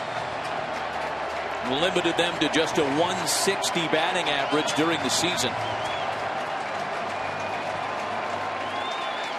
So with Belton Crawford here and the game hanging in the balance, you certainly understand the pitching change. Trying to strand Pence with one away. The 0-2. A ball and 2 strikes now to Crawford. Andrew Susac waits on deck, and he has been there before tonight.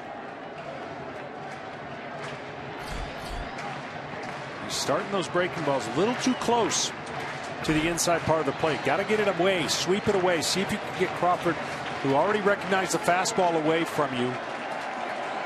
Get that catcher out more towards the right-hand batter's box if you're going to get that curveball away from damage. A 1-out runner at third, a ball and 2 strikes to Brandon Crawford. Little pop to shortstop. Desmond retreats on it. There are 2 away. That was pretty much a perfect pitch. You're looking for no contact, but if you get contact, it's got to be weak. Now another 2-out situation with a runner on third.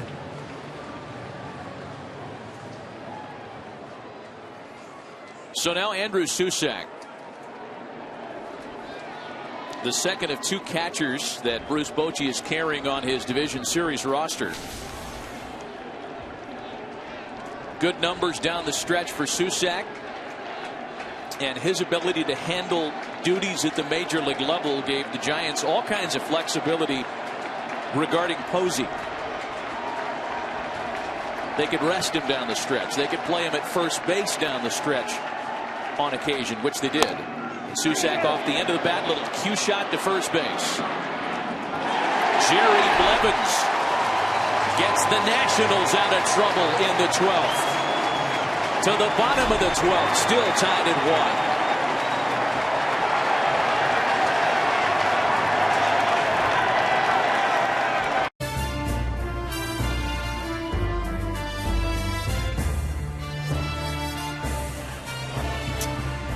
High stakes emotions in D.C. tonight, and a 1-1 tie hanging in the balance, bottom half of the 12th. Back from Nationals Park with J.P. Morosi and John Smoltz, Matt Vasgersian. To the bottom of the 12th we go.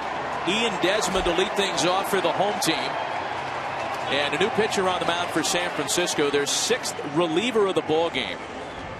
29-year-old right-hander Yusmeiro Petit, a major league record holder, one he established earlier this year when he retired 46 consecutive hitters, will take over on the mound here in the 12th. Yeah, he has been so invaluable for this team. He can do whatever you want, and right now they're needing him to provide some innings.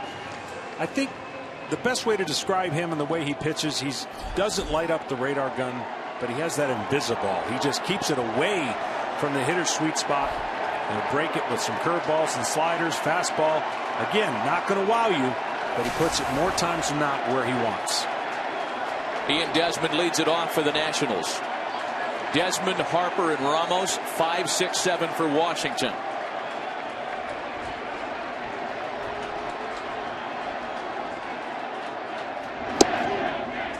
As we alluded to in the top of the inning, John, with some of these pitching moves that are being made late, deep into the extra innings portion of the night, we start to get a little clarity as to who may or may not be available to start moving on in the series. We know Game 3 is Doug Fister and Madison Bumgarner, but no starters beyond that have been announced. So now with Petit pitching in relief tonight, and he was thought to be a candidate for Game 4, it appears more and more likely that Ryan Vogelsong will get the ball in that assignment. Yeah, it sure does appear that way. But as a manager, when you're in these games, you do whatever you have to extend these games and win this game. This game winning for the Giants is so vitally important that it sets them up to do whatever they want to do, having Bumgarner pitch Game 3. On the flip side, for the Nationals, what's been so successful in their starting rotation, the depth of it, in a 5-game series, they have the best on paper matchup because their starters are so good. But if they don't go to San Francisco 1-1, that may not matter. Gio Gonzalez waiting to see if he'll get the ball in a starter's capacity in this series. The thought is yes. And there's ball 4. The winning runs aboard to start the home 12. You know, if this goes longer, there are 2 relievers still available to Randy Knorr, as he's got Craig Stammen and Rafael Soriano available, but he may well choose to go to a Gio Gonzalez or a Tanner Roark if we keep going tonight. So this gets dicier the longer we go tonight. It does, and seeing Gio in dugout, I think that's what we saw. Yeah. I think he's two innings away from that even being a thought, I would think, based on the 2 guys that are left, but anything's possible. We've seen it already. This postseason couldn't have started with more drama. Bryce Harper now. 0 for 4 tonight. It's been a frustrating night for Harper.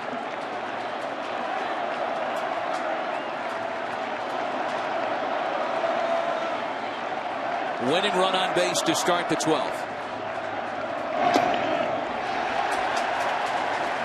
And Petit having a little trouble locating early on. Well, so far every reliever really has come into the game and they've struggled in the first batter that I can remember throwing strikes. We saw a leadoff double last inning. That run didn't score. He struggled. 3-0, got to 3-1, and Pence hit the double. And Petit has fallen right into that category. We're struggling to throw strikes early and having to work his way back into hitter counts. It's almost difficult to remember, as that throw by Petit almost went bad. It's almost difficult to remember early on tonight, John, the pace that was established between Tim Hudson and Jordan Zimmerman. I mean, we were swimming right along. Quick outs, ground balls against Hudson, and very quick outs against Zimmerman. Yeah, it was not a record pace, but pretty close.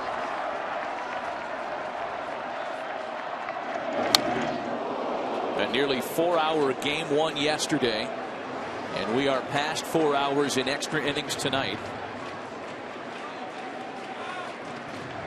And the deliberate pace of this, understandable, with so much on the line.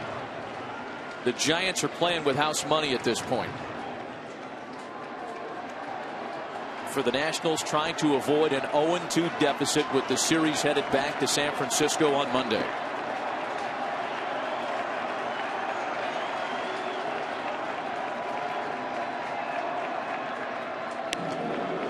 For Bryce Harper, by the way,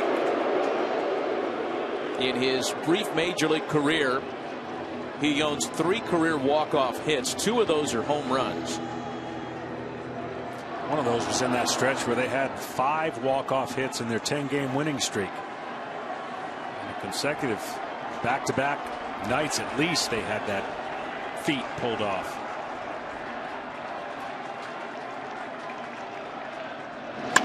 The 1-1 to Harper. A high drive to center field.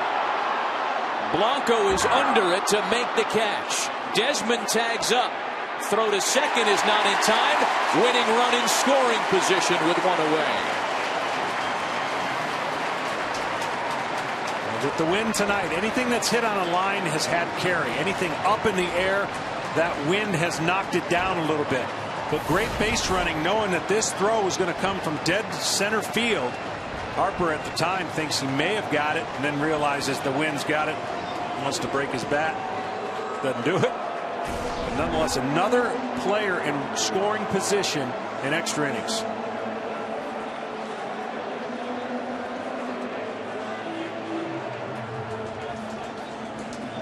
The batter will be catcher Wilson Ramos, who has a single on his line tonight, in addition to a couple of strikeouts, one most recently against a series of Sergio Romo sliders that were vintage 2012. Ramos has struggled with pitches away out over the plate. Really been reaching for those pitches. A mistake in is where he probably will have a chance to drive the ball and get a hit. But anything away, he has not shown yet the ability to make that adjustment.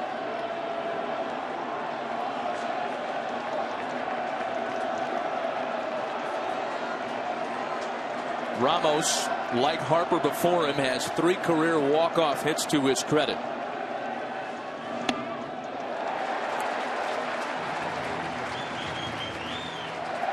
The Giants bullpen is busy with Tim Lincecum up in relief.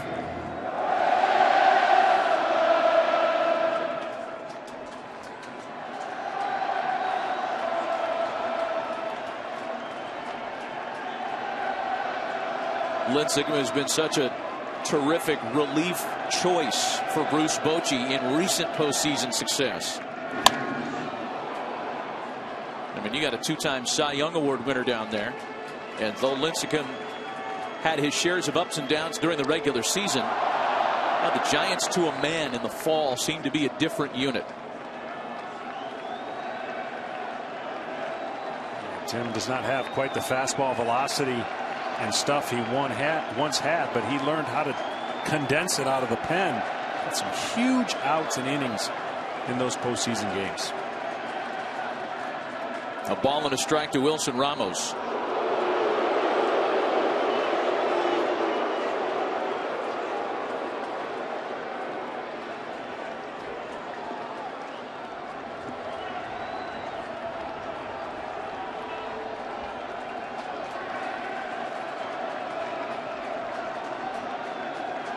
The pitcher spot due up next. Nate Schierholtz, the ex-Giant, who came in with a big pinch hit double in game 1, would bat for the pitcher. Again, that was the spot once occupied by Asdrubal Cabrera, who, along with Matt Williams, was ejected from the game earlier tonight.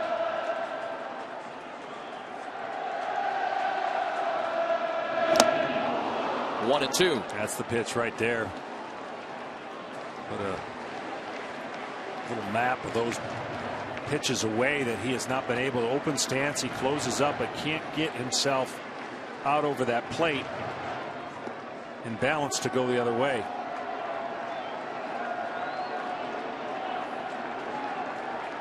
Trying to pull the ball on those pitches won't work.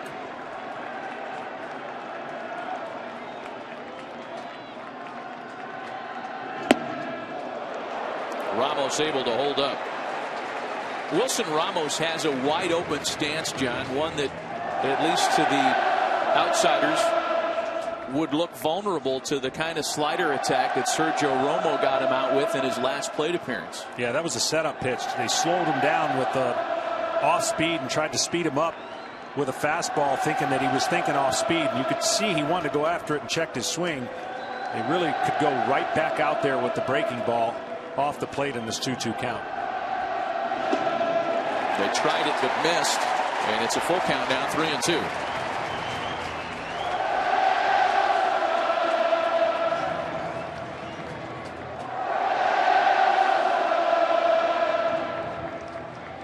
More than likely, same pitch going to be try to make it closer to look like a strike on 3-2. You throw a breaking ball, even if you walk them, you set up the double play ball. Anything to avoid contact to his strength inside part of the plate. Winning run at second. And again, Petit looking it back. There's nobody there to cover a throw, by the way. That's just Petit looking Desmond back into the bag. And on none of those looks did either Crawford or Panic move to cover a would-be throw. The 3-2. Got him swinging. With the cutter away. Tight little cutter on the outside part of the plate. Just not much movement, but you see it cut to the outside. That portion has given him trouble all night.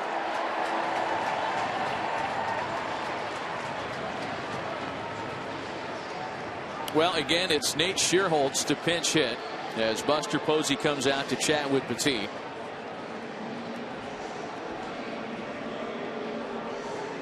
And Nate Schierholtz was really the final piece to the puzzle for the Nationals. Signed a minor league deal with Washington August 18th. Spent most of the season as a Cub.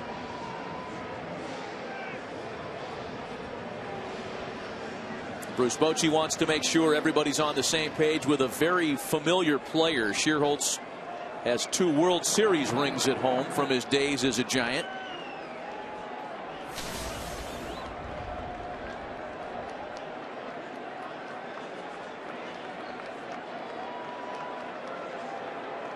A career .272 pinch hitter, and the Giants aren't going to take any chances with him. That's going to set up Danny Espinosa.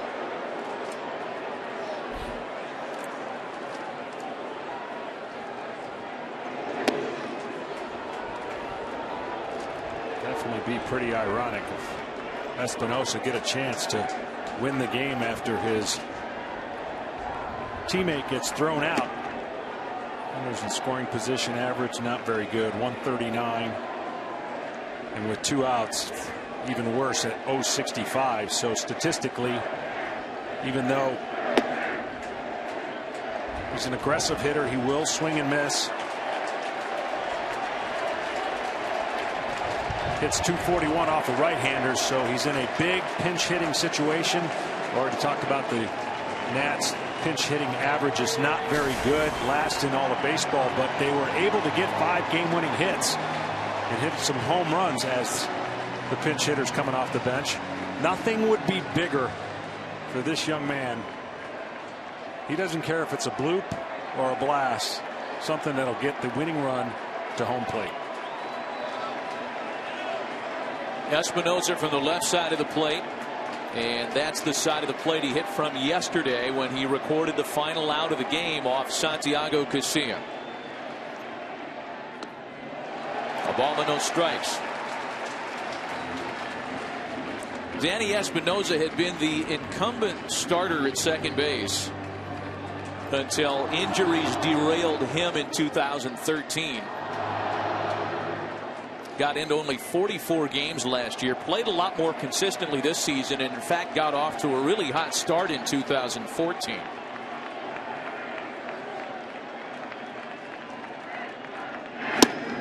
One and one to him.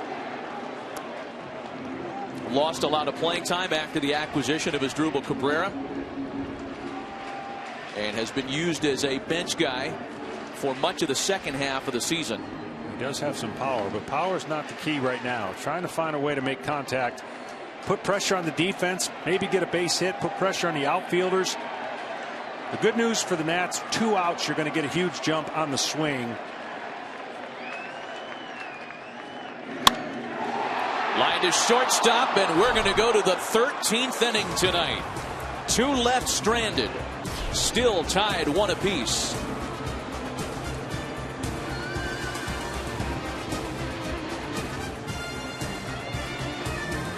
The air quite a while ago. What we thought we knew about these postseason teams turns out we don't know a whole lot. Now, we thought that the Nationals were on the way back to San Francisco, having tied this series at 1 apiece. They were on top 1-0 with 2 out in the 9th. Jordan Zimmerman in nothing but control. Craig Stammen is the new pitcher for the Nationals, and his first pitch to Juan Perez glances off his glove right over to the new second baseman. as Danny Espinosa gets it over to LaRoche for out number 1. Stammen made 49 appearances during the regular season. Appeared in yesterday's opener as well. Formerly a swingman with some starts on his career bio. He's had a lot more success out of the Nationals bullpen, but is capable of more than just one inning of relief, something that's more and more important all the time tonight.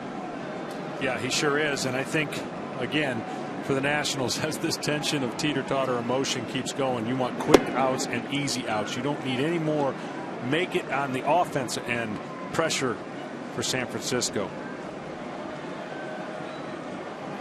Gregor Blanco is hitless tonight. Both teams have had opportunities in the extra innings. The Giants in the 12th got the leadoff double from Hunter Pence, only to be turned away. The Nationals in their half of the 12th, the leadoff walk. Runners at first and second with 2 gone, and the Giants turned them away. The breaking ball misses, and it's 2-1. Stammen, of course, we talked about his funky mechanics and how he leads that shoulder or dips it down. But he's got some pretty good stuff and makes the adjustments to put himself in the best position to throw a pitch.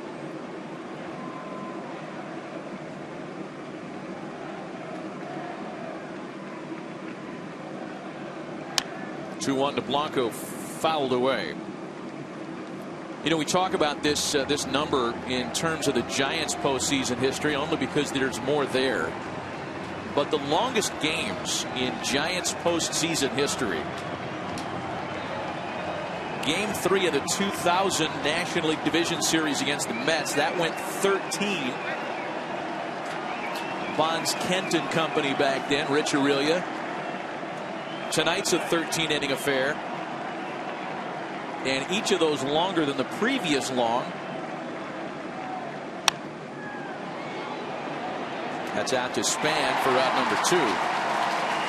The previous long being the first game of the 1924 World Series, John Smoltz, that went 12 innings. And what a night it was. 24? Back in 24. Remember that one? I'm having trouble pulling that up in the Rolodex. You and me both. It's a bad time to lose your internet connection. So here's Joe Panik now, who's 2-out walk in the 9th. Started the game-tying rally. And we are still locked up in that 1-1 score. They pitched him pretty good. You haven't seen this many awkward swings out of him. This now being the 3rd game, so he is human after all. 5 hits his first 2 games and seemed locked in on every pitch. But up until this point, goose egg. Nationals have the top of the order in the bottom of the 13th inning. Span, Rendon, and Worth.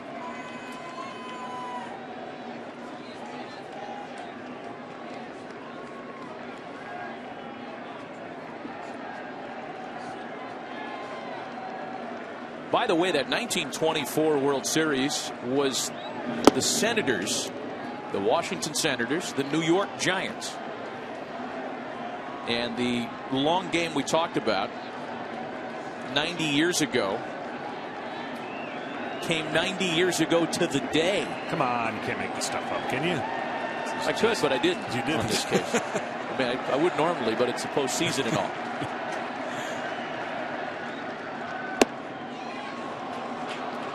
Three balls and a strike. A guy that's not known for much power. Short stroke. Hit some balls to straightaway center yesterday. If he gets the pitch he likes, I got to think he's thinking about it here, maybe. Something with 2 outs to try and drive. He took a rip on 3-1, a full count now, 3-2. Buster Posey waiting on deck. A well-earned day off in the series tomorrow, one that both teams will use to travel to San Francisco. Short little flight there. Should get in 3 or 4 in the morning. Little puddle jumper. Well, the Nationals got to the ballpark today with their bags packed. And Panik slaps it out to shortstop for Desmond. Another chance for the Nationals to walk off the Giants to the bottom of the 13th. top of the order, still tied at 1. Game 2 of that series tomorrow on TBS. Orioles and Tigers, Angels and Royals. That's the doubleheader with 2-0 elimination games at both venues. Here tonight, I'd have a hard time believing any of that can match the drama we've seen here. An RBI single by Anthony Rendon gave the Nationals a 1-0 lead that they enjoyed until there were 2 out in the ninth. That's when Pablo Sandoval's game-time double sent us to extra innings. Buster Posey nearly scoring what would have been the go-ahead run, and after a review, the call was upheld. It was tied 1-1 then. It's tied 1-1 now. Bottom of the 13th for the top of the Nationals order. There have been 2 ejections in this game, as Asdrubal Cabrera and Matt Williams both ejected. Yusmeiro Petit continues in his 2nd inning of relief. And a bouncer that's a fair ball, playable for Belt, 1 gone. Can you imagine? And I'm going to say that chances are this is going to happen. That if that was the tying run, and that review had to be looked at, the drama, and the fans, the difference between a win or not. Yeah, as it turned out, that didn't win the game for the Giants. No, but it certainly was a unique way to get that suspense. There's no doubt. 1 gone for Anthony Rendon, who was not responsible for making an out until the bottom of the 11th tonight. 4 for his first 4. Exactly half of Washington's hit total this evening.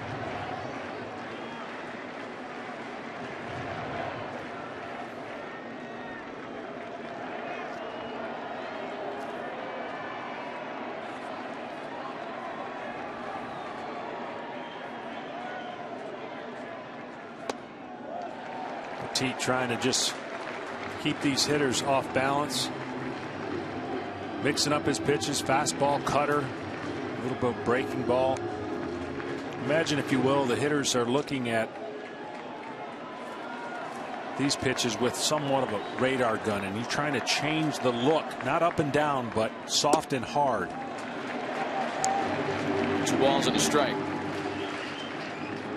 We saw early on Zimmerman just said, here, I ain't going to do nothing but just keep riding you fastballs, throw a couple up, change the eye level of the hitters, and he kept the Giants off balance with just pure aggression with the fastball. Everybody else that doesn't have that fastball has to use a different way to get the hitter off of it.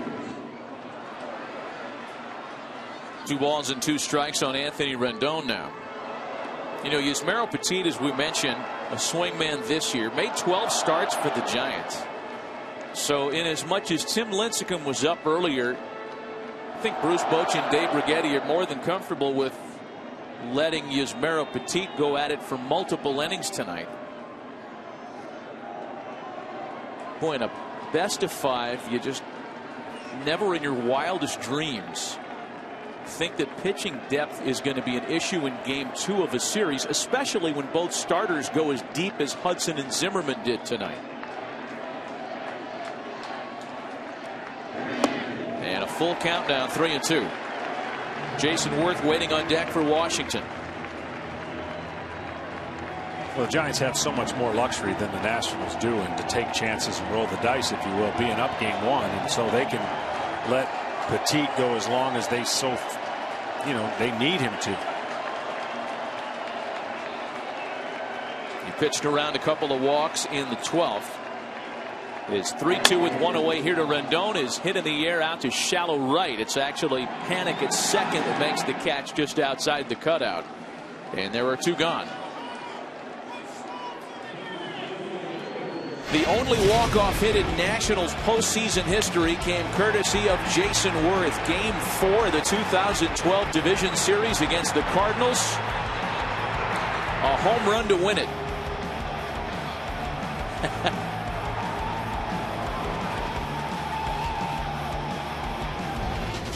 I'm going to say similar scene. If he's able to do that, that would be an exhausting, exhilarating way to end a night where emotions have been Right at the edge of their seat. And it would be a redeeming moment for Jason tonight, who's endured an 0 for 5 so far. 0 for 7 thus far in the series.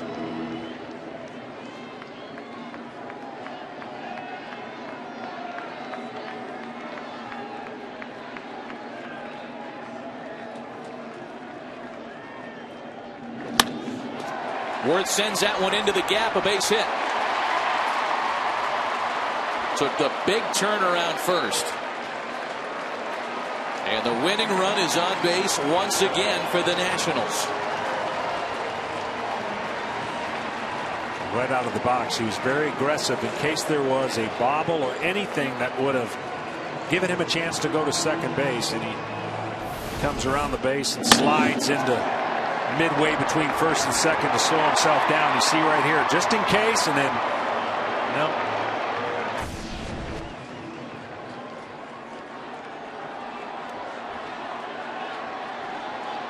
So Adam LaRoche also hitless so far tonight through his first 5 plate appearances. Winning run at first with 2 gone.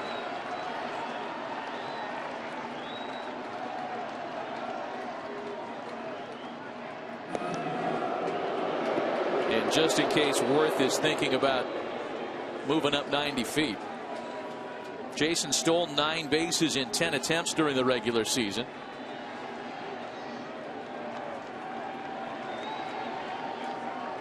Not a lot of head-to-head experience between LaRoche and Petit. 0 for 3 with a strikeout. Another check-in. Well, we've documented the shift on the infield. The outfield's going to play deep, try to prevent doubles pretty straight away, because in the air he's not the same hitter as he would be on the ground. So they're trying to prevent anything to get between the outfielders, which inevitably would score the run with Worth's speed.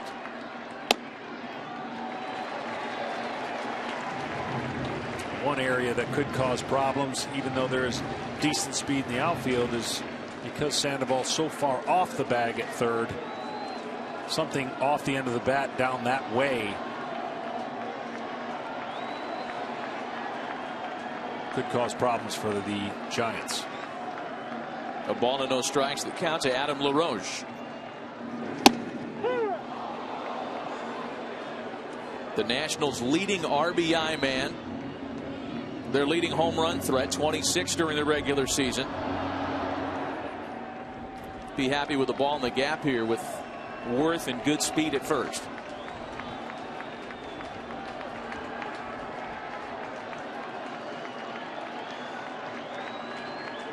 A ball and a strike. LaRoche behind 1 and 2. The Giants haven't had many scoring opportunities, but they cashed in on the most important one in the 9th inning with 2 outs, nobody on, and rallied to tie the game. Almost took the lead with the slide at home, but then they had a runner on third with 1 out, and the Nationals pitched themselves out of that inning. That's been pretty much it as far as great scoring opportunities for either team.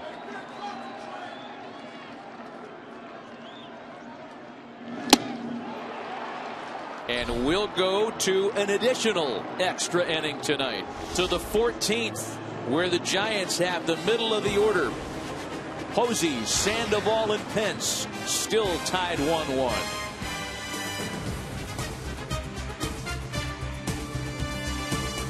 Kansas City American League wildcard matchup that pitted 2 of the best starters in the circuit, John Lester and James Shields.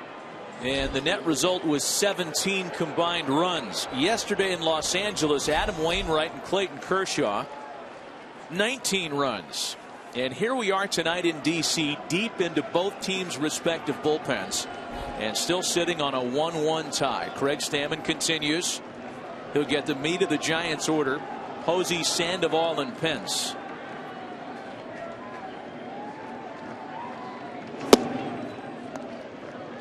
You'd have a hard time explaining to somebody that had never seen baseball before that it's actually the same game. A day after it seemed like nobody could get anybody out in Los Angeles. An unbelievable Cardinals-Dodgers game yesterday. pitching has ruled the night tonight in D.C.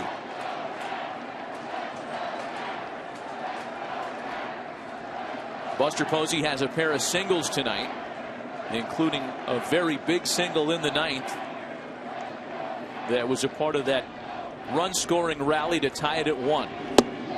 Yeah, a big inning here is like getting 2 hits in 1 inning. Is considered a big inning the way this game has gone. And yet, to your point, Cardinals I think scored 8 runs.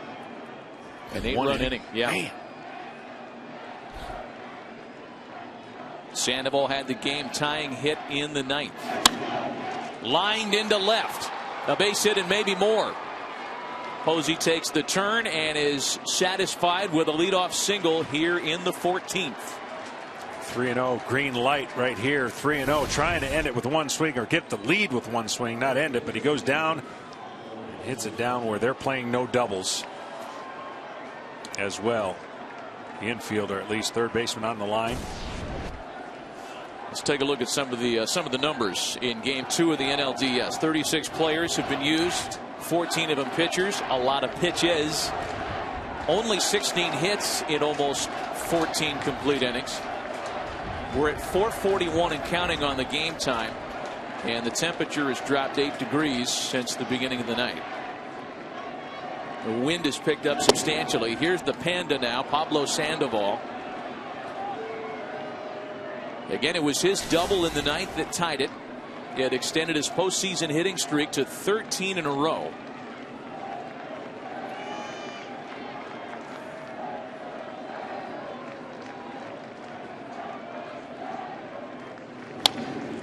A ball and a strike. It's just difficult to predict what Sandoval is looking for or where he will swing. It truly makes him the wild card. And in the postseason, he seems to slow it down more. He's more relaxed. I would say in the regular season, definitely more an aggressive hitter. And so this time of the year gets him more locked in for whatever reason. But he just sees the ball and puts the bat to it more times out of not. A ball and 2 strikes. And I always talk about quadrants as a pitcher, and some guys' quadrants is like a coffee can. You can't get them to expand the strike zone. You've already seen 2 pitches up that he could swing at. He could swing at a curveball or slider in the dirt right here just as easily, and not a lot of guys do. But the flip side of that is you could have it 2 inches above the plate, and he could golf it for a double or a home run or a single. He has that capability to disrupt a pitcher's plan. A ball and 2 strikes. Took a whack at another pitch up in the zone. Sends that into shallow left. And Harper is there to make the catch. It's a big first out for Craig Stammen.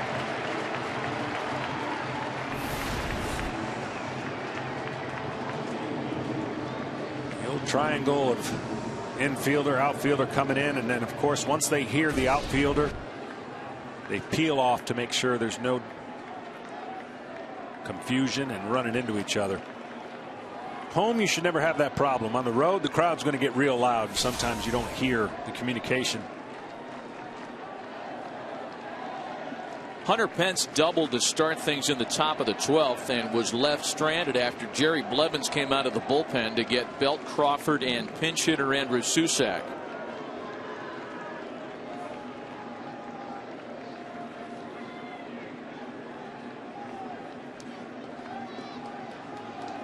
Leadoff base hit by Buster Posey. He represents the go-ahead run with 1 away here in the 14th.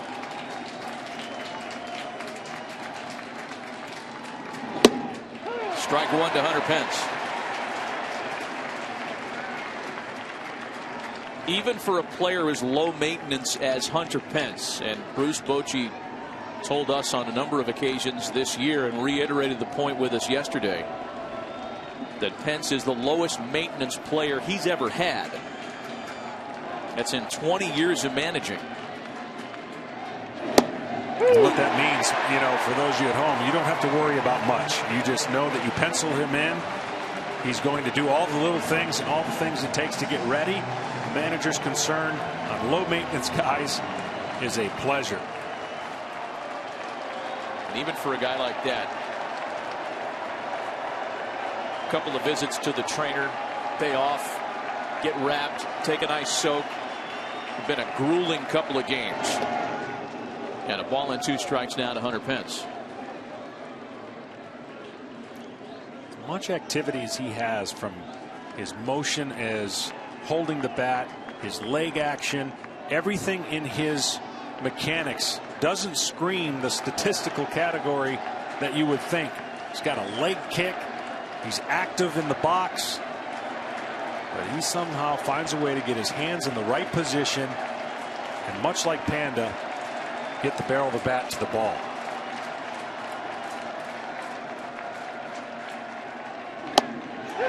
Got him looking.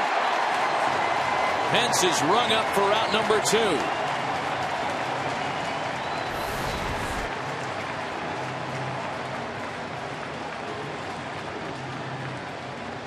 Ball had a little tail back over the outside part of the plate. Pence probably thought it was a little bit out and up. But you saw that leg kick there in his hands, and he never was able to pull the trigger because the fastball beat him to the spot. Brandon Belt now, he's been held hitless tonight.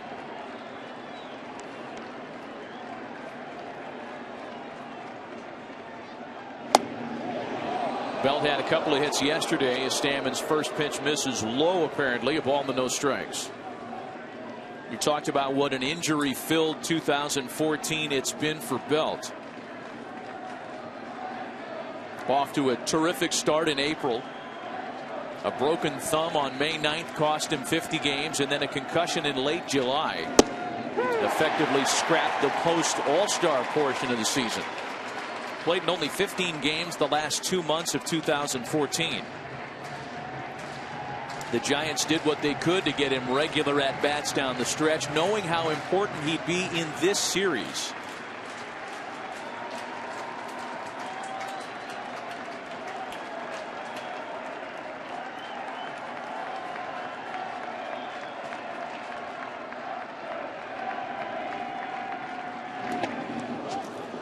That one bounces, but not far enough away for Posey to advance, and it's 2 balls and a strike.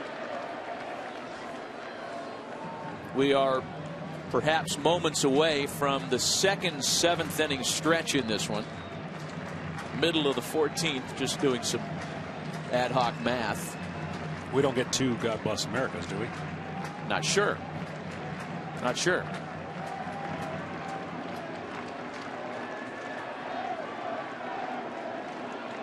We did get 2 presidents' races, however.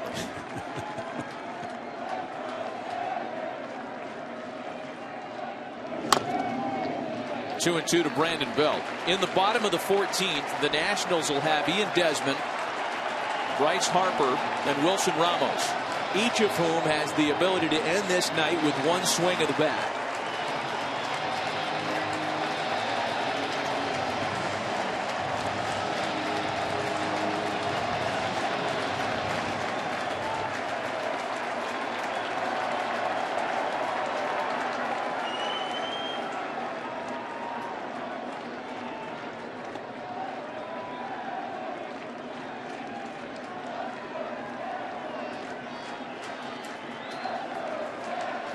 Good thing for a lot of these people, it ain't a work day tomorrow. Or it could be, but for a lot of them it's Saturday. Chance to warm up and sleep it off. It'll all be worth their while if the Nationals can bounce back here. That one does bounce away from Ramos. Posey trying to advance and is thrown out. Some momentum to get the Nationals into the last of the 14th.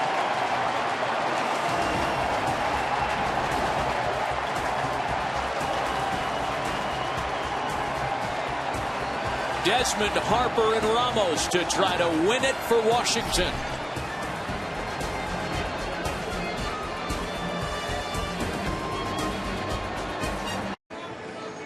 There has been, if you're curious, only one League Division Series game longer than ours tonight, and that was Game 4 of the 2005 NLDS between the Braves and the Astros, an 18-inning affair, which I suspect you have a recollection of. Yeah, not a good one. We had a big lead. Hudson started that game. LaRoche hit a home run. 18 painful innings later, we're on our way home because our series ended. I do believe that the Astros at some point during that 18 innings, I think threw a 9-inning no-hitter out of relief. Ironically, that same year the Astros played in a World Series game that went 18 innings against the White Sox well. There were a handful of LDS games, or one LDS game longer than this one in the National League. A handful altogether. You saw that Mariners-Yankees game there, the 1995 series between the two of them that went 15 innings, game 2 of that series. Ian Desmond leads things off here for the Nationals.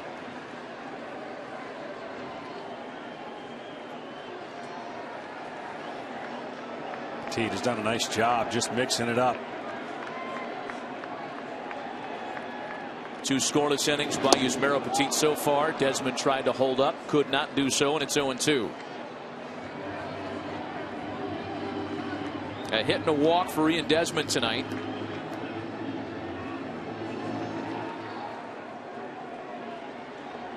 He had an 0-for-4 opener yesterday in which he stranded 5 base runners. All would be forgotten here if he were to come up with something to start a game-winning rally.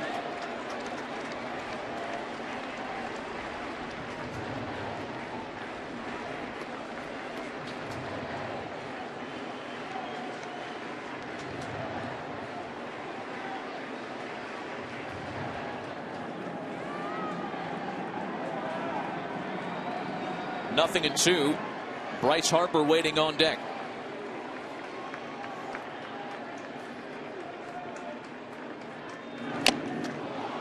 Really late.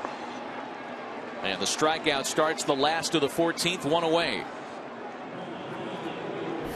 He makes 87 look like 97 after a couple of those breaking balls. That's what I was trying to talk to you about. What a hitter sees sometimes isn't exactly the miles per hour that will wow them. It's just the change of speeds and the lack of any kind of continuity. So here's Bryce Harper once again. Hitless so far tonight. Though it looked like the fly ball he hit in the bottom of the 12th was going to contribute to a game-winning rally. Desmond had walked. Then Harper's fly ball sent him to second with 1 away. But Petit was able to strike out Ramos. Then after an intentional walk, he retired the side when Danny Espinosa lined to shortstop.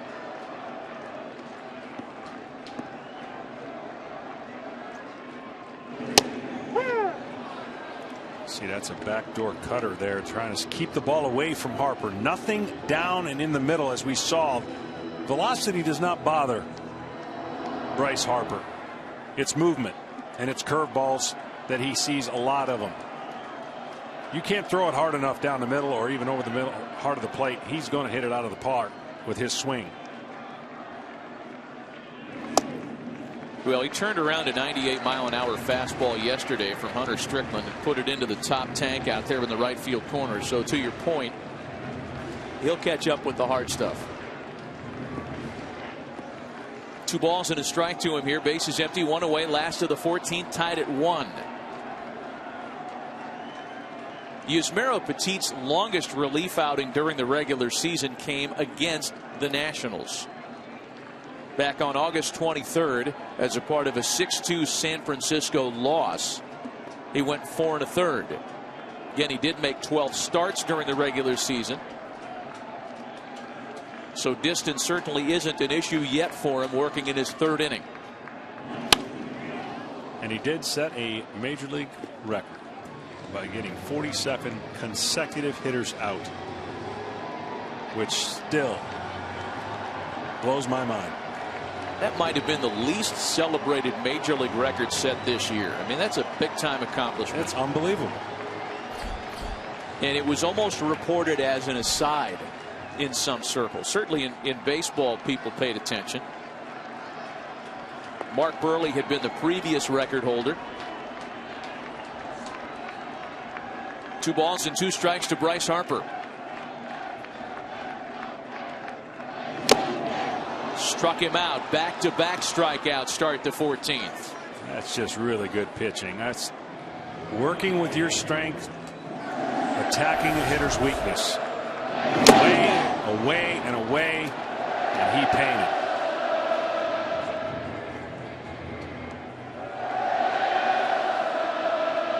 About 2 hours and 45 minutes ago, that Wilson chant was loud.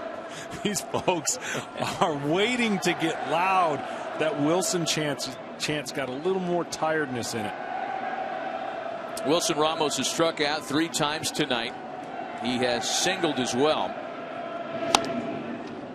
Those breaking ball sliders have given him trouble for most of the evening. Behind 0-1 now. Game 3 of the series on MLB Network on Monday.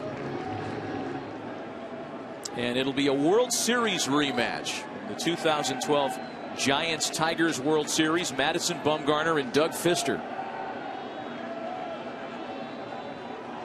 And we still don't have any clue as to whether or not that's going to be an 0-2 series or a 1-1 affair. And Ramos is behind 0-2.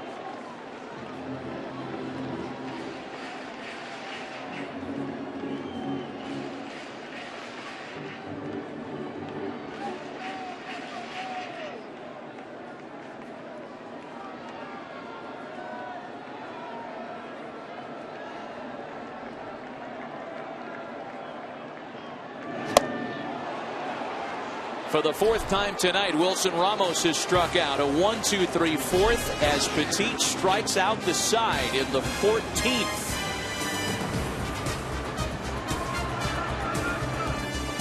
Go now that this game became a 1-1 tie when Pablo Sandoval sent this double into the left field corner. It brought in Joe Panik, and the game almost saw a go-ahead run. Buster Posey thought he beat the tag. The original call was out. The call was upheld after a review, and we've been sitting on 1-1 ever since. Yeah, 2 great things happened in that play. The relay, of course, the ball in the corner. Harper gets it in, and a great short hop by Ramos. Craig Stammen continues. He gets Brandon Belt to roll over a ground ball for Danny Espinosa, and there's one away.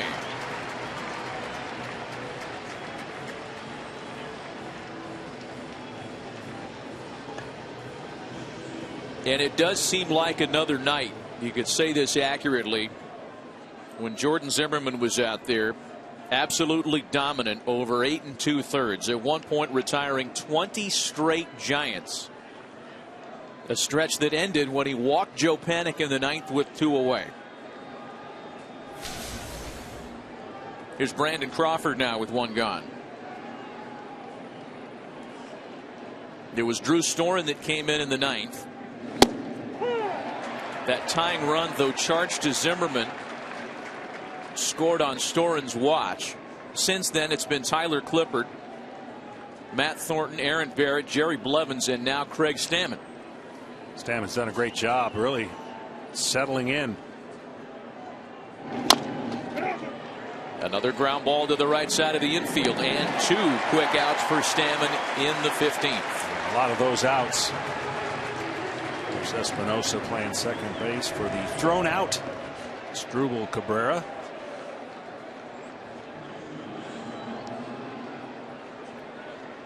Call that a professional beard, by the way.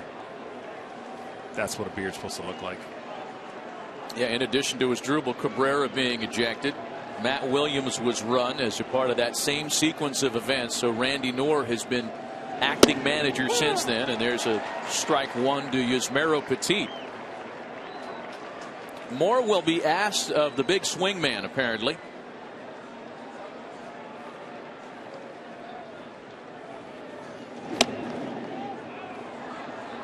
A ball and a strike. So just looking at what is available still on the bench for Bruce Bochy, he's got Joaquin Arias. He's got Gary Brown. And before we can even get too much farther into it, we'll go to the bottom of the 15th.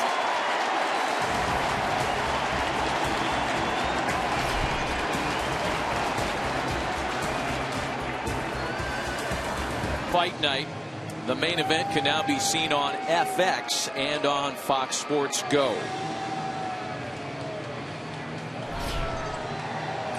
Well, precious few options remain for Randy Knorr and Bruce Bochy tonight. Just 2 bench guys for each side, and the Nationals are going to use one of them to pinch hit and lead things off in the home 15th. That's right, America, home 15th. One of the 2 ex-Giants on the Nationals bench, Kevin Franzen. It'll be Franzen, then the switch hitter Danny Espinosa, and top of the order Denard Span against Yusmeiro Petit, who in his 3 relief innings tonight has yielded only 1 hit and has struck out 5.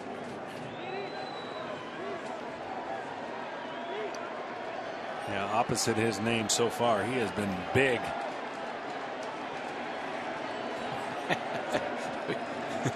That's the kind of wordplay you get after 15 innings, America. That's right. He's not petite. He has been big. First pitch from him to Kevin Franzen's in for a strike. There's not a single call that Vic Carapazza could make today that's not going to elicit some kind of reaction from the fans. Yeah, the fans have gotten some serious exercises without even really moving. They just stand up when the Nats are batting and they sit down when they're pitching. And this has been going on for quite some time.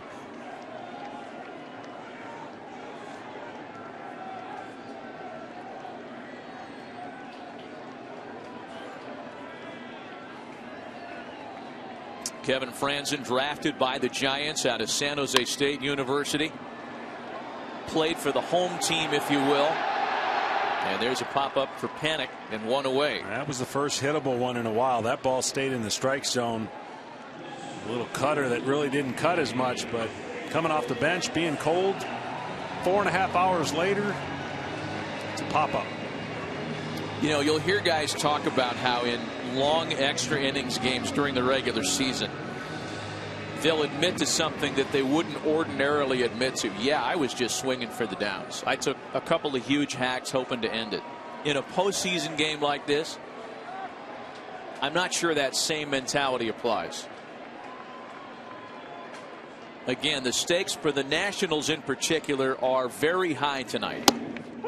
They're at risk of going back to San Francisco for Game 3 of the series on Monday, down 0-2.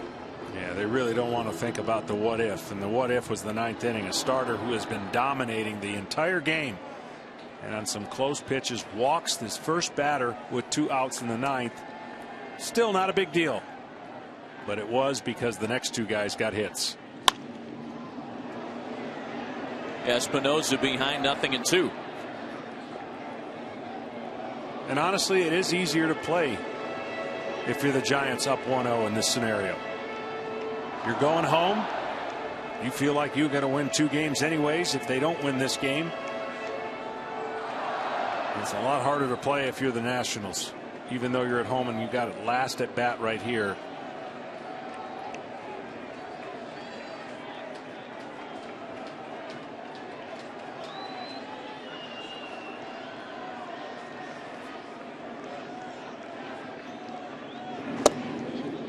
Two breaking ball, tried to wrap around the corner and missed. It's a ball and a strike. 2 strikes rather.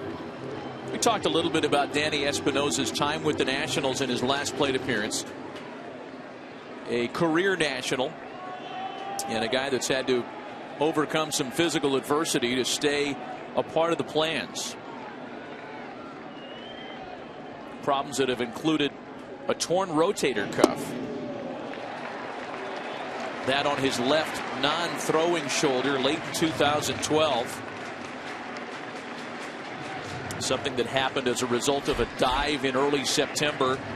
Tried cortisone shots.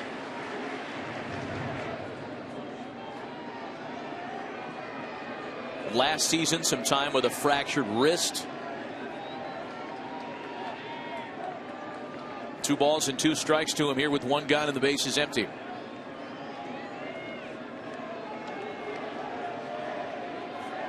So for the Nationals, after Kevin Franzen was used off the bench, and again there was some controversy involving whether or not he was announced earlier in the game to pinch hit, Only Jose Lobaton remains among position players.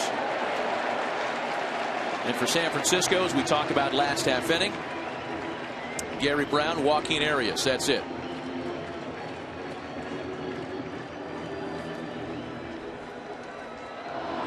Full count, 3 balls and 2 strikes.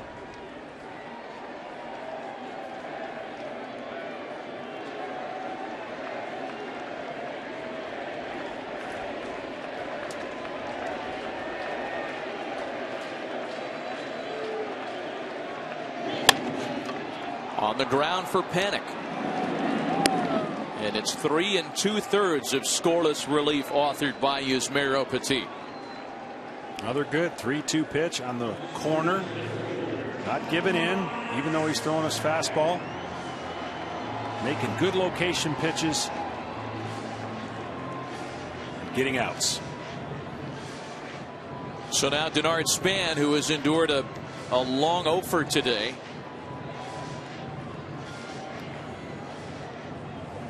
Can easily see why these 2 bullpens are ranked 2nd and 3rd respectively in the National League.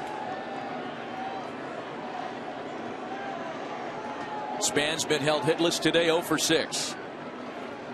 The 30-year-old former first-round choice of the Twins will try to start something with 2 gone. A franchise record and National League leading 184 hits for Span during the regular season. He gave up both of those titles for the chance to start a game-winning rally here tonight.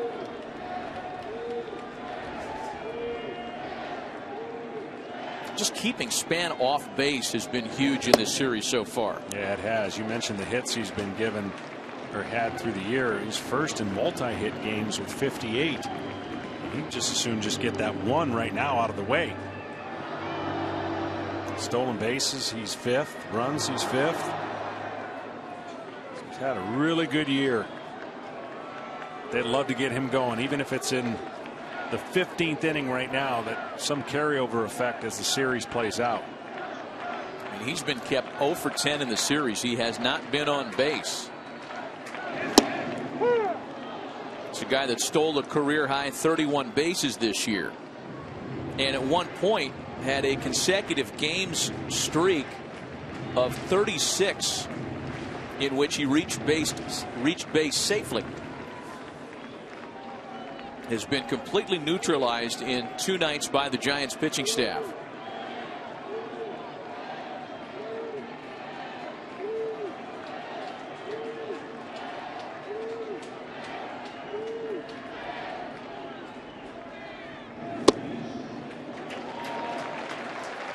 If this game goes to a 16th inning,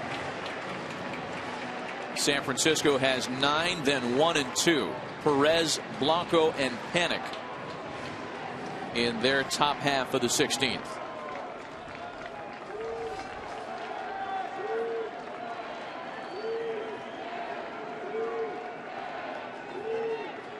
Three balls and a strike to Denard Span.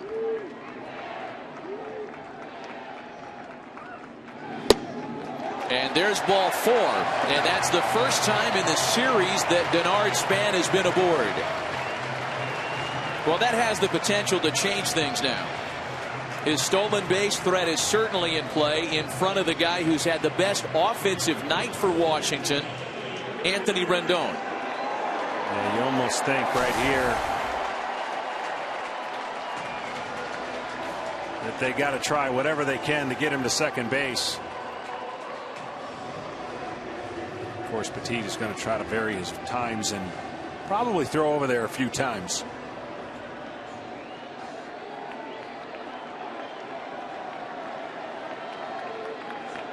Again, 31 bags during the regular season for Denard Span, a career high. He's aboard as the winning run with 2 out. He'll stay put on the first pitch to Rendon, which is hit in the air, popped up foul.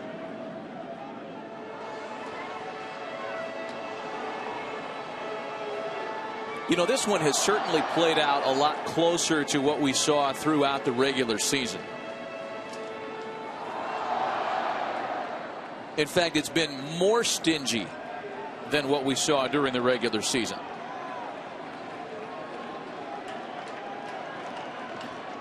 The 8 postseason games that led into this one played out in a completely different fashion with a bunch of offense.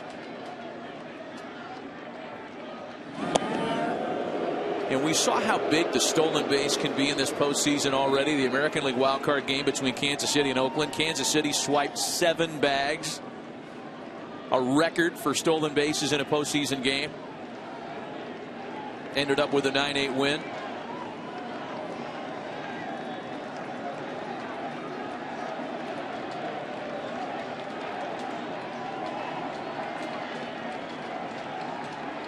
Span stays put again, and it's 1-1 to Rendon. Well, it would be fitting with 2 outs and nobody on and a walk. That's how this happened in the 9th.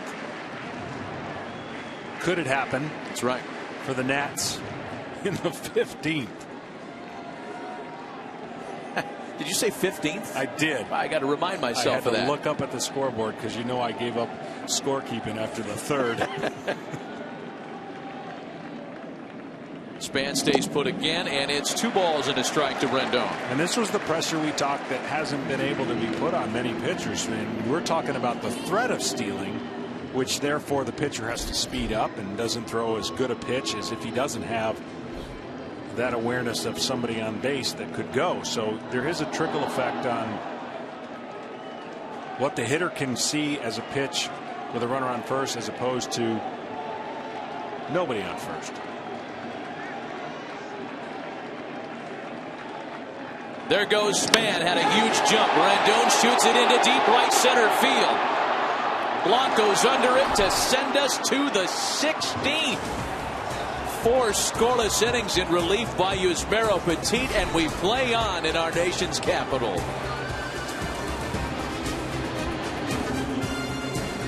Out there for a long postseason game.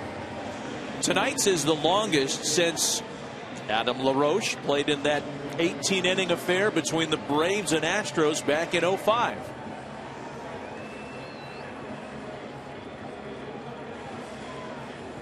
I tried every spot in the clubhouse, dugout, you name it, to try and get a rally going. That's what guys will be doing. They'll try everything they can. They'll try a food rally, which I tried a lot during that game. They'll try different seats, different positions in the dugout, anything. I, of course, was scheduled to pitch game 5 if that were to happen back in Atlanta, and it never did.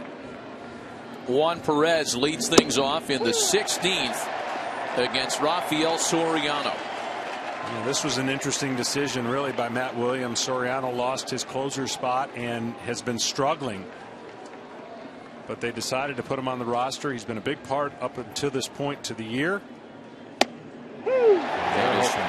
Quickly in front, 0-2. He can regain the form.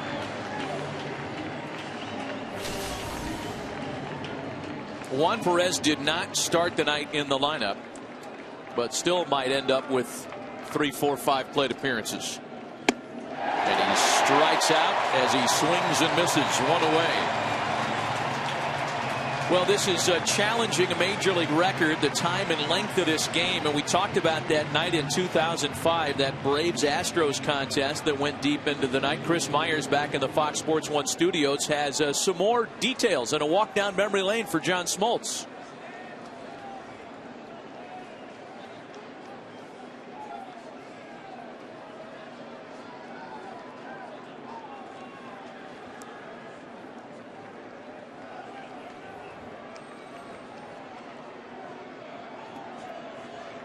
Astros celebrate after 18 innings.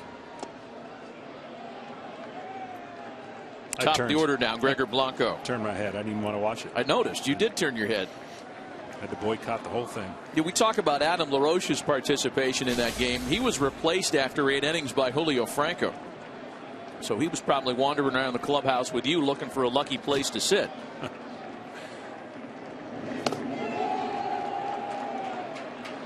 You mentioned Rafael Soriano being relieved of closer's duties in the second half of the season. after such a great start to 2014. We talked to Matt Williams and pitching coach Steve McCaddy about that conversation and about that decision before the series began. And they echoed the same sentiment that Soriano, for his part, was fine with the decision. He knew he hadn't been effective. And he told Steve McCaddy and Matt Williams on a couple of occasions, look, I just want to win.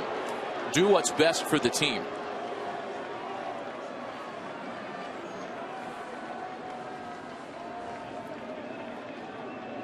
The 3-0 pitch is in for a strike, and it's 3-1 to Gregor Blanco. Well, this crowd is stuck in there as long as they could. I think with each inning, probably 300 to 500 people have been exiting, but this, for the most part, they have stuck in here and tried to rally their troops. Popped him up in foul territory. Rendon, and 2 away. Just how the way the season broke down for Rafael Soriano before the All-Star break and after the All-Star break. Been doing this a long time. He's pitched some pretty big games, but down the stretch just lost the feel of that natural cutter. Started getting flat over the middle of the plate. As a closer, you don't have chances to really fix it with bullpens per se. So they took him out of the spot and tried to find places to get him going without that kind of pressure of finishing a game. And like you said, Matt, he's been a trooper with it and just wants to win. Joe Panik hitless tonight. A ball and a strike from Soriano.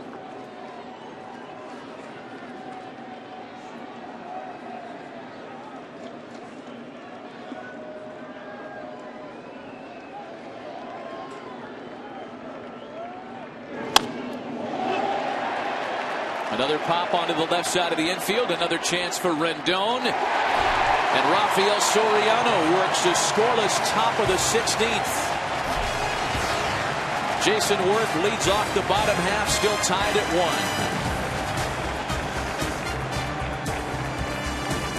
1. Here in D.C. It's been that way ever since the Giants scored it with 2 out in the top of the 9th, and there aren't a whole lot of bench options left. Counting the entire rosters for Washington, they've got Tanner Roark, who's warming up as we speak, and only Jose Lobaton among position players. We kind of don't count Fister, Gonzalez, and Strasburg starters, though they are technically available. San Francisco, we don't really talk about Peavy and Vogelsong being available. They've got 2 position players left, as we've talked about. Hunter Strickland pitched yesterday, and Tim Lincecum has also been up in the bullpen for the Giants. Based on that, you see Roark going to be the guy that's all they have pretty much left. For the Giants, they have some opportunity to close out a game with Strickland and then use their last resource in Lincecum. Jason Worth leads it off for Washington. He has singled tonight. The base hit came in the 13th.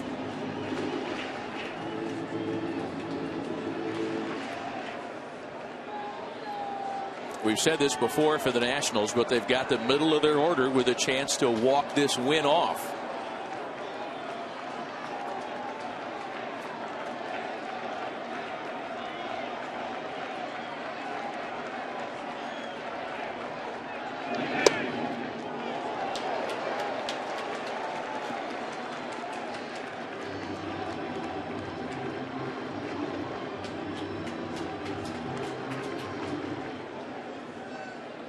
Tanner Roark continues to throw in the bullpen for Washington.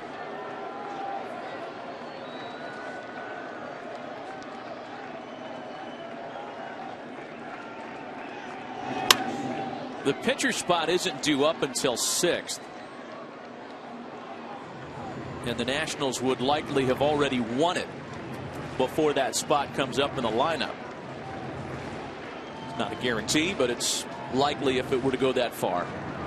So the fact that Roark is up and throwing would indicate that Randy Knorr is only comfortable with 1 relief inning out of Rafael Soriano tonight. And that stands to reason for a guy that's used in short relief, and a called strike 3 taken by Jason Worth. And that's the pitching backwards that the Giants have seemed to be doing to Jason Worth. He's had such great numbers, looking off speed possibly, and maybe thinking that ball was down, but another really good pitch by Petit. He just seems comfortable, even if his insides aren't. He's been making pitch after pitch, as has everybody who's entered the game, really, after the ninth. Really true.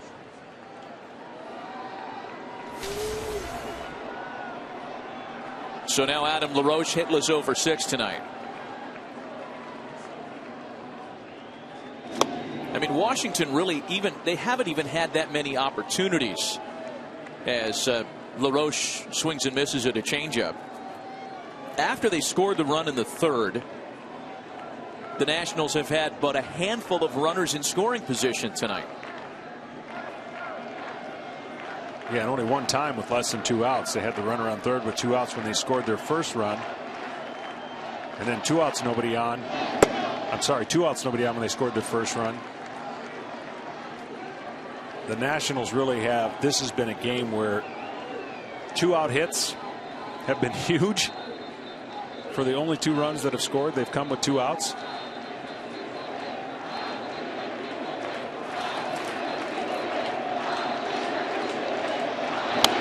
A ball and 2 strikes to LaRoche.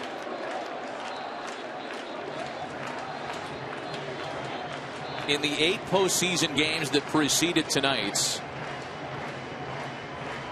an average of 10.9 runs were scored.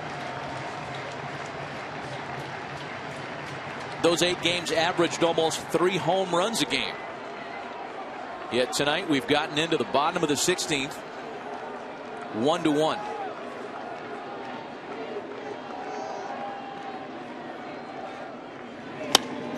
LaRoche with a big ball out to right.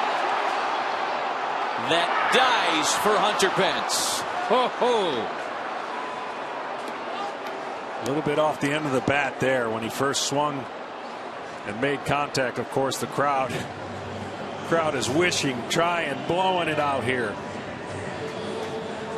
Big swing, but not exactly the meat of the bat. But it sure did get everybody's attention.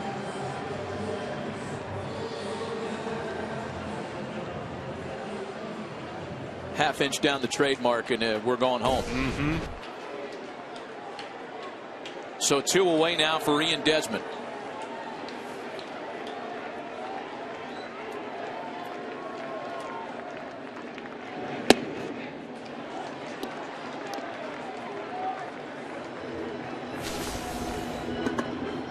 Desmond's base hit came in the 4th. He singled and stole second. It's one of the few opportunities that Washington's had with the runner in scoring position in less than 2 out. Harper and Ramos then struck out to end the threat. Bryce Harper waits on deck here with 2 away. He had one thought and one thought only. Cutter over the middle of the plate that he was trying to lift and separate and leave this yard. Big swing.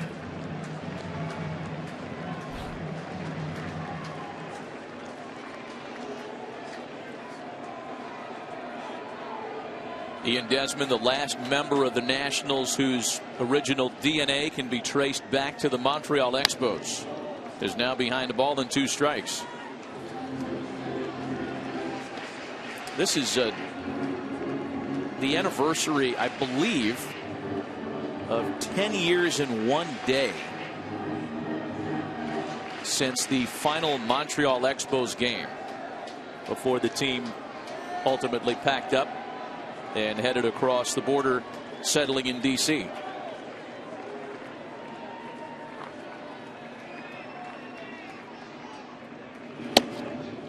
Dismissed the corner, did Petit.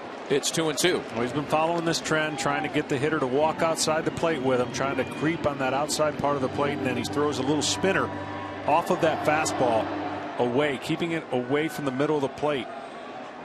A lot of soft outs, with the exception of that fly ball that we saw there off of Petit. There it is. Another scoreless inning of relief by Yusmeiro Petit.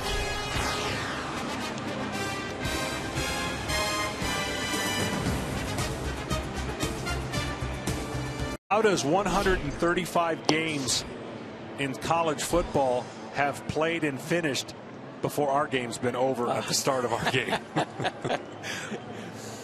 Well, it could go even farther still, because the Nationals go to the bullpen for a guy who's been one of their best starters all year. And Tanner Roark will face the meat of the Giants order in the top of the 17th. Well, we've reached the point in repeating it. The Nationals, if they don't win this game, the effect is just getting worse and worse with each inning. And what I mean by that is it emotionally and mentally starts taking its toll. You win this game and you feel so charged up because you've got new life and you're going to San Francisco regardless. You lose this, it starts pondering all kinds of doubt of what could have been. So Roark is now in a position where he needs to continue it as long as possible and put as much pressure on the Giants and decision on what they want to do, and whether keeping Petit out there is their only option. In a rotation with some heavyweight names: Strasburg, Zimmerman, Gio Gonzalez. It's Tanner Roark who really asserted himself as one of the big stories of 2014. A 15-10 record, a 2.85 ERA, dynamite numbers at home in particular. There's a fly ball out to left off the bat of Buster Posey for out number 1. Let's put some time and date stamps on what's happened here tonight. Jordan Zimmerman took them out to begin the evening at 5:36 Eastern. The Nationals took the lead about an hour later. That was a lead they held until 8:26 Eastern time, when Pablo Sandoval's RBI double with 2 out in the 9th tied the score. Buster Posey nearly scoring the go-ahead run. He was thrown out at the plate. Just about 9 o'clock Eastern, Asdrubal Cabrera was thrown out. About 30 seconds after that, there goes manager Matt Williams. Just the cliff notes on how we've gotten to a top of the 17th. There's Pablo Sandoval now. We are approaching a major league record for longest postseason games by time.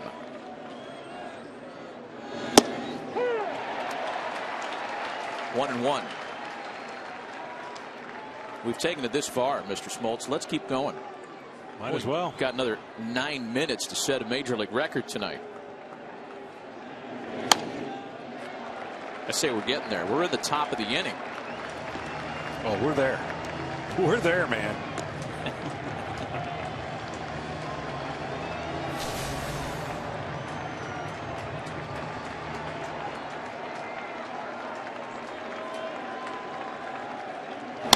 Roark's next offering is fouled away.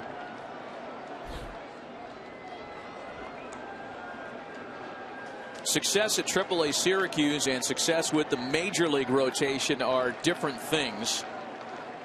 And there were a lot of folks that didn't know if Roark's stuff would translate into success at the big league level. He has proven that it has. It's 2-2 now. Well, the depth of this rotation, 1 through 5, makes them the best in baseball, in my opinion. They have so many options and weapons. 2-2 to Sandoval. His line to second. Great play by Danny Espinosa, leaning to his right.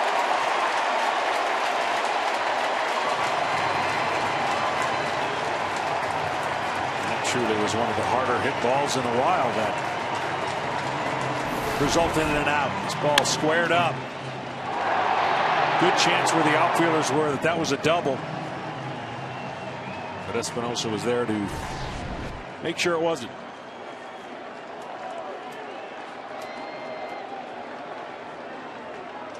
Here's Hunter Pence now.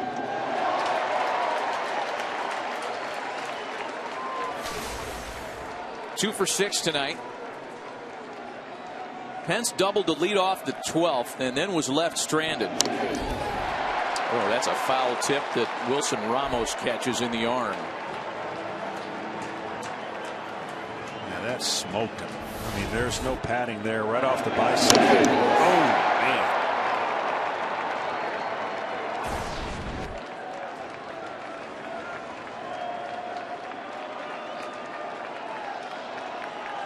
Bryce Harper will lead things off in the bottom of the 17th.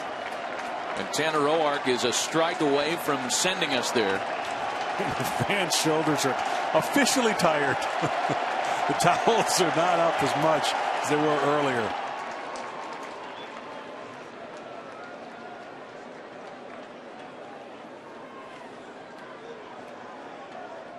Second-year right-hander who began his professional career in the independent leagues.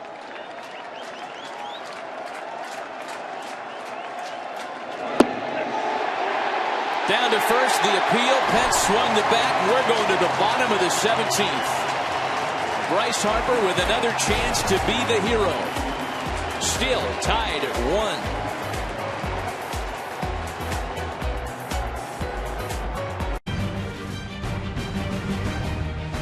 1. Some of the frustrations and intensity of a 1-1 tie that's gone to the bottom of the 17th.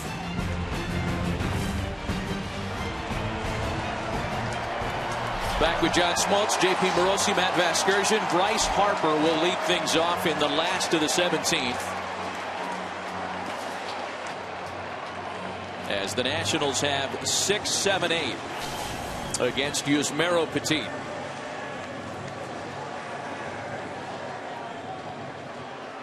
A hitless game 2 of the series for Harper.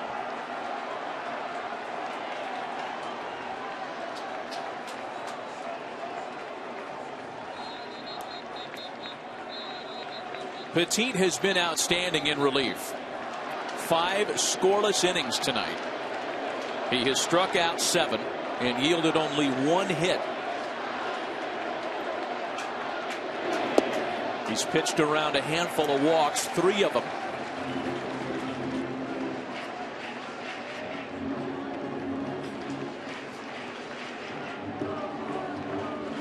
Based on the pace, it seems like he's been out there 8 innings, but every pitch means something when you're coming up on the road. One swing can end the game.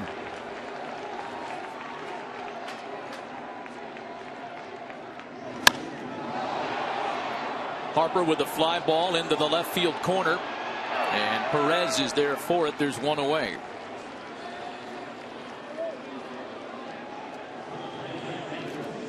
In the regular season, sometimes these games dwindle down to someone losing it instead of someone grabbing the reins and winning it. Again, I don't think any of that dynamic applies with the stakes as high as they are tonight. But with 1 gone, now here's Wilson Ramos. He's singled tonight. You cannot say enough about the work that Yusmeiro Petit has done. 5 1/3 now. Craig Stammen was brilliant. 3 scoreless relief innings. And pretty soon we can accurately say that it doesn't only seem like a different day, but it was a different day that Jordan Zimmerman started against Tim Hudson. Creeping up on 11:30 Eastern. Some 6 hours after the first pitch was thrown.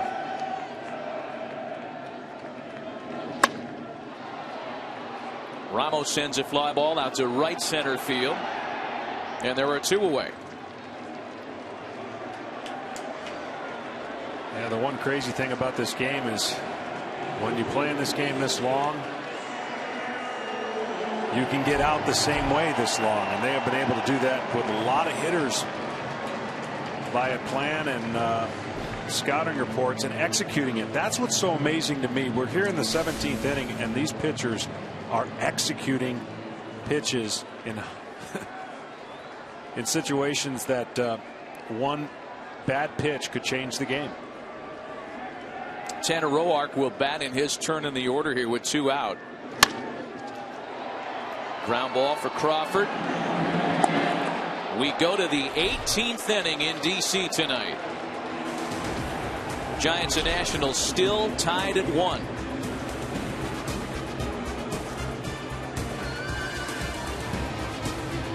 we'd get there, but this game has set a major league record. It's the longest in postseason history, 5 hours 53 minutes and counting, as we're in just the top of the 18th.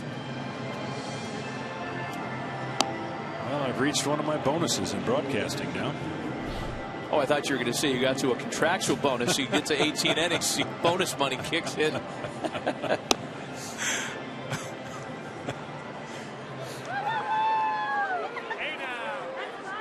That's a trooper there. Oh, man, it's a late night.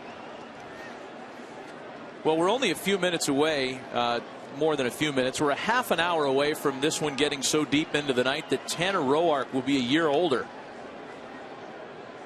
His 28th birthday comes on October 5th, which we are creeping up ever closer toward. A terrific present for him if he's the pitcher of record in a Game 2 victory for the Nationals. Top of the 18th. Well, they got a present there. A nice little call off the plate.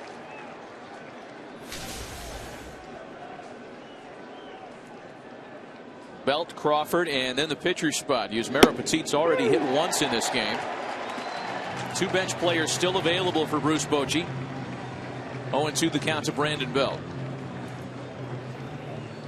You know, if I were to have told you that we get to 18 innings tonight and then give you these other numbers, you'd think there was a disconnect. You would think that in an 18-inning game, there have been dozens of missed opportunities and all kinds of chances. The Giants have only had 8 runners in scoring position tonight. They're 1 for 8. Washington 1 for 10 with runners in scoring position.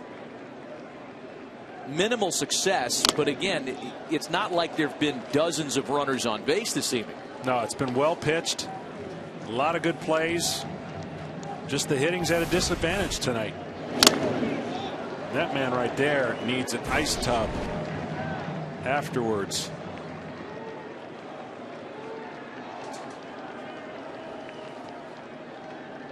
A 1-2 to Brandon Belt, misses the corner, 2 balls and 2 strikes, and it is certainly that time of night where a crowd that's 6 hours weary is going to moan and ooh about plate pitches that are clearly off the plate, like that one was.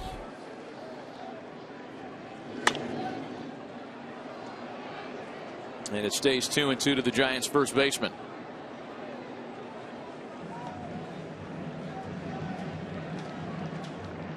Game 3 of the series in San Francisco on Monday. You can watch it on MLB Network.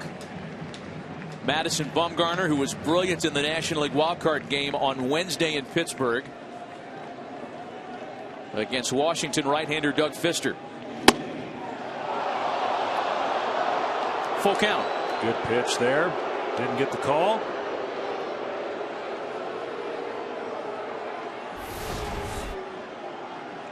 But wasn't as good as that first shot off the plate.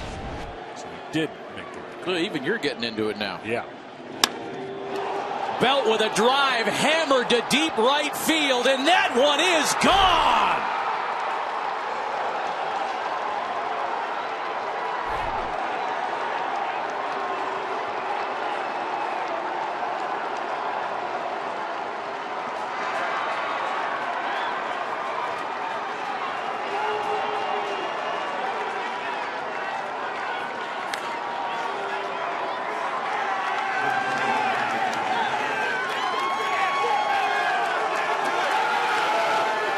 Brandon Belt had been quiet tonight, held 0 for 6.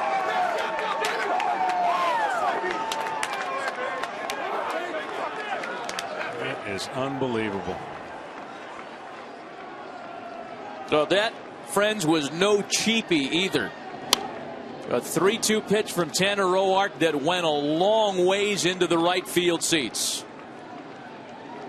And for Brandon Belt, who we've talked about the last 2 nights, overcoming all kinds of physical adversity this year,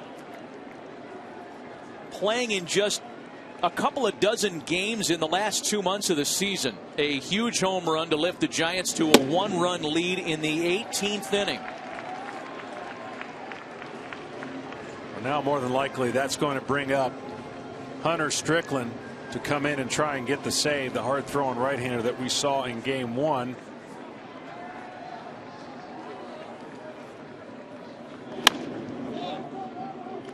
Count stays 0-2 on Brandon Crawford.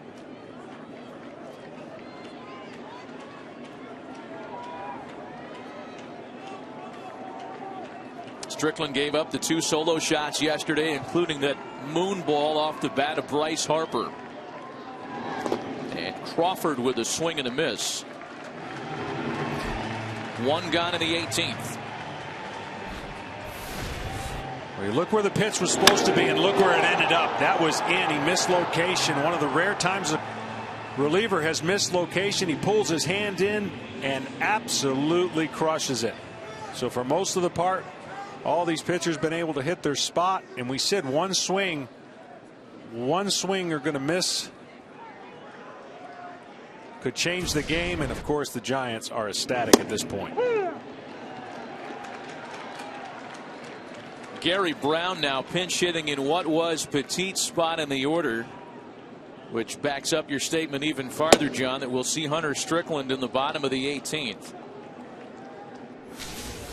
What's the luxury that Bruce Bochy had by bringing in his closer in extra innings where the lineup was set up for the Nationals' best chance to score?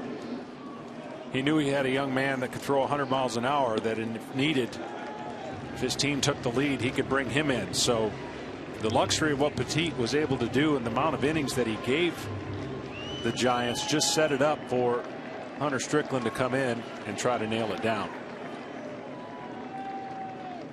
And the 1-2 pitch to Gary Brown is swung on and missed. Well, having said that, if he's not able to nail it down and they tie the game up, which who wouldn't think that's going to happen, you've got Tim Lincecum behind him to give them the depth they need. So a crazy game just gets crazier. One swing of the bat, the Giants are feeling really good.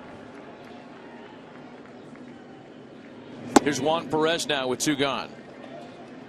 As we mentioned, Perez did not start the day in the lineup, yet he's making his 4th plate appearance here tonight.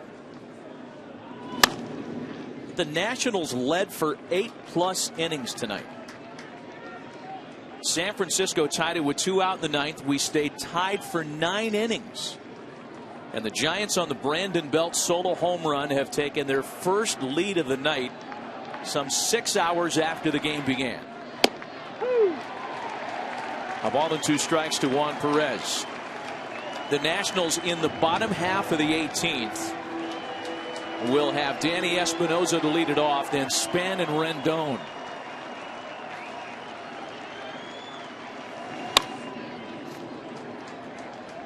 Little pop up behind shortstop. Desmond yields to Harper. Will go to the last of the 18th. Will this be the swing that sends this series to San Francisco with the Giants up 2-0? We'll find out when we go to the bottom of the inning next.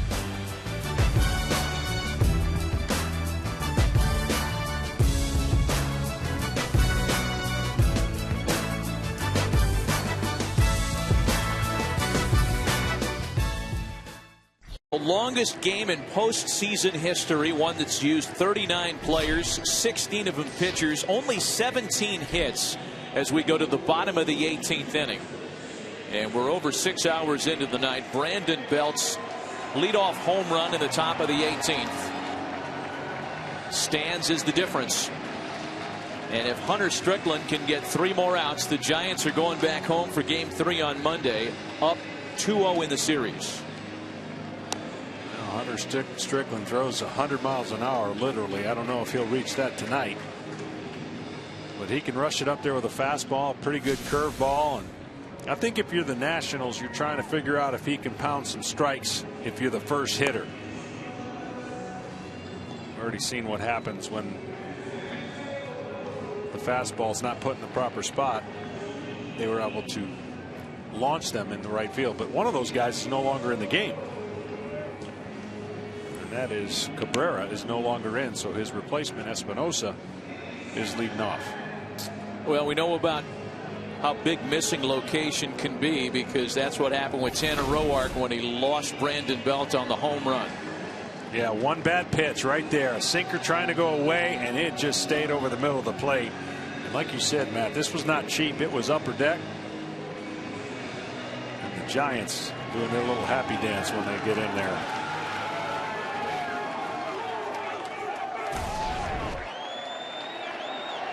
Danny Espinosa leads it off for the Nationals in their half of the 18th.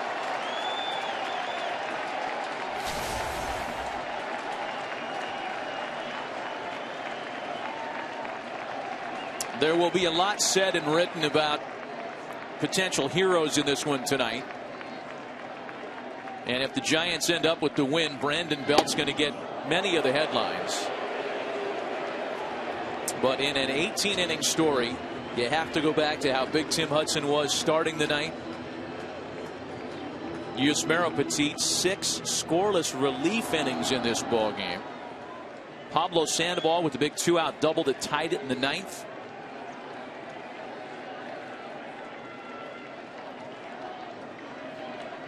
A ball and no strikes. It would almost be impossible to pick out one for the Giants and either for either team. It's just been a historic game.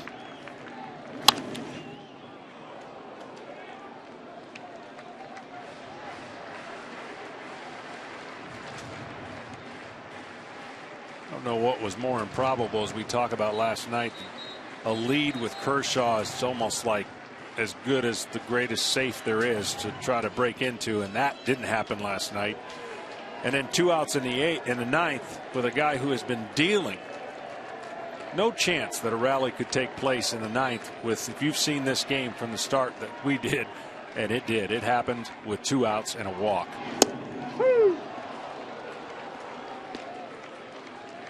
A ball and 2 strikes.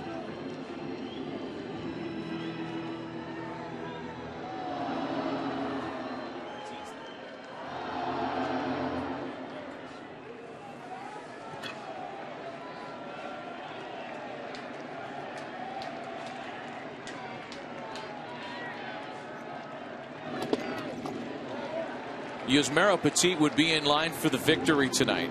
And you have to go back a ways to find the last pitchers to work 6 or more scoreless innings in relief and win a postseason game.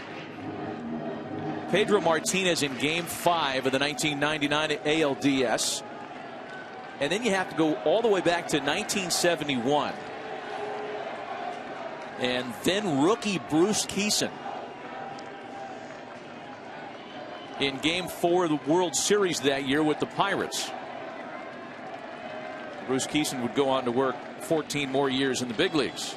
A big moment in his rookie campaign on the big stage in '71. And Petit in line tonight. Stays 2 balls and 2 strikes on Danny Espinosa.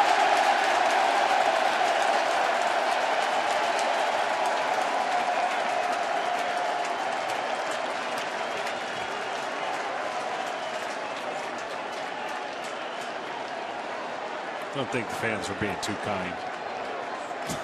Yeah, fans not very kind. Even the players were smiling. The ball came back off the screen after that foul ball and hit the home plate umpire Vic Carapazza, who's come under fire tonight. 2 balls and 2 strikes to Espinosa.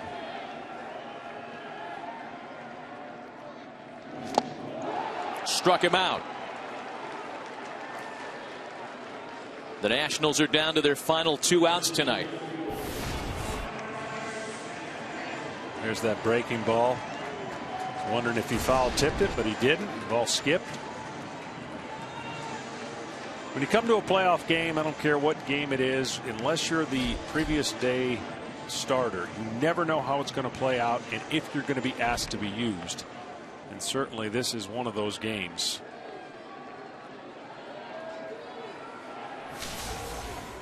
Here's Denard Span now. He drew a walk in the 15th.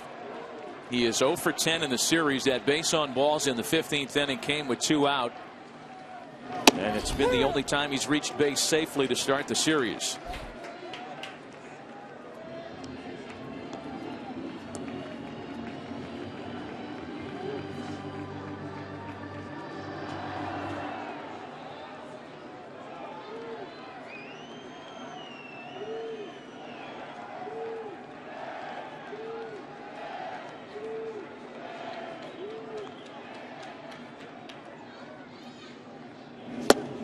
You know, we talk about Hunter Strickland being groomed as a potential closer down the road for the Giants. He was actually drafted by the Red Sox as an 18th rounder in 2007 and then was sent to the Pirates in exchange for Adam LaRoche back in July of 2009. The Giants didn't get their hands on him until April of 2013 when they claimed him off waivers. They released him that summer just a few years later and then re-signed him. It wasn't until then that they feel the light really went on for Hunter Strickland, who's always thrown hard. And it's a ball and 2 strikes now to Denard Span. And part of that transition was making the successful move from starter to closer. He always felt like, looking back, he got antsy between starts, needed to be out there more than once every 5 days.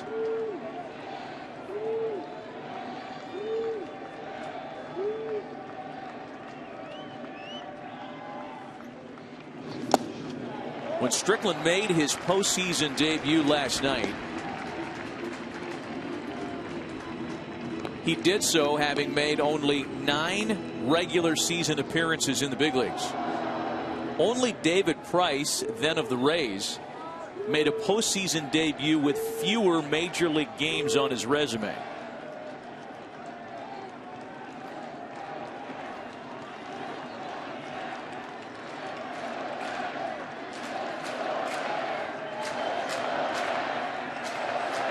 Two balls and 2 strikes to Denard Span. Whatever emotions he's got going on right now, he'll remember this if he can close it down for the Giants in one of the most improbable wins that I can remember in playoffs, although be it the second game of the LDS. Right now Denard Span's trying to spoil that 0-2 count, worked it to full.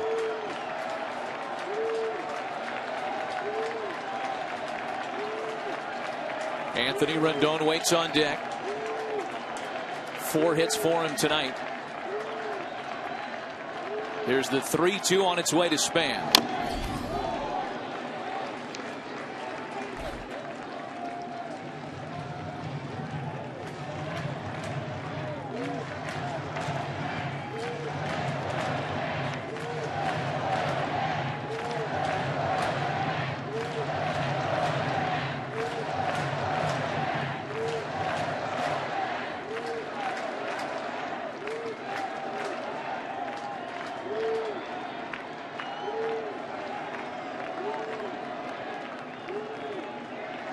Still 3 balls and 2 strikes to Denard Span.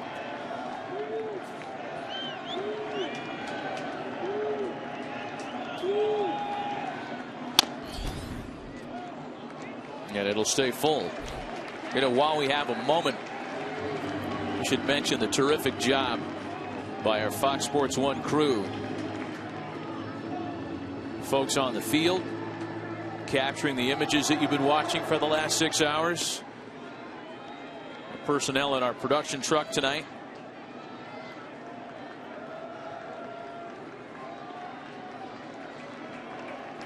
Nobody takes a pitch off in the postseason, not even the TV folks. They do not.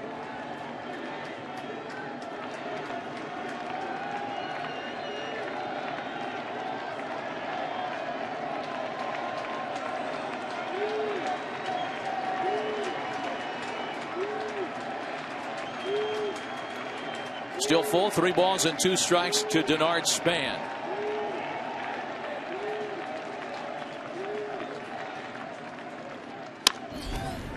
And he's hanging around.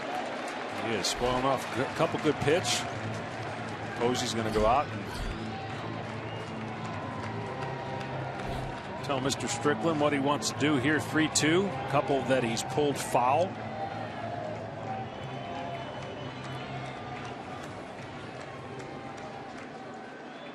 Doug Fister and Madison Bumgarner in Game 3 in San Francisco Monday.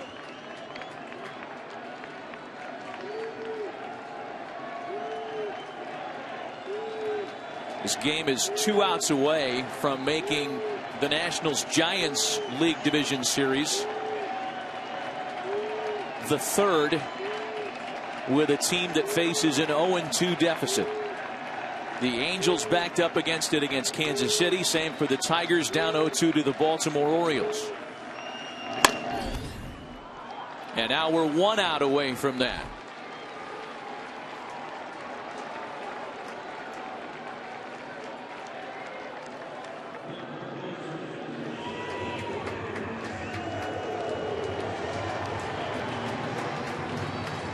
Anthony Rendon, the last chance for the Nationals. Rendon had a 4-for-4 game working, 0 for his last 3.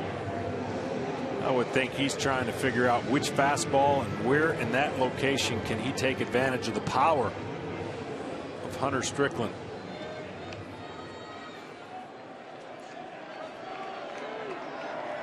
Four hits in his first 4 trips to the plate tonight.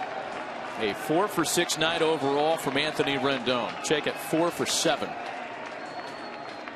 Trying to keep it alive for perhaps Jason Worth to have an opportunity next. And just to clarify the earlier note regarding Hunter Strickland, second fewest big league games in his career before his first postseason save. Not sure if I mentioned that part of it or not. David Price, 5 games before saving a game in the postseason. And for Hunter Strickland, only 9. Trying to save game 2 of the division series tonight. 1-1 to Rendon. It looked for the longest time like 1 run was enough tonight. Jordan Zimmermann in complete command, at one point retiring 20 consecutive Giants. Then Pablo Sandoval's game-tying double had kept it tied for 9 innings until Brandon Belt's solo home run in the 18th.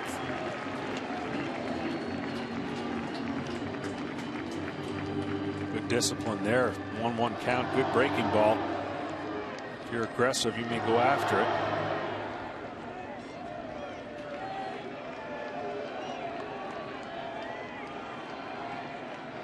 One of the Zimmermans. Ryan, who had a pinch hitting appearance tonight as he did yesterday. Here's Strickland's 2-1. 3 balls and a strike.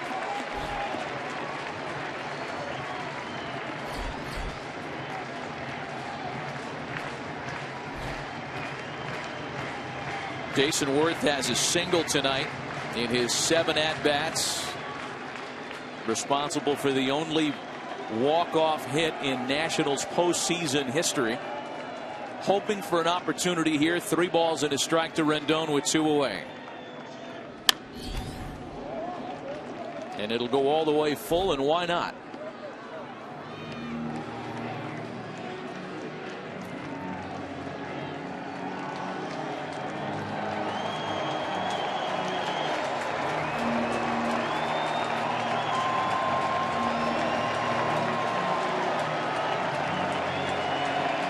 Six hours, 18 minutes and counting. Every moment worth it if you're a Giants fan. Nationals hoping it can continue a little bit longer. The 3-2.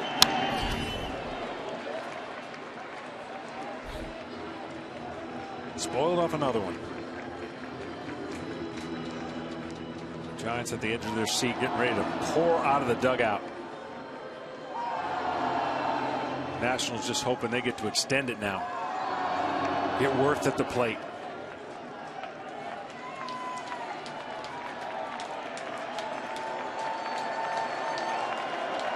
Madison Bumgarner ready for game 3 regardless of the outcome tonight. The next 3-2. And the tying runs aboard.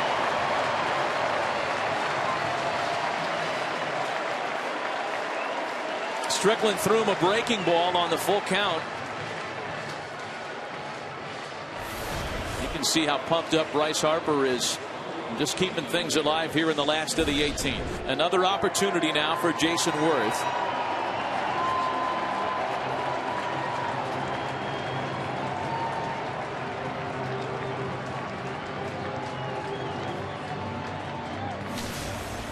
16 home runs and 82 runs batted in during the regular season. His 13th inning single.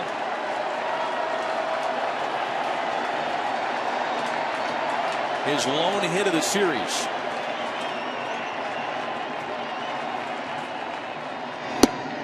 Oh, 0-1. Good pitch there.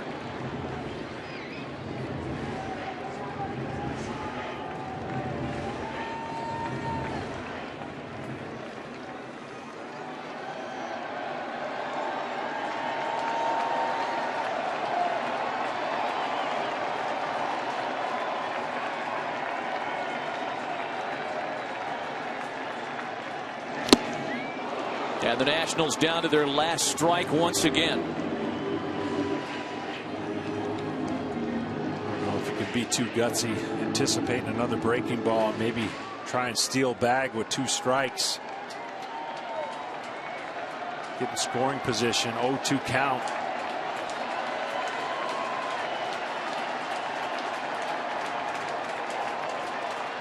The 0-2 home.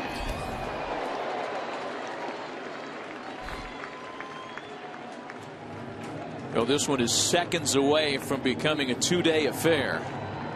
A game that started at 5:30 Eastern, just after 5:30 Eastern on October 4th. And there we are. It is October 5.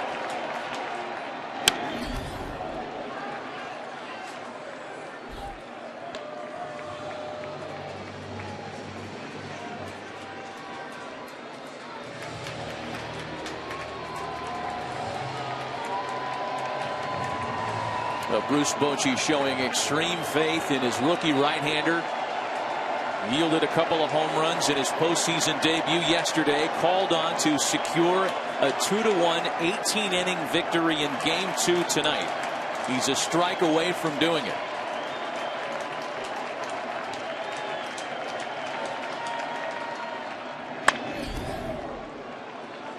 And Worth sticking around.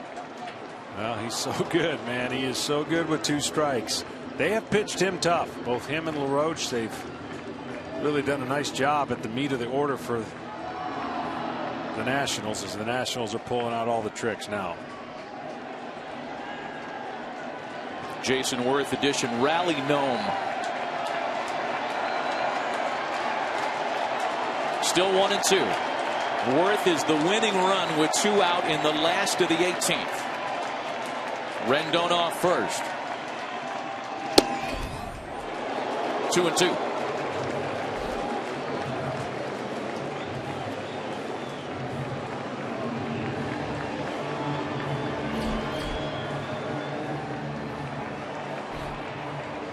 If it goes any further, Adam LaRoche will have another opportunity.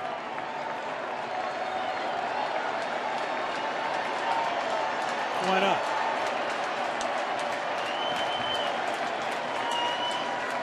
The 2-2 pitch. Worth sends a ball out to right center. And that is that. Hunter Pence is there to make the catch, and this series goes back to San Francisco with the Giants in command. A 1-run win in the opener.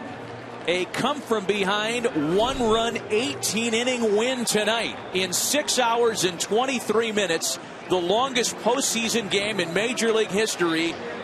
The Giants have stolen another in D.C. Never thought I would say 10 in a row. I never thought I'd see 10 in a row with the way this game was going. Nationals have been through a lot. They're really going to have to dig deep and really put their mental toughness to the test, if you will. This is one for the ages right here, this game. Not only is this the Giants' 10th consecutive postseason win, it's their 6th straight postseason road victory. That's a National League record. And Bruce Bochy's postseason success in orange and black continues. Brandon Belt, one of the heroes. It was his dramatic home run in the top of the 18th. That's the game-winning run.